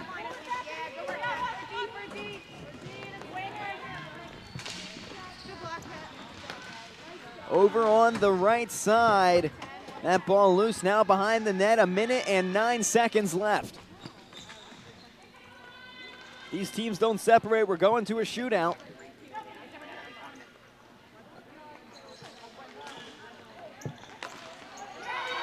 This ball loose now, Hyenas were chasing after it, but it goes back over to the Angels. More substitutions on and off for each side, 48 seconds. The Angels are looking to build something here. Lisa Kilroy is coming back in. And here come the Hyenas setting it up. It's in! It scores! The Hyenas get it! 3-2 with 34 seconds left in overtime, and they win the ball hockey game. Outstanding by Rachel Arano. These benches next to me with the Hyenas emptied out immediately to go celebrate. It's a 3-2 victory. They don't allow the Angels to come back, and it's in the 3v3 overtime that the Hyenas are able to ice it. Outstanding work by both sides in this one. You see how she came up from the left wing and snuck that one in. You couldn't tell for a second if it went in, but the immediate celebration as it rolls out. Outstanding by the Hyenas. They get their first win of the tournament off this stellar goal from number 17. Well, that does it for the action for the moment. You see the handshakes in the rink now. We'll be back at 4 p.m., and 5 p.m. to close out the day of the Women's Elite Weekend. We'll see you then. Don't go anywhere.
And we welcome you back to the Garage Rink here in Edison, New Jersey. The National Ball Hockey League's Women's Elite Weekend, day number 1 in the regular season, continues now with the Orcas taking on the Red Hot Hyenas, fresh off a 3-2 overtime thriller past the Angels. We have 2 games left on the docket, including this one, and then the Angels and the Novas to close out the action today. First period already underway between these two teams. The Orcas had a great win to start out the day with a 2-0 victory against the Angels, but now dropping their last one against the Novas. A tough one for the Orcas, going scoreless as the Novas moved on and got that victory. The Novas stay undefeated on the day. We'll see how they play against the Angels later on, but right now, it's the Hyenas that had the big story where they took an extremely difficult loss to those also red-hot Novas to start out the day of action here. A 7-1 loss to those Novas, but rebounding and coming back in great fashion. They led 2-0 against the Angels, and then before it was tied up 2-2, and then it goes to overtime where the Hyenas, in the last 40 seconds of that overtime period prior to going to a shootout, are able to get an outstanding shot by number 17, Rachel Arno. And that was the story. And why the Hyenas have a win in their record now. It's going to help out with seeding as we close out today, move on to tomorrow's regular season action, and then continue into the championship on October 17th and 18th in Pennsylvania. But for now, about 90 seconds ticked away in this contest between the Orcas and the Hyenas. You see some transition play already. There's Arno, the hero from last game. Shot there, fired, but it's off target by Jocelyn Forrest. Now the Orcas are going to move things in transition. Here comes Emily Kavortek, as this ball inches over now to the left side of the rink.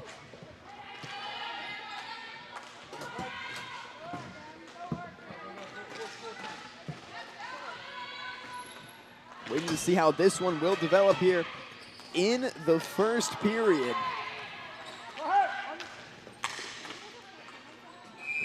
This ball goes down, and it's the goalkeeper that's going to fall on it. First time today, we won't see Savannah Kennedy in net for the Hyenas. Now it's Shelby Gennard, member of Team USA in their 2026 run to the gold medal. And then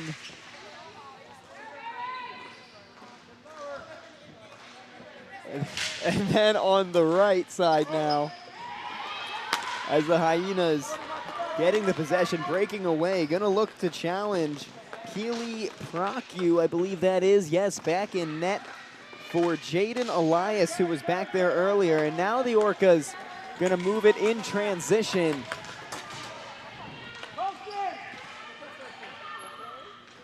As they bring it down, it's Mackenzie Martinez, the forward. Now on the right side, 2 Hyenas battling.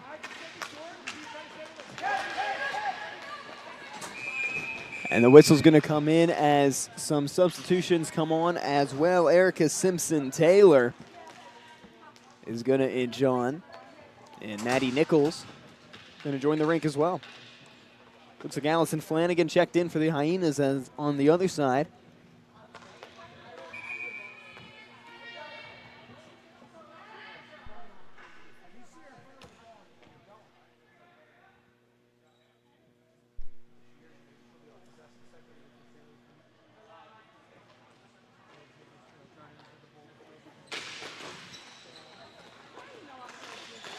Now the Orcas back in the attack. Hyenas looking to defend. This ball on the left wing side.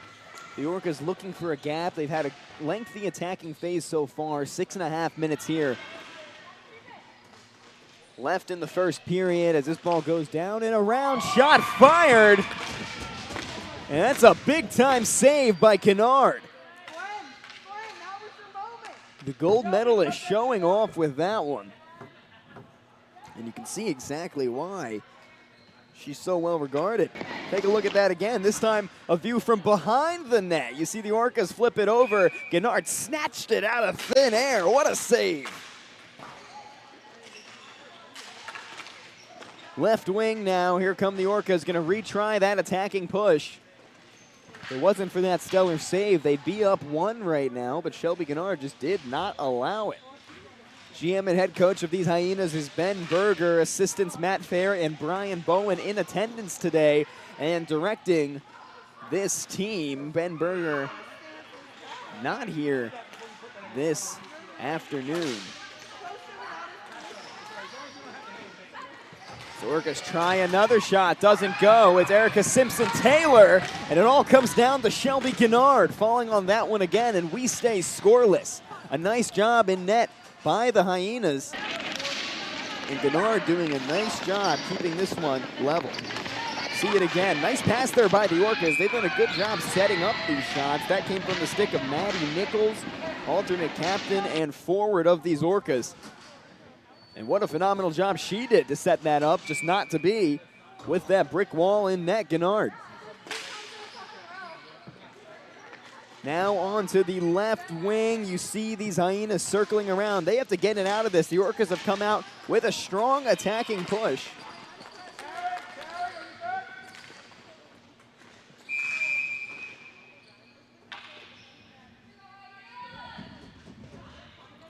We stop play for a moment here. 5.5 left to go in the first period.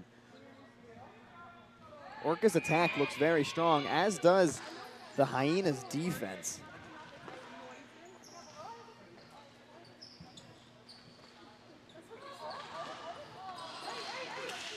Now this one's sliding down. Hyenas are able to get it out of harm's way. Looked dangerous for a moment. Now in the back corner, they need to get it onto the attack. They try to send a long one, intercepted by the Orcas. Big opportunity here, but the Hyenas slide in. A great defensive stop.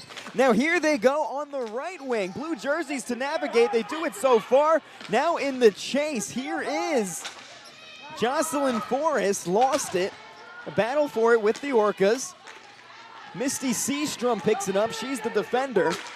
Long shot there goes. It hits the back of the net. Or pardon me, the back wall behind the net. And it's back with the Orcas now in transition. Here's Emily Kavortek. Nice block there, not letting that one make the net rupture. This was now on the left wing. Orcas back in control in their attacking stance.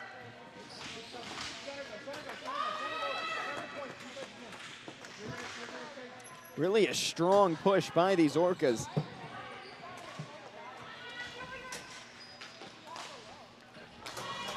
Maddie Nichols really leading the charge here, the Tier 3 Maryland player when she's not playing with the elite. And she says how impressed she is about the NBHL's reach among the entire country and other countries for that matter. And it was Maddie Nichols who spent time with the Hyenas in last year's elite season. She didn't play the first day of the second weekend. And that's when the Hyenas did not make it to the championship game. Their best finish in these last 2 years has been third place. The Angels and the Orcas are the champions that in its history, Orcas winning it in 2024. So now we'll see what the Hyenas can do. You see the Orcas really moving around on defense.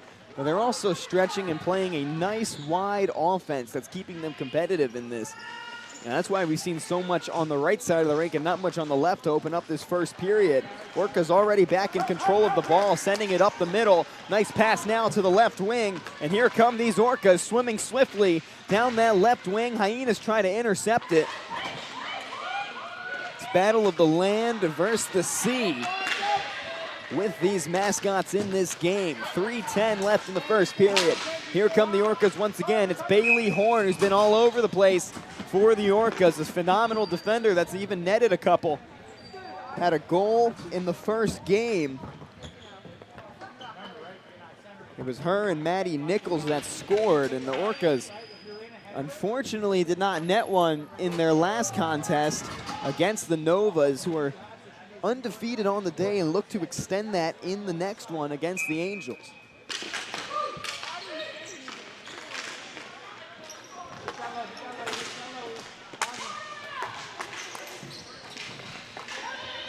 More contest on the left wing. This ball battled for a 1v1, and Orca swims over. Bailey Horn hits the deck.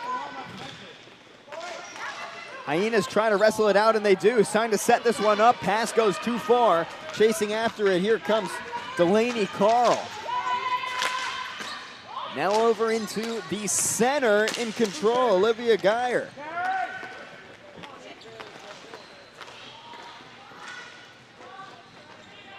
Orcas, pardon me, with a little bit of a disorganized attack on this one, being rammed by Hyenas, fighting for this possession. Great effort by Michelle Fairheiler. This one goes down and saved. And things are gonna reset here. A fast-paced first period between the Orcas and the Hyenas. You see what transpired one more time. This behind the net view, perfect for seeing that shake, with Para getting the whistle, knocking down number 4, Delaney Carl. And this is going to help out the Hyenas a little bit here after that foul. We're going to go over onto the left side in front of the Orcas. And I believe this will be a power play as well. It will be. Rochelle Para headed to the penalty box. After that one, a power play for the Hyenas. And what's been a strong Orca attack game in this first period. Let's see what the Hyenas can do. They start out with Misty Seastrom on the back line, fires a shot right into the middle. Hyenas are there. It's back up with Forrest. She tries one, it won't go. Orcas take possession. They hit it way down the rink. Game plays on. And these Hyenas going to try to take advantage of the power play with a great player and forward Rochelle Para out of this one. She had 2 assists in game 1. She had both the assists for both the goals in that first opening game against the Angels. And we've had so much great action today.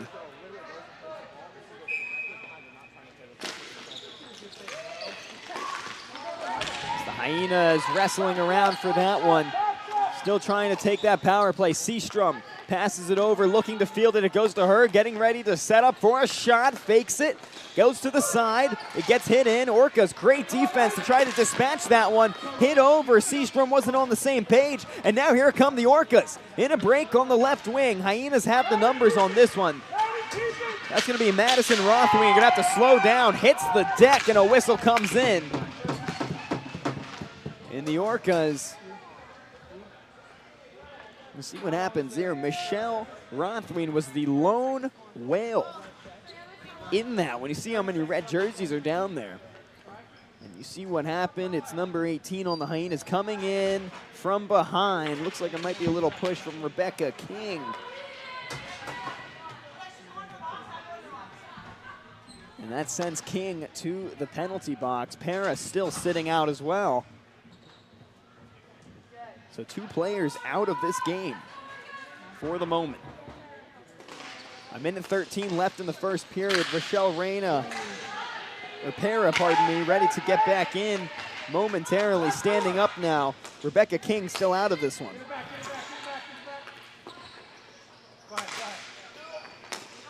Bailey Horn passes it over on the back line. And there you see it, 4-on-4. In this one, Horn gets it over to the right. Emily Kavortek has it. And it's 4-on-4, Orcas back to full strength. Rochelle Para comes streaking in, already making an impact. And now it's a power play scenario for these Orcas. They're a man up. Rebecca King, a great player, a multi-goal scorer. The forward, number 18, still out of this one. The Orcas on attack. They were testing the Hyenas already when they weren't full strength. And it's a big time shot there by Bailey Horn. Looked for a second that Geinert got it, but she just did it. Bailey Horn nets her second goal of the day. This time, it's in the power play. See what happened one more time. There is Bailey Horn, way out there. Hits the back of the net, makes it rupture. 2 goals for the day, and that's the power play. Back to full strength, 5-on-5. We're already headed down the left side of the rink. 5 seconds left in this first period. The Orca, there's so much action on the rink. I didn't even realize that the period was about to end, so the Orcas in the nick of time net one in the first. And what's been an action-packed start to this great contest will continue in the second period. So don't go anywhere. The Orcas and the Hyenas coming right up. Look at this great goal by Bailey Horn.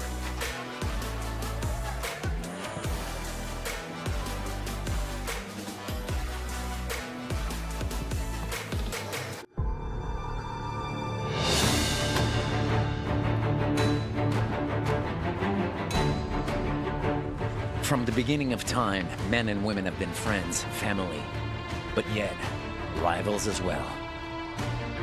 Some of the most epic battles have been fought from the North to the South Pole and anywhere in between. As time flies, battles have transformed themselves into sports. Yet, the fundamentals remain the same, with lighter shields and a different type of sword. But evolution is clever. It introduces new rules but keeps one thing intact: adrenaline. So it's with honor and pride that we present to the world all of the above into one sport. Hockey ball, the game born in the North that can be played from the mountains to the ocean, and from America to Europe, all the way to the land of the rising sun. Napper. Anyone, anywhere. Welcome back to the Women's Elite Weekend. We're kicking things off here in the second period between the Orcas and the Hyenas. In the nick of time, it was Bailey Horn that striked first in this contest to put the Orcas up 1-0. There's a shot from the line, a real long one. Great one. You'll take a look at that one more time. You see where she's positioned. She didn't move up very far.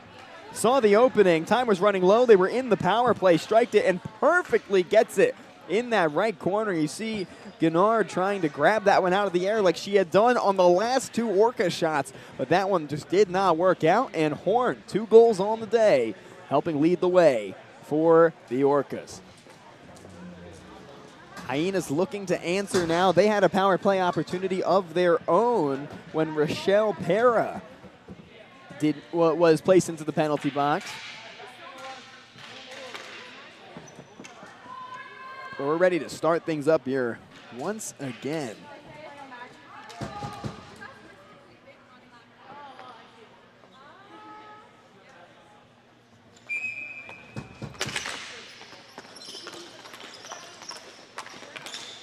And off they go. 20 total minutes left in this one, and a nice one there by Rochelle Pera, keeping that ball in possession. Now we're going to try to put the moves on Rachel Arno, but Gennard going to grab that one up, scoop it, and we're going to have a drop ball with the face-off just off to the side here. It was a nice shot by the Orcas. They've been pressing their attack for a lot of this contest. Firing off another one there. That won't go. Blocked down. Maddie Nichols in coverage there for the Orcas. As the Hyenas sprinting down and putting on the Jets was Jennifer Von Schindel. She was streaking down after that ball before that whistle blew. Very impressive.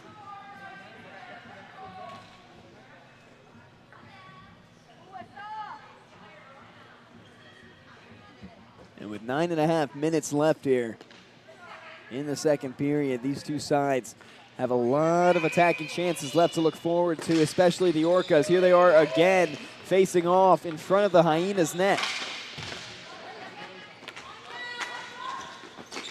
going around. It's the Hyenas bouncing a ball over on the side. And here they come in transition. It's Van Schindel has the opening, but that ball went too far. Nice clear out by Procue. Hyenas still maintain control. It's Jocelyn Forrest with a shot fired there. Goes over the net. Now off to the left side, Van Schindel. Jordan Pond in coverage for the Orcas. Now it's over. Another shot there. That one goes to the right. Chasing after it is Haley Bookwalter of the Orcas. Orcas have it for the moment, but here come the Hyenas in the press. It's Jocelyn Forrest slamming down, trying to get control of that one. With Adrian Erickson right behind. Hyenas have to chase after this one. Michelle Faraheiler gets to it there. Now the Orcas coming back. Here come the Hyenas rebounding in transition. Can they get it this time? Allison Flanagan leading the way, and it goes to Procue.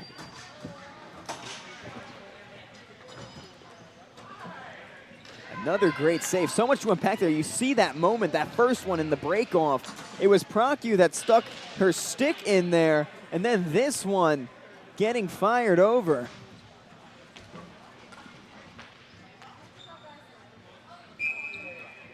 Really great action now in the face-off. It's favorable to the Hyenas right in front. Orcas get control, though.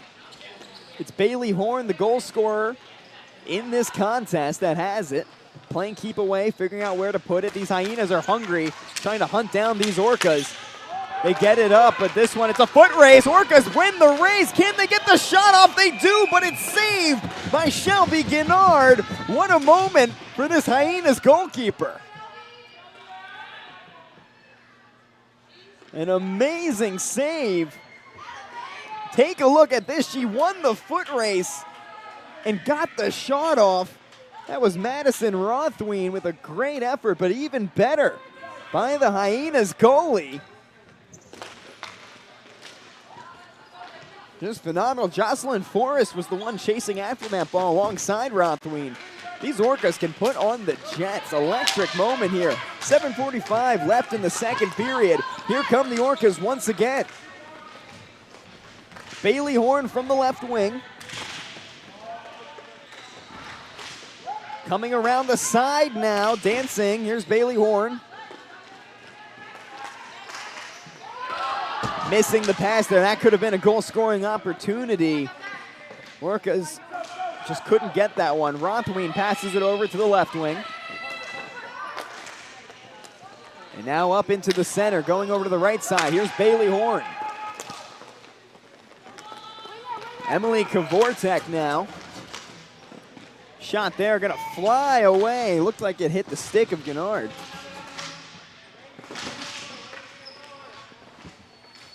Just want to fight for it. Orcas come away with it, setting up something in the middle. Tries the shot, and they'll get it. That's 2 goals now for these Orcas as Madison Rothween, the gold medalist with Team USA, gets that one to hit the back of the net. 6:50 left in the second period, and the Orcas, who've dominated this attacking possession, strike twice.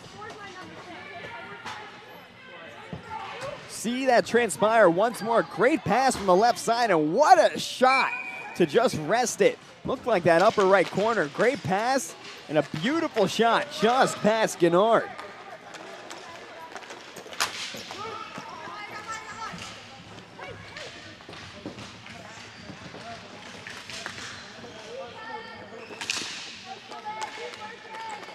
So now the Hyenas scrambling for answers. They need to get one of their own. 6.5 left in the second period.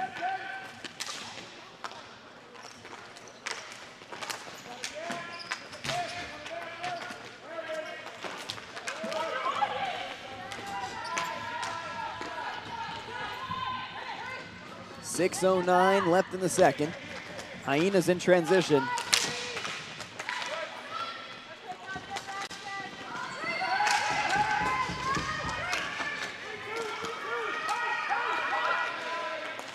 Maddie Nichols, good position for the Orcas. Great save by Guinard. Orcas again, and that one looked like she tried to grab it, but it goes down into the center here. And chasing after it on the right side.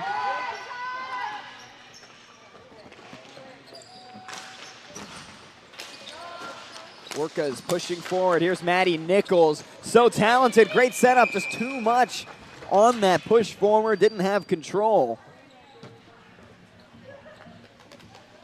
And this ball goes right to Shelby Gennard, and we're gonna have a face-off on the left side of the net. You see them taking positions.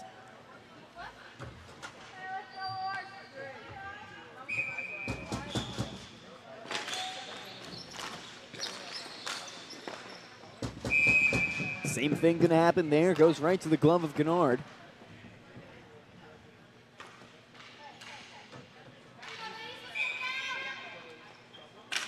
Let's do it over again. Hyenas and the Orcas battling it out. It goes to Arno. Orcas have it for the moment. Winning it back, still a big fight for it. Maddie Nichols sweeps in, tries to get that ball, goes towards the net, goes right past Gennard. And now back over, Hyenas have it, gonna try to get it out of there, and Bailey Horn gets in there for a moment. Chasing after it again, now the Hyenas have it. Madison Rothween disrupts it, she takes the possession. Hyenas now in transition. Here comes Jocelyn Forrest, tries to cross it over, goes too far. And Jennifer Von Schindel is gonna chase after it on the left wing.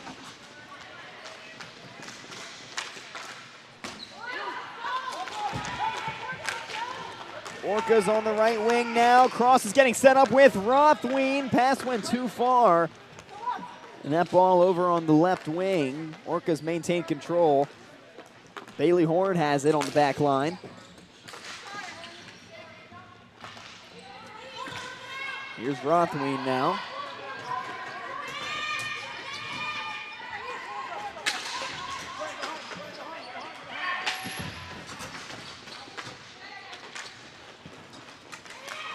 Less than 4 minutes left to go in the second period. Here are the Orcas in defense. Hyenas trying to jumpstart their attack.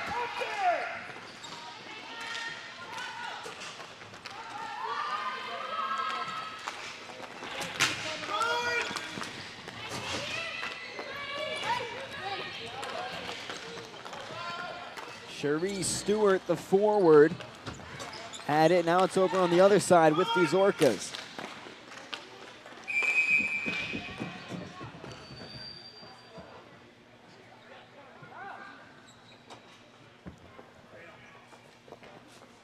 And we have a stoppage of play here. You see the quick reset by Shelby Gennard. This is a very tiring sport here.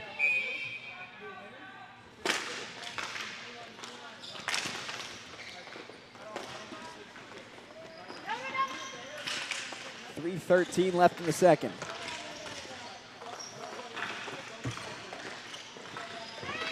Orcas at 2, Hyenas none. The Orcas trying to build on that, spinning around the net now, fires one off, it's off target.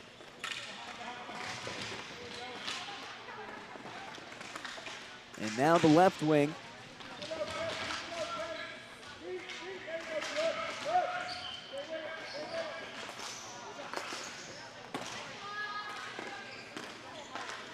Hyenas coming around the corner, and here's a breakaway opportunity.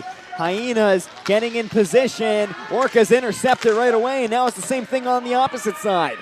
Here come those blue jerseys coming down. There's Bailey Horn with it. Flanagan got control of it, and now it's Aaron Best trying to get away. Lots of blue jerseys down there in defense. This is going to be the Orcas that pick this one up.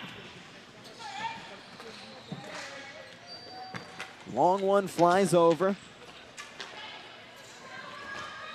And Gwen Vance of the Orcas had it for a second there. Hyenas try one, it bounces up. Dangerous though, and it's saved by Keely Procue.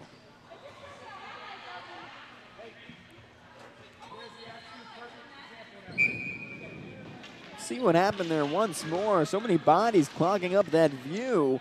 This one flies up and then gets hit back down. There's Proccu, and it did slip into the back of the net, so it was the official that called off that goal. And we're going to a face-off now.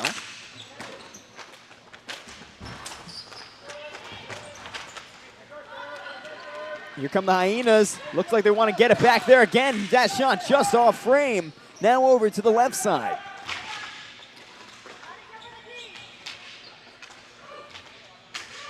Orcas pressing in. And the Hyenas are as well. Orcas sliding down, a last second save by Keely Proccu. Saves that one from sliding in. I believe she got that with her heel. Let's see this one more time. That was so close to being a goal for the Hyenas. This one slides in and just barely stopping that one right there. Came down to her sneaker.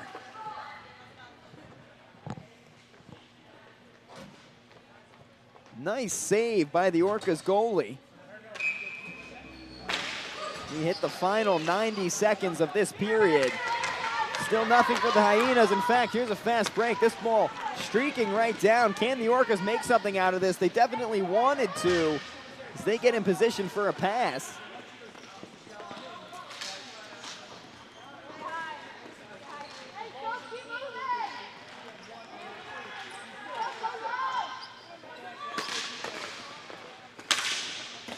Here come the Orcas, firing a shot just off frame. Still chasing after that one, looking for the rebound.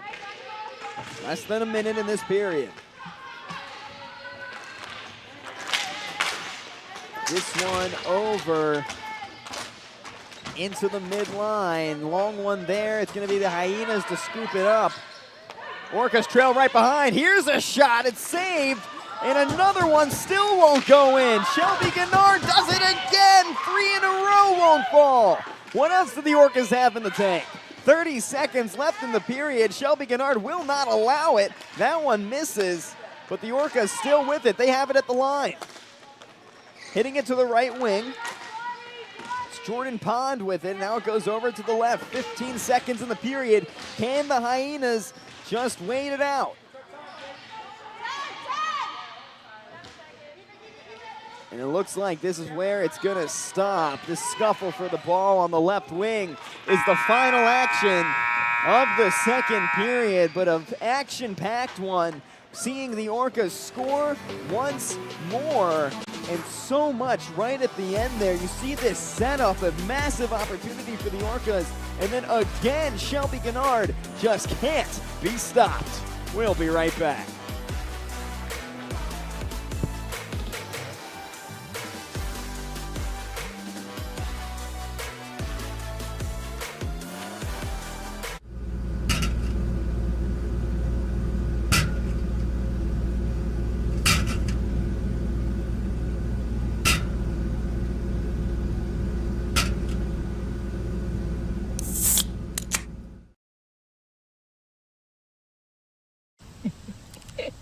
What is it?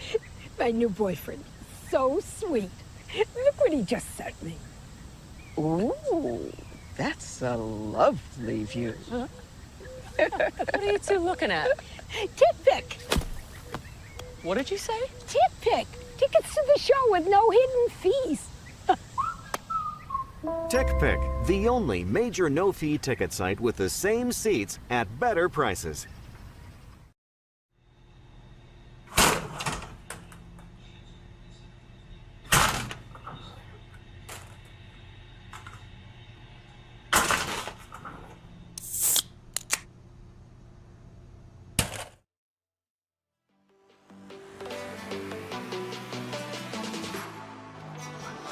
And welcome back to the Garage Rink here. The NBHL's Women's Elite Weekend continues. The last period between the Orcas and the Hyenas, and the last action of these two teams today. They'll be back at it tomorrow. But we're not done today after this match. Just one more to go, and we'll see the Angels and the Novas face off to finish out the round-robin theme of the day.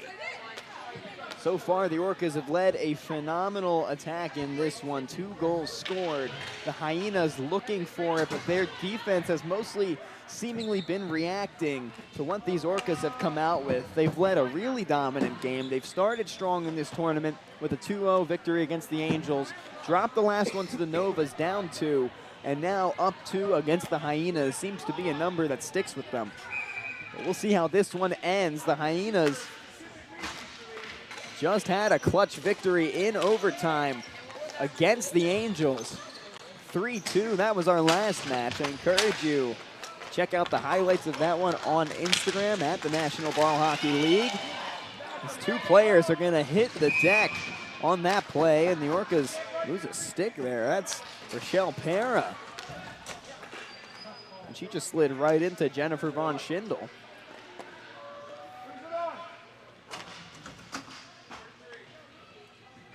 We're gonna see the referee open up the penalty box here. And this is the second time that Rochelle Para has headed to the penalty box in this game. We'll see what happened one more time. There's Para coming up behind number 10 where the ball is. Looks like her stick tripped her up. It's definitely not allowed.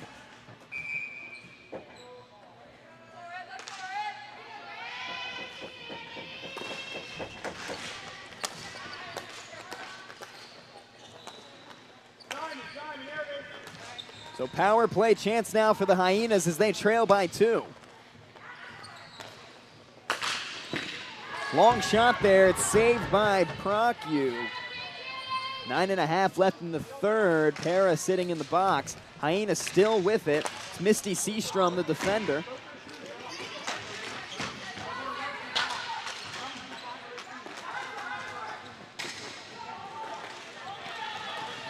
And the Hyenas now looking for it.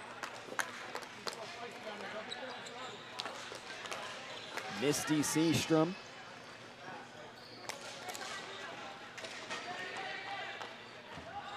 Back over, now it's with Rebecca King, the forward. Back over to Seastrom. This power play, Hyenas taking their time in it. Rochelle Para is holding on to the door, ready to get out of that box. Long pass over, it looks like they're setting it up here. Shot there, fired by Von Schindel, doesn't go. 8.5 left. This ball gets away from Seastrom, chasing after it. Guinard's gonna help out Seastrom as this one goes flying back over, still in the power play. Rochelle Para sitting in the box for the Orcas. Hyenas over with the advantage. And Para back up, Orcas back to full strength. She's running in now, this scuffle, she's not there yet. Hyenas take it over, hitting it back to the top. Here's Faraheiler now over, long slap shot, doesn't go, stuck in the middle. Von Schindel fighting after it, hits it over, it goes to an Orca. Back over, can the Hyenas grab this one? It still goes the way of these blue jerseys. 7:52 left, and the Orcas regain control and survive another power play.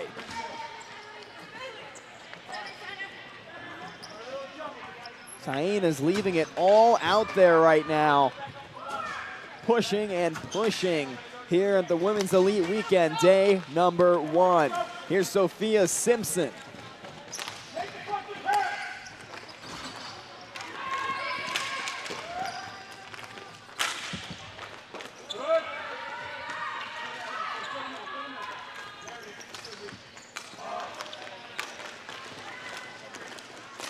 .713 shot there, goes off. Procu slapped away by Sophia Simpson. What a defensive play by the forward. Great effort, the Hyenas, they win it right back. Now over on the right side, sliding in is the Orcas. Another great play, that's Rochelle Para. The forwards on this Orcas team playing outstanding defense and what's coming to be a great Hyenas attack in the third period. Time is ticking though, 6:40 left to go in the game. Hyenas still trailed by 2. Orcas have the possession now, taking it into the middle, and they're gonna start bringing it up the rink. Hyenas swarming in on defense. This one gets away from Para a little bit. She scoops it back up, surrounded by those blood red jerseys. These Hyenas are on the hunt.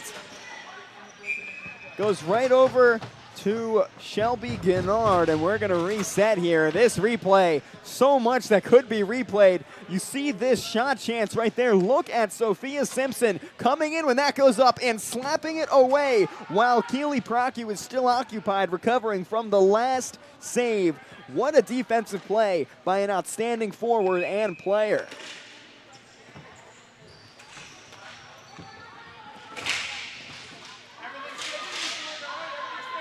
Ball pops up again, fighting for it on the right wing. As this one toppling over in the net, and referee gonna decide that one. Definitely not gonna be totally clean. They're gonna go discuss it. We'll see if it's a goal. They're gonna talk it over. The ball did go into the back of the net, but players toppling over into each other as well. We'll see the decision as they converse.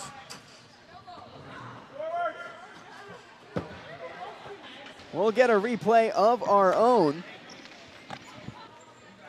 See, it's Yates in there, and the Orcas topple over Shelby Gennard. That's Erica Simpson-Taylor in that scuffle. Gennard falls down while that ball is just underneath her. And a great slowed down replay. That still 2-0 on the scoreboard.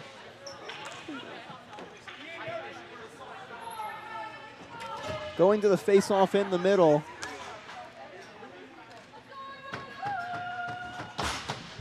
So the referee going over to the scorekeeper's table now. So we get set to face off. From the look of where the face-off's taking place, yep, it counts. That's a 3-0 score now for the Orcas. Crazy play with Erica Simpson-Taylor accidentally colliding into Shelby Gennard. So 5.5 left to go in this third period, and it's the Orcas that extend their lead on a circus of a goal. Now the Hyenas back trying to extend a chance in their attacking push to cut into this Orcas lead. Battle on the right wing wall. Now going back behind the net. Moving forward, taking their time. You see these Hyenas getting into position. It's going to be Keely Procu that grabs that one, and we're going to reset with a face-off just off to the side here. Here's a replay again of what happened on that last goal. It was a shot by Maddie Nichols that hit the net. Look at the time that it hits the net to when Erica Simpson-Taylor crashes into Shelby Gennard. There's the shot, and there's the score, and there's the tumble now with Simpson-Taylor and Gennard. The ball did hit the back of the net before that collision actually made contact. So credit the goal to Maddie Nichols as the referees decided it stood, and there's all the angles of it. And while that's going on, another goal is being scored, this time by the Hyenas with 5 minutes left in the third period. This one will go to Jocelyn Forrest. 5:02. Get you a look at that one. The face-off straight out of it goes right in front, and it's actually Jennifer Von Schindel that gets it in. Pass right over, one-on-one with Procu. Beautiful setup and a beautiful score.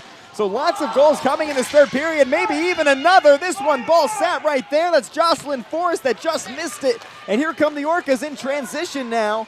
It's Madison Rothween. That ball flies up. It's off the net. Sophia Simpson after it now, still in the middle. Hyenas get it out of trouble. It's a 3-1 game with 4.5 left, and Shelby Gennard falls on that ball.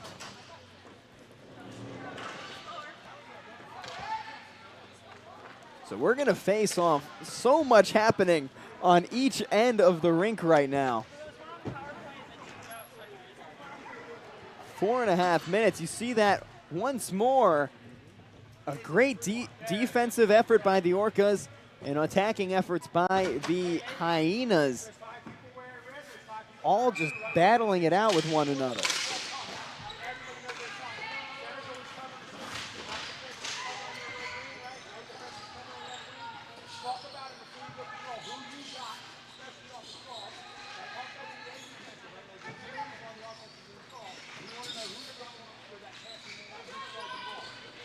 Back in the action now with 4 minutes left to go.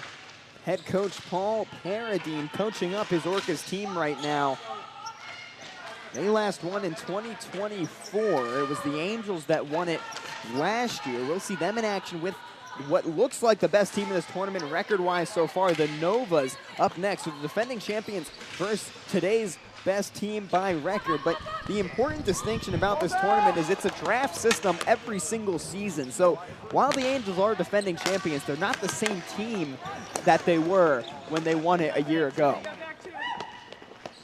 But still an interesting fight as the Angels, regardless, the folks in charge of that program will be looking to defend that title. Now over to the right wing, it's Rochelle Para. Back three, back three. High ball gonna go over. Here come the Hyenas. They have a chance to Jennifer Von Schindel. Orcas intercepted. Nice job breaking that one up. It's gonna be Delaney Carl for the Hyenas after that one next.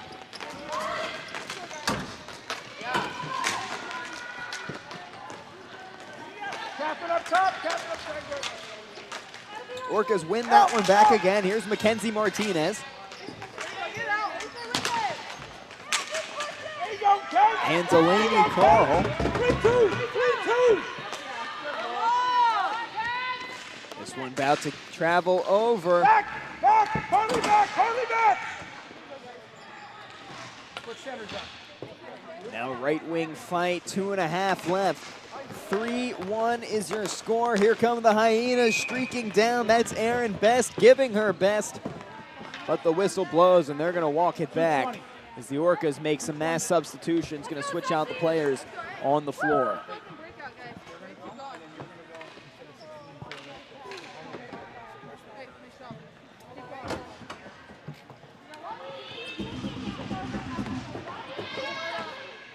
These benches getting fired up and electric. I'm sure you can hear the banging going on by the Hyenas bench beside me and the coaching up from the Orcas bench on the left side of me. 2:15 left, it's the third period. Hyenas trail by 2, Orcas fire off a shot, it's off frame. Keep possession, turn back, go, go. Orcas battling around, Sophia Simpson's up against the wall, he flies up, it's gonna go the way of the Hyenas. Erin Best has it, and the Hyenas try to keep control. Now chasing after it, though. Here comes Allison Flanagan. Orcas have it. They have a good chance here. Going up the middle, going to set up a shot. It won't go. Blocked back. Another shot fires off. It goes off the goalie, then rolls over to Flanagan, who has to come scoop it up. 3-1, Hyenas in desperation mode. Looking to get their second win of the day, currently at 1-1.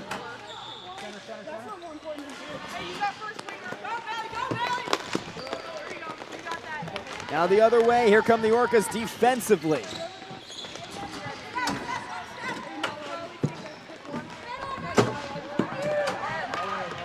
Down now, here's Rebecca King. Goalies out, find your red line first. Don't shoot the empty net. 1 minute left as the Hyenas empty their net. 3-1 with 60 seconds left to go. They're giving it all they got. Goalie out of the game, and they're going to see if they can net 2 in these final seconds of their day. In day 1 of the NBHL Women's Elite Tournament, they fire one off. It flies over behind the banner, sits on the railing there. Rebecca King, the forward, has it. Shot fired there. Proc, you got it. No, the Hyenas net one with 33 seconds left. Can they do the impossible and get one more in the final moments? Score is now 3-2. Look at this behind the net view coming in from the top left of your screen. A long shot goes off Procu and slips between the legs as it's tapped back in. A phenomenal effort by these bloodthirsty Hyenas.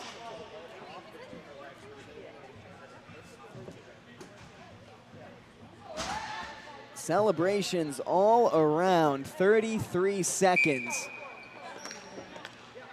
as Shelby Gennard back in net for the Hyenas. Here come the Orcas. They win it here in the 30 seconds. Only one.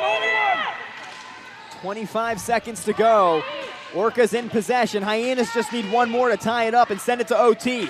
Here they have the possession. Going down the left wing. 15 seconds. Clock is ticking. Jocelyn Forrest with it.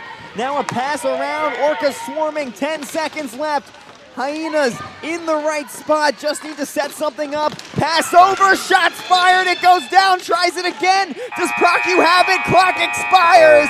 And that will do it. The Hyenas try and try right at the end, but fall just short. What an ending to an amazing game. The Orcas barely hang on, almost falling. You see that shot saved by Procu. It goes again, that come from behind, hit by Jocelyn Forrest. Just out of time as Procu scoops it up, and the Orcas are saved by the clock. One away to end this game. The Orcas go 2-1 on the day. The Hyenas, despite their greatest efforts, finish 1-2. What a phenomenal finish. And we are not done yet. We have one more game between the undefeated Novas and the winless Angels as they battle it out in just a moment. So do not go anywhere. NBHL Women's Elite Day 1 regular season. We'll be right back.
Yeah, with the NHL Network show, I feel we've gotten more asked than ever. Like, how does ball hockey compare to ice hockey? But I don't know how we show that. I know as a goalie, there's a lot of differences between ball and ice hockey, but I'm only a ball hockey goalie. I can only speak for the ball hockey side.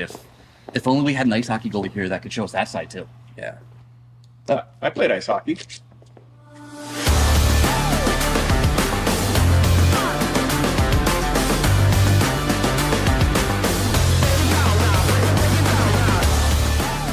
All right, we are here with Corey Schneider, 13-year NHL pro, former Jennings Trophy winner, 26th overall pick in the NHL draft, and we're going to show him some ball hockey. Yeah, I can't wait. I've always wanted to play ball hockey, but never had the time to, so I was busy on the ice, unfortunately.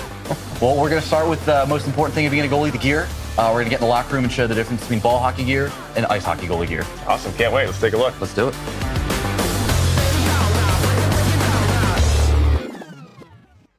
All right, and we are here in the locker room with Corey Schneider. We're going to talk about some of the differences between ball hockey goalie gear and ice hockey goalie gear. We're going to start with some of the similarities first. So as you can see, a lot of the gear is going to be the same. We have a chest protector, we've got a blocker, we've got a glove, we've got leg pads, we've got a girdle, and I wear a bit of a funky looking goalie helmet, but most goalies are wearing a typical ice hockey style, but the ball, it does have a little bit less oomph to it, so you can get away with wearing something a little less impact resistant than this. Yeah, just by my initial view of it, it looks like it's a little bit lighter and less bulky than ice hockey gear, because I'm sure quickness and speed, probably a faster game in ball hockey in terms of how quick it can move. So it feels like you don't need quite as much bulk to protect you, but you need to be able to move and get to places quickly. Yeah, absolutely. This gear is made to be a little bit lighter. Like you said, you don't have to absorb the full impact of a puck.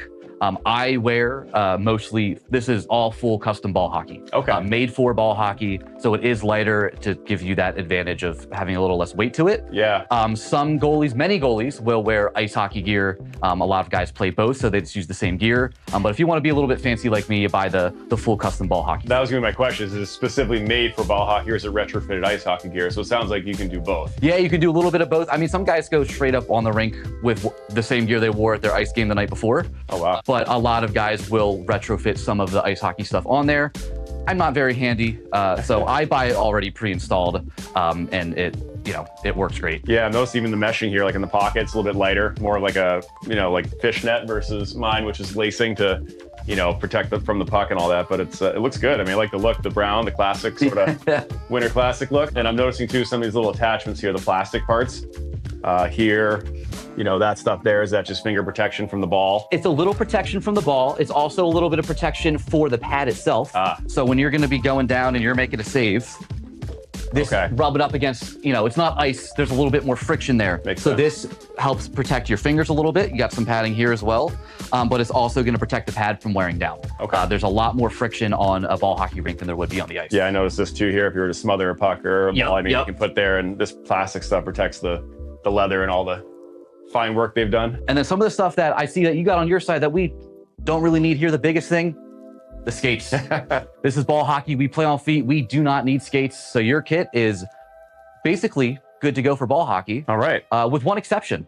And I'll show you on mine, is these sliders. Yeah.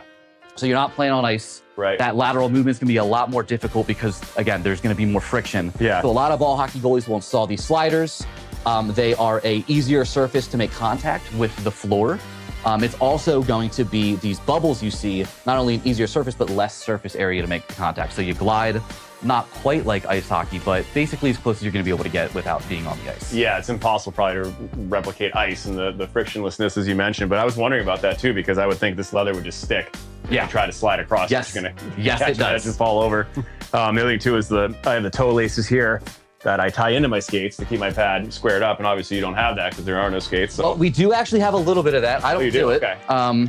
But so if you can see my shoes here, which I keep attached to the pads, they got a little bit of a toe tie here. Oh, very cool. I don't use them, and they've also got a boot strap. That's awesome. So that'll go right through the boot strap, so it'll keep you squared up. Some guys will go for the loop around the edge of the heel. Because not all shoes are made like this. This is, again, another ball hockey specific piece of gear, these shoes. Very cool. I did not realize that. And an example of some retrofitted ice hockey gear, we do have a pair of ball hockey leg pads for you over by the side. Okay. Yeah. With some ice hockey pads with some ball hockey sliders. We're gonna let you use those out to try a ball hockey today. All right. Well, I haven't seen a shot since I hung my pads up about 3 years ago, so hopefully I remember how to do it, especially with the new kit here. Well, we're gonna put you through the ringer. Can't wait. I need to get a workout in today.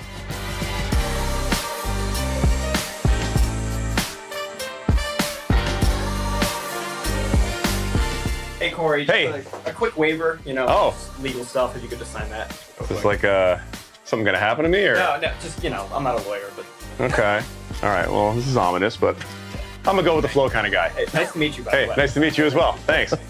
So have you seen any shots since you retired, like at all, like anywhere? Not a live shot. Oh my shot. goodness, I didn't realize we were really. Other than from my son in the basement. That's about it.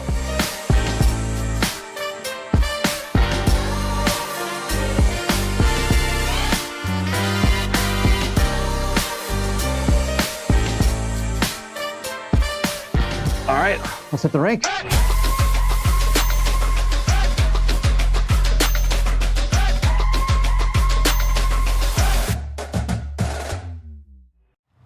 Yeah, with the NHL Network show, I feel we've gotten more asked than ever. Like, how does ball hockey compare to ice hockey? But I don't know how we show that. I know as a goalie, there's a lot of differences between ball and ice hockey, but I'm only a ball hockey goalie. I can only speak for the ball hockey side. If only we had an ice hockey goalie here that could show us that side too. Yeah. I played ice hockey.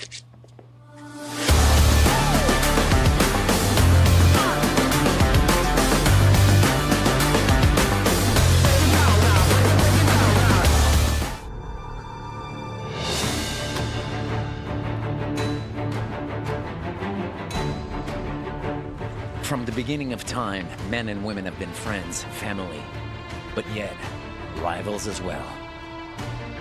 Some of the most epic battles have been fought from the North to the South Pole and anywhere in between. As time flies, battles have transformed themselves into sports.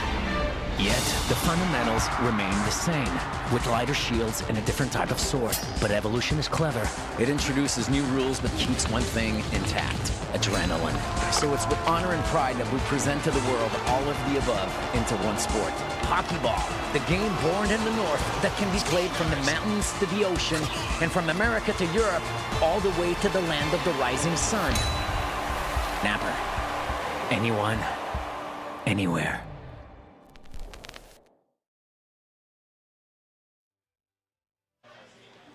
And we welcome you back to Edison, New Jersey, with the final match of day one of the Women's Elite Tournament here, the regular season between the Novas and the Angels, here to take us home in this final one, a 5 o'clock start. Among us now, the Angels, yet to get a win today after some challenging matches. They battled with the Orcas to start out the day, lost that one 0-2, and then a battle against the Hyenas earlier on, went to overtime while the Hyenas were up 2-0. The Angels tie it up 2-2 in the final moments, send it to overtime, but with 40 seconds left in that extra period, it's the Hyenas who scored and won that match. So a little bit of a heartbreaker in that one, where Eleni Marinelli and Megan Lavery netted goals for the Angels in that, just to fall later on. But the Novas, man, they have been red hot since this day begun. It started out with a 7-1 win against the Hyenas. No better way to really start your tournament than that.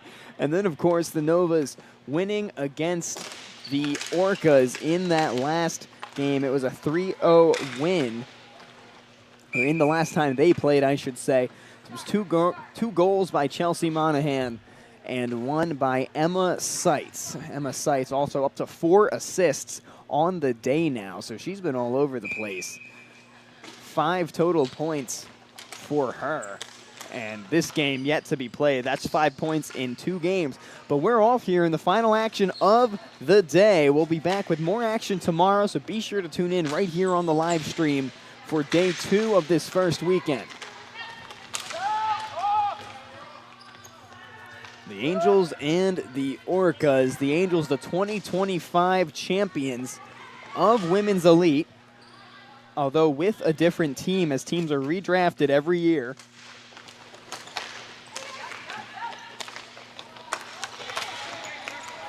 And here's Colleen Murphy, one that her friends and teammates dating back to her college playing days referred to as the little bulldog on defense. The more you see her play, the more you'll understand why she's coined that nickname. Such a aggressive player, so great at what she does as well. On all sides of the ball. I mean, she can score, she can defend, she'll chase you down. Very talented. And also Ari Kosikowski, another one who played with Murphy in Ostrava to win a gold medal in 2026, earlier this summer that was. And this is a Novas team that combines for 5 gold medalists. I mean, these are the best ball hockey players in the world when you win a gold medal. So 8:20 left to go. Here's Karp with it, bringing it up into the middle for the Novas. That shot going to be saved. It's Ella DeChico back in net. We saw Ella Venters in game 2 when the Angels took on the Orcas. Or pardon me, that was the Hyenas. DeChico played against the Orcas and now going to take us home here in the final match against the Novas.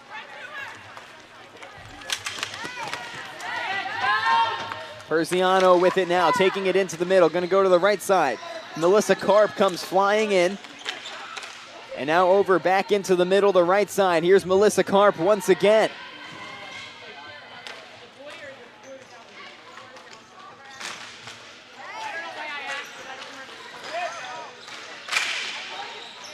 Back at it, chasing after this one.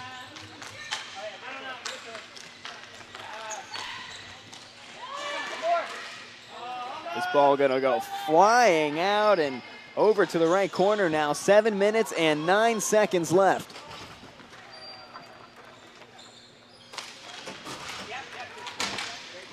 The Angels fighting over now on the right side. We're gonna see their attacking push for the first time. What can the Angels do?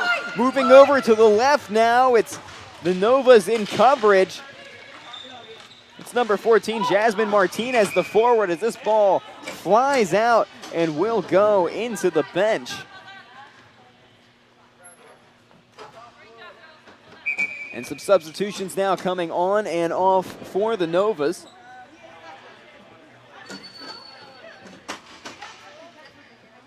.6:46 left in the first period.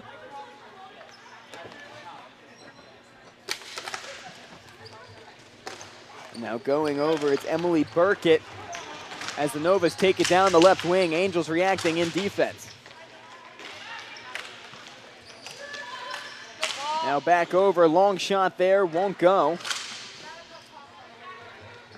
And they're gonna fly over now onto the right side.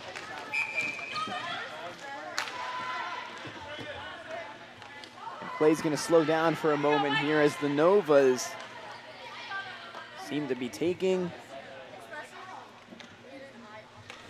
their time coming back over. We're gonna have a face-off on the right side.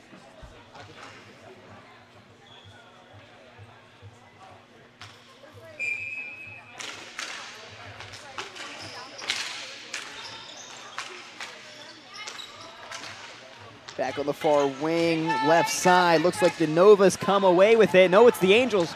Angels coming down the middle, moving quickly. Has a teammate on the left. Shot fired. It's going to be off frame. Now over to the left wing. 6 minutes left in the first period. Abby Rush, the forward, has it. Now going over into the middle. The Novas take it over. Angels intercept. Spinning around and avoiding Emily Burkett in defensive coverage.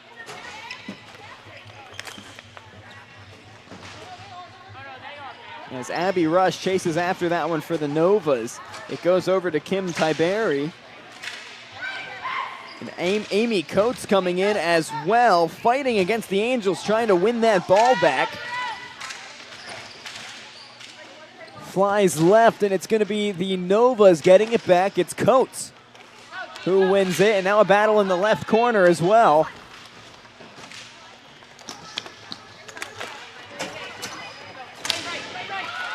Angels coming over now on the right side. Going over into the middle, crossing over to the left. Substitutions in and out for the Angels. Less than 5 minutes left. It's the Novas regaining control. It's Colleen Murphy with two Angels on her. She gets it away. This ball gonna fly up. Here comes the Novas in transition. What can these forwards do? Chelsea Monahan's in position. It's Seitz with it, though. The Angels intercepted. They get it back. And they move over to the left side. That ball going to go off the wall. A collision. Colleen Murphy going to fight with number 16. That's Kara Reeves on the Angels. Left side now. Here comes Emma Seitz. Nova's trying to set something up. Careening into the middle. Shot fired, but it's blocked down by Kirsten DeChico.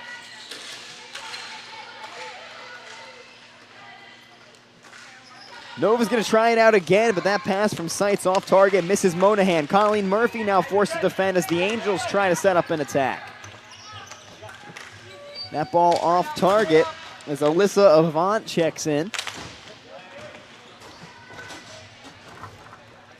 And now going over to the far side, more substitutions in and out for both the Novas and the Angels.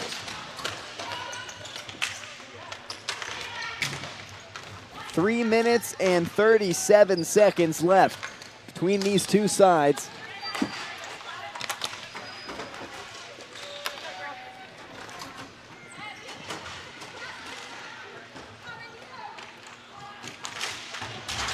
In the first period.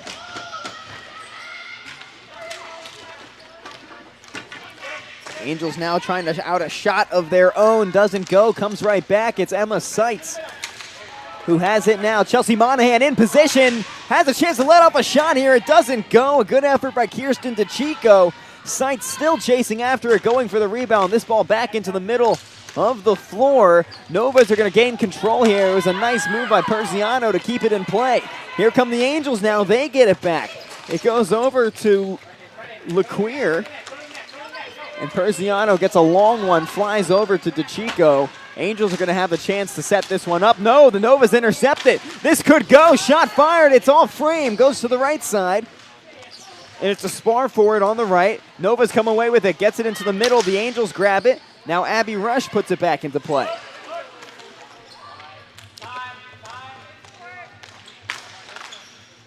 A chance for these players to catch their breath as this one fired. Saved by DeChico. Now to the left wing. Nova's going to slow it down, try to set something up. This ball back behind. Players going into position. Avant is right there in the middle looking for a pass. But now it's back over to the Angels. Back and forth play. They just need to get it out of this defensive territory. They try it there, but it goes right back to the Novas. Kim Tai Berry has it. Sliding in was Avant. That was Melissa Karp, rather. And now back over. The Angels do clear it. Referee signals to play on.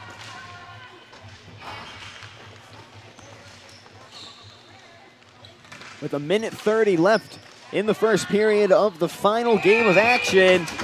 It's a big save there for the Novas. That's Addie Preninger, who's been locking down the net all day long for the Novas. Let's take a look at that once more. You see the shot coming in from the top right there. And Preninger just scoops it up with no problem controlling that one.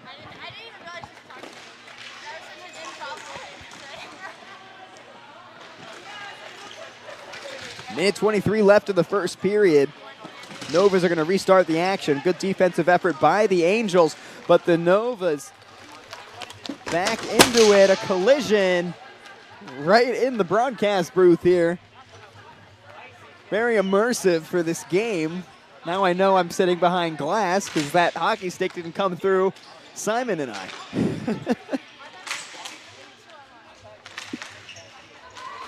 $60 left in the first period as the Novas moon ball here. Angels chasing after it. Novas trying to clear it out. It's over on the right wing.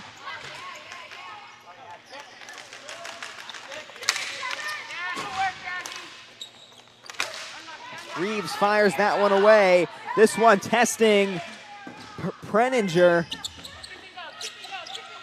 30 seconds. Novas regain control. Chasing after it is Emily Burkett. This one going to go too far, and the whistle comes in. 24 seconds left in the first period. We are still scoreless.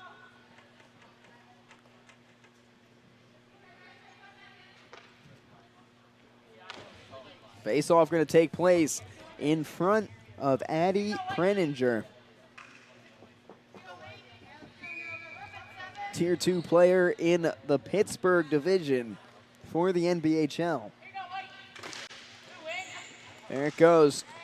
20 seconds left. Colleen Murphy with it, dances around the net. Gonna take it around, looking for a pass, gets in the middle and still doesn't find one, takes it backwards. Decides to keep it herself, gets a nice pass, perfectly threaded, but the Angels come away with it. It's LeQueer.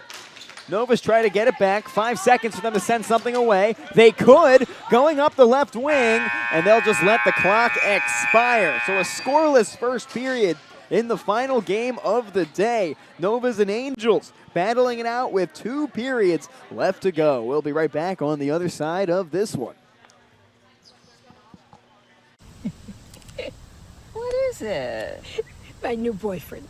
So sweet. Look what he just sent me. Ooh, that's a lovely view. Huh? What are you two looking at? Tip pick. What did you say? Tip pick. Tickets to the show with no hidden fees. TickPick, the only major no-fee ticket site with the same seats at better prices.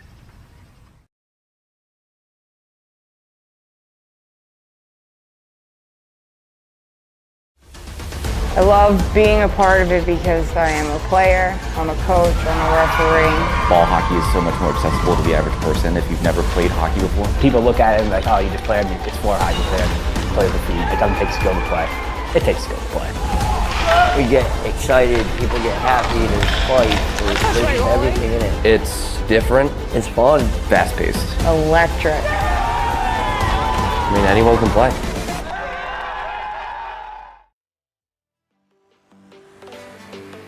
And we welcome you back to Edison, New Jersey, where the Novas and the Orcas are battling it out. The second period coming up next.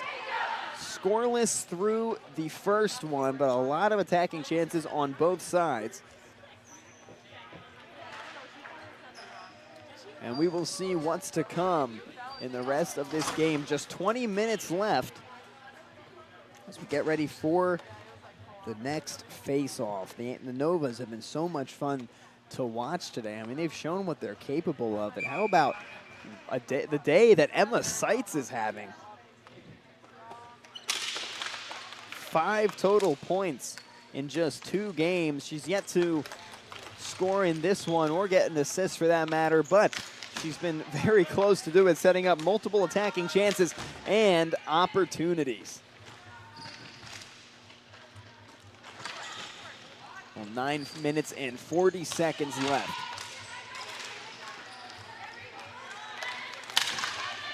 In this second period, it's going to be the Angels starting out here. The Angels now attacking on the right side.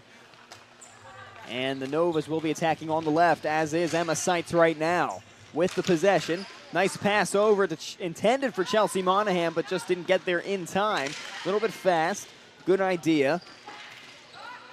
It's Marissa Massaro now. Goes around. And here comes Ari Kosakowski. Going up the right wing side.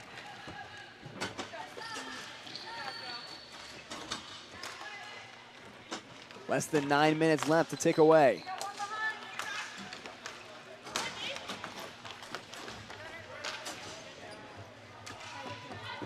This one goes over. 8 minutes and 43 seconds.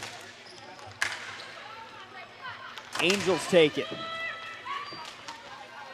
Up the left wing, Nova's defense doing a good job and getting in and quickly covering.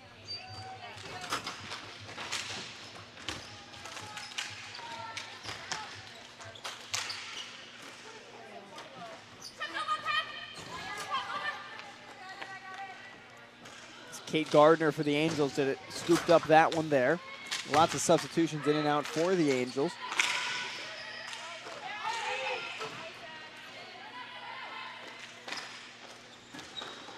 Now with 8 minutes left, they're going back over. Novas did a good job intercepting there. That was Kim Ty Berry.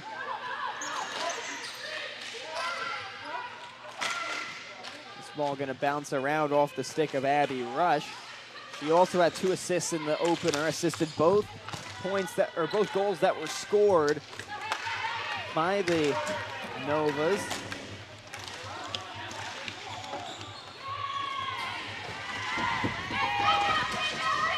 Now this one being battled for in the left corner, 7.5 to go. The fight here, shot there, won't go, blocked down, but that one will fall. It took the second try, but Emma Zitano gets it to go. First goal scored by the Novas, and the Angels trail. 7:23 to go in the second, just about 2.5 minutes in. That's all it took for the Novas to finally strike. We'll see it again, this time from behind. There's Emma Zitano, number 98, battling off Marinelli and coming around and putting that one in the back of the net. What a shot. I don't even think she was looking when she fired that one off. Great effort. Now Angels on the hot seat to answer with a score of their own. A battle of the undefeated and defeated in this one. Angels 0-2, looking for that first win on the day. Nova's been dominant all day, winning their first 2 games. Of course, all teams will make it to the championship round, though. These games just played for seeding.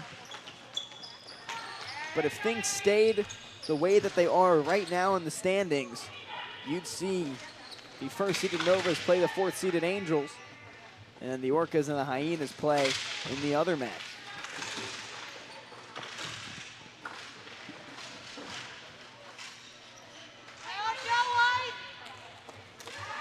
The Novas try to clear it out here in a defensive effort as the Angels looking to score and find an answer. Loss of a stick there. That was Emma Crocker, the defender. Colleen Murphy with it now. Looking to make a move. Keeps control of it, streaking down the left side. Tries to run past Kara Reeves and does so successfully. Just blitzes through her. Crossover into the middle. Can the Novas gain control? It's dispatched by the Angels for the moment.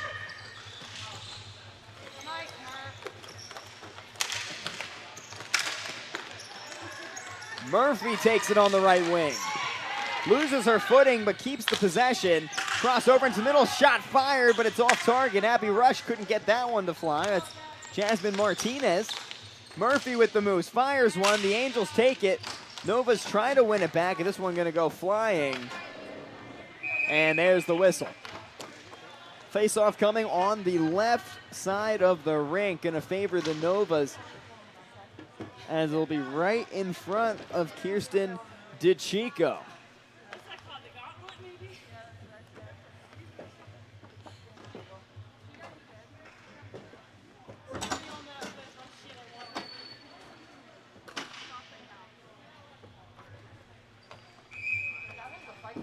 Face-off set right there. And off they go. Emma Seitz gonna fire one right away. Doesn't test DeChico, but she was ready to grab it. And Nova's gonna set things up here. Kosakowski in the game with the possession. Has it and goes to the right. Now into the middle, here's Emma Seitz. Kosakowski gonna streak up, fires a shot that's saved, snatched out of the air by DeChico.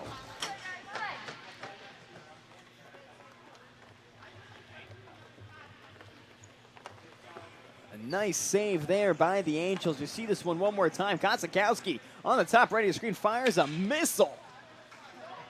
Goes right into the glove of the Angels goalie, and we're set up for another face-off in the same position as the last. As the Novas are looking for their second goal, the Angels are trying to get out of here so they can score a goal of their own. Wheeler sends it off. It bounces high.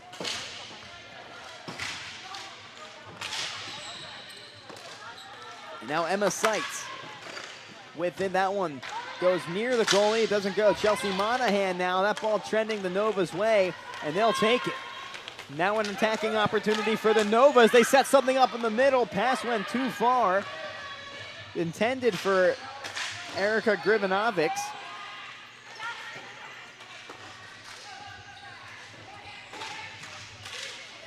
Emma Seitz is there, ready to take that one. Pass goes right to her. Here she is in the red helmet. Dancing around, it's a one-on-one. Big chance for the Novas, shot, and it's in! Emma Seitz gets her 6th point of the day, and she just cannot be stopped. She is a freight train on the Novas.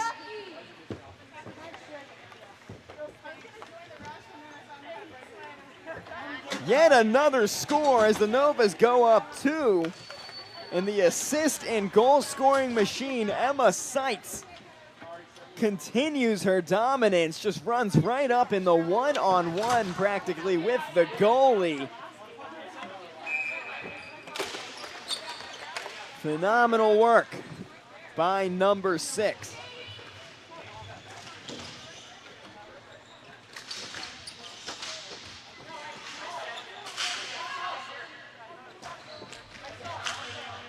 We pick up play again. That was actually Emma's 7th point of the day. So even better. 3:53 left here in the second period. Nova's up by 2 and already back on the attack. Angels are trying to break this spell and get on the attacking end of their own so they can try to knot this one up or at least cut into that lead. Still a long hockey game ahead of us.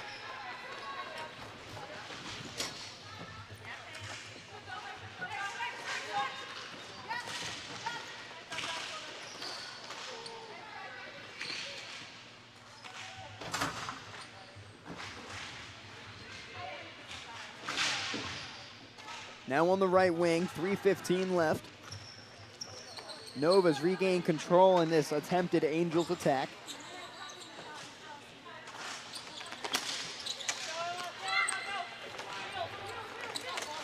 Now streaking down, the Novas just try to clear it out of there. Angels get there first. That's Alyssa LeQueer.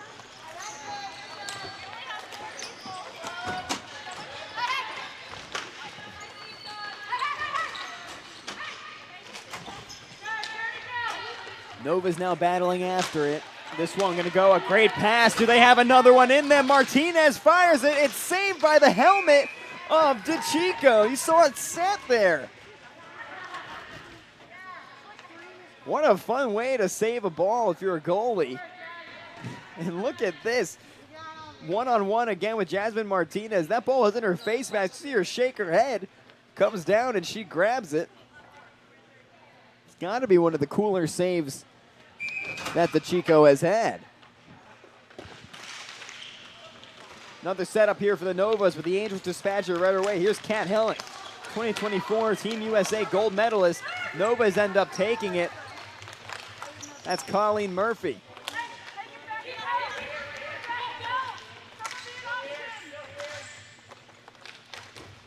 It's a long ball over that the Angels are going to win back.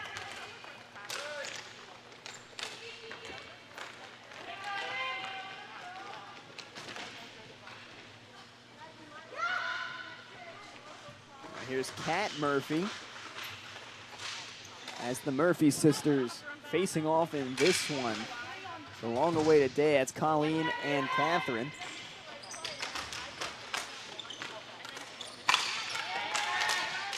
Now fighting back. This ball going everywhere. Novas have it right now. It's going to be a chase after it, a foot race. Colleen Murphy hits it up. It's her and Helling. Murphy's going to get to the wall first. Has to get it out of harm's way. It goes over.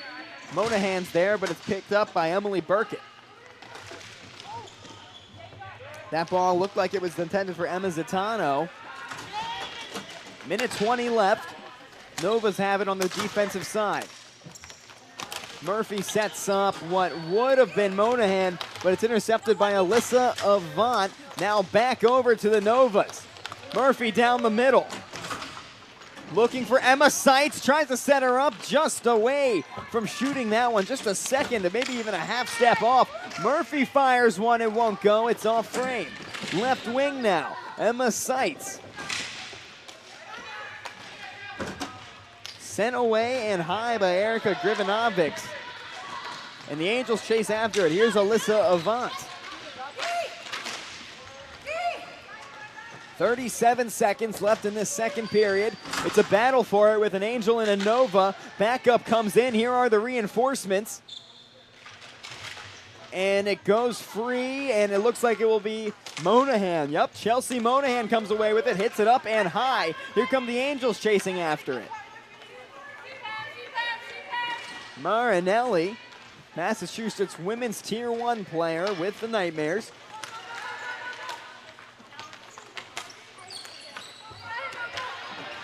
She won that chase. Now the Angels, 3 seconds left. They let one fly just because, and the clock will expire. A busy second period for the Novas as they net 2 over the Angels. Just 1 period left, 10 minutes to go in this game between the Angels and the Novas.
And we welcome you back for the third period between the Angels and the Novas. A busy second period saw the Novas net 2 and capture the lead here as they look to go undefeated on day one, whereas the Angels, on the other hand, looking to get their first win of day one. Just 10 minutes left for either team to figure it out.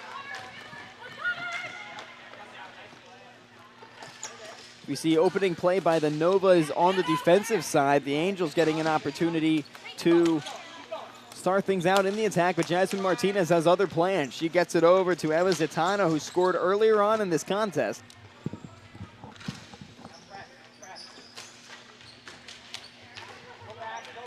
As the Novas still pass it around, Kim Tai Beery gets it over to Gianna Datillo. And now up into the middle, the Angels trying to net something, and they will! The Angels get one in the beginning of the third period over the Novas, and we have a real game on our hands as that lead cut to just one for the Novas. We've seen comeback stories today. We saw the Angels almost complete one against the Hyenas. What do they have left in the tank is the question. And what a great goal. You see that one get cut loose, and then what a shot to net that in. I believe that bounced off of 92 Addison Preninger. But what a goal by Brianne Davidson to net that one in. So it's a 2-1 contest now between the Angels and the Novas. Novas already back on the attack. They want to get that cushion back. They were up by 2, this 1-point game. Could go anybody's way. We saw the Angels do it in the final moments against the Hyenas before losing in the final moments of overtime as the Novas let one rip, and it's cleaned up by Kirsten DeChico.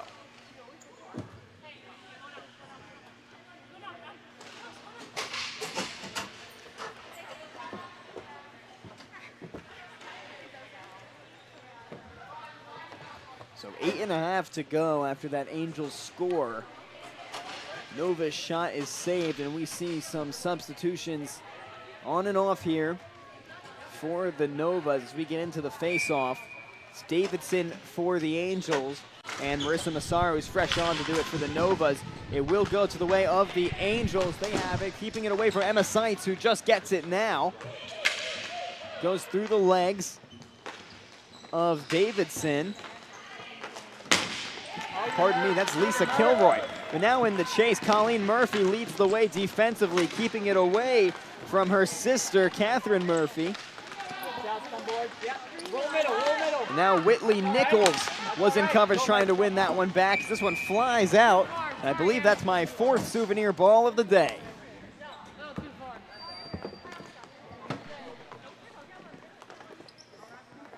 So 8:03 as the Angels switch out the legs in the rink.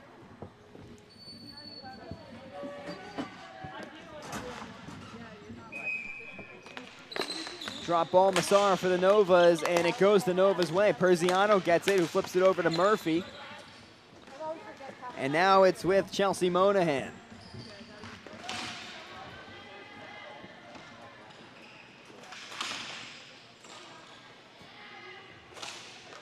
.7:44 left in the third. Yeah, come here. Yeah, pressure. 7:32 left.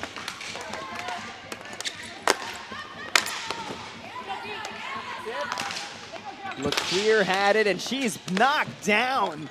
My goodness, lost her stick as well. So 2 players on both these teams over there helping each other out, checking each other out. They both get back up. It was Perziano and LeClaire. Nice sportsmanship there, but here come the Novas in transition. Kosakowski gets it to Monahan. Chelsea Monahan on the right wing. Now Kosakowski tries to pass it up. It's intercepted by the Angels. Now they're in transition. Less than 7 minutes to go. Avant has it now, and it's battled out. Coates was there. Angels get it back. They pass it up the middle, battling it away. In comes Coates to clean that one up. Jasmine Martinez behind. Now she has the ball. Shots fired. It's off frame. And now to the left wing. Back over to the Nova's control. Angels come streaking in. She has to do something with it. She lets it fly. It's controlled that time by Jasmine Martinez. And now over to Tiberi. Tiberi controls that ball, keeps it in, and it goes over. Gianna Datillo. She has it now. This ball flies over. Fast break chance here for the Novas. What can Zitano do? Takes it to the right wing, gonna go over behind. Does she have the pass she's looking for? Takes it around to the left. This ball up. Zitano going after it, but it's the Angels that win it. Colleen Murphy tries to battle it back in defense, and she does so well. Keeps control of it. She's just walking down the court right now, moving into the middle, fires the shot, but DeChico saves it. And that's the women's Tier 1 goalie for the Valkyries, proving why she plays in Tier 1.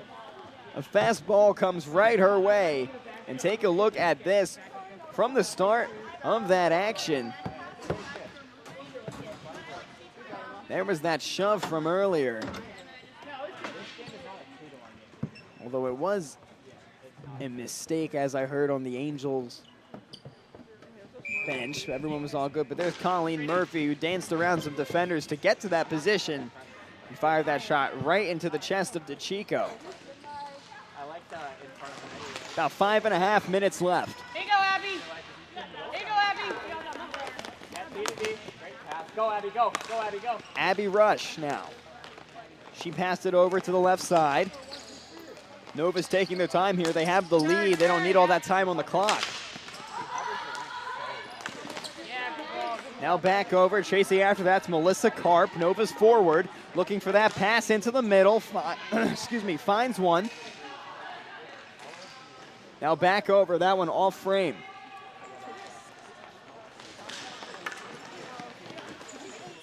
Colleen Murphy launches one again right to DeChico.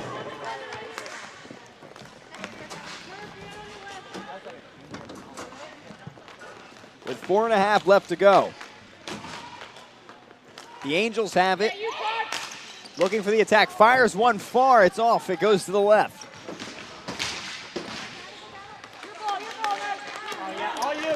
Murphy now chasing it down. Right wing.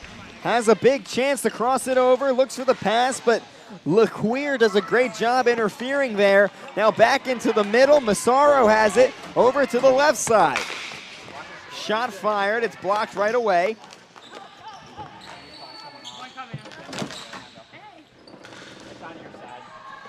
Emily, yeah, Emily, yep.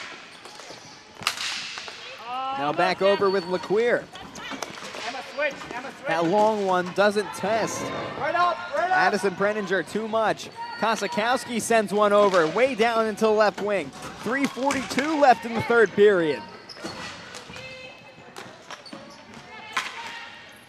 Angels look for the equalizer. Oh yeah, go, go. Here's Emma Seitz. She's been an all-star today. Lost possession on that one. Angels take it back.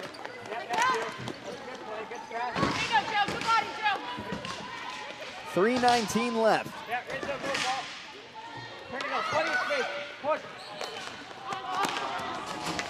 Nova's launch one long for Emma Seitz, and there's the whistle that comes in now.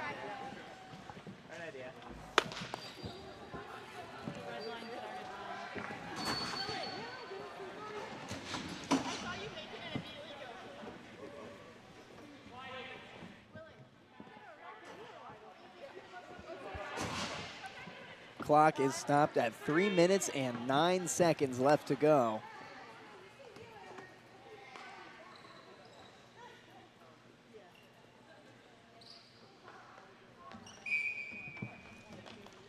As we set up for a face-off, favorable to the Angels. Preninger's right there in net. Novas win it, but not out of trouble fully just yet.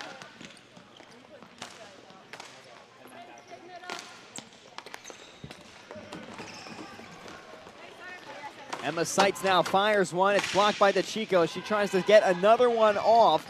As that would have really helped the Novas in this cushion, because right now this game's on the edge. It's one back there by Gianna Datillo. Now Chelsea Monahan. Good play. Good play. Great play. Yeah, 2.5 left to go. Angels still trail by 1. Emma Seitz takes one into the middle. And a battle for the possession ensues. Angels have it. They turn around, go back. It's LaQueer. Emma Seitz has it. She tries to fire one, and it's saved once again by DeChico.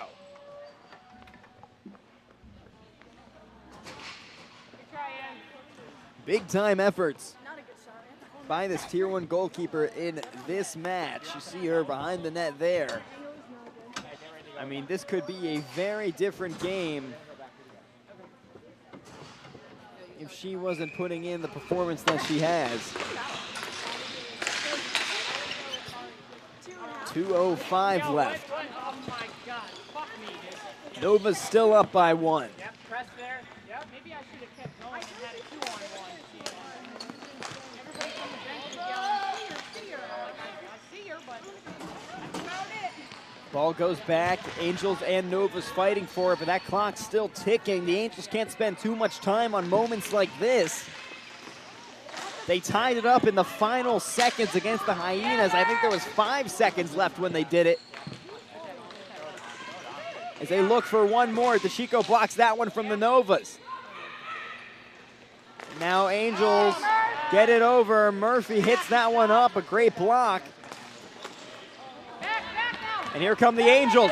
This is a fast break opportunity. Setting it up, shots fired, it's blocked down. It's Brianne Davidson who scored earlier in that effort. 1:09 left in this game. Angels trying to find the equalizer. Kat Murphy with it. Looking to make a play, gets it over to Wheeler. Now back to Murphy. Sliding it in, shots there. It's saved by Preninger. Picked up by number 16, that's Emma Crocker. 43 seconds. The Angels fighting, trying to get it in. Crocker's there once again. Clears it over, Angels pick it back up. It's Whitley Nichols that had it. Now Emma Seitz there, 30 seconds. Novas take it in transition. 2 blue jerseys behind. And it was an empty net with no goalie back there for the Angels. And they will net one, the Novas that is. And that makes it 3-1, 24 seconds remain in this game, and it was an all-in effort by the Angels on the other side. Taking DeChico out, you see that empty net view. And they almost got it, but that's the problem. You see Wheeler trying to run back that ball way ahead, and it scores in the empty net. Angels went all in the final moments and likely made that mistake at just the wrong time. 15 seconds left. It is on the attacking side for the Angels, but the Novas with a 3-1 lead. And Chelsea Monahan with it now. It's done. The Novas in day 1 of competition, while having never won a women's elite tournament before, will go undefeated on the day, taking down the Angels, who just could not find that elusive 1 win today. 3-1 is your final score in what was an incredibly exciting day of women's elite matches. We hope you enjoyed it, and if you did, this entire gang will be right back at it tomorrow starting at 9 a.m. when the Hyenas and the Novas take on each other once again. But that is it for the Novas and the Angels. Electric plays up and down the stretch. It was an honor to be here today. My name is Will McCarthy, and from all of us at the NBHL, we hope you enjoyed day 1 of the Women's Elite Weekend, and we hope to see you again tomorrow.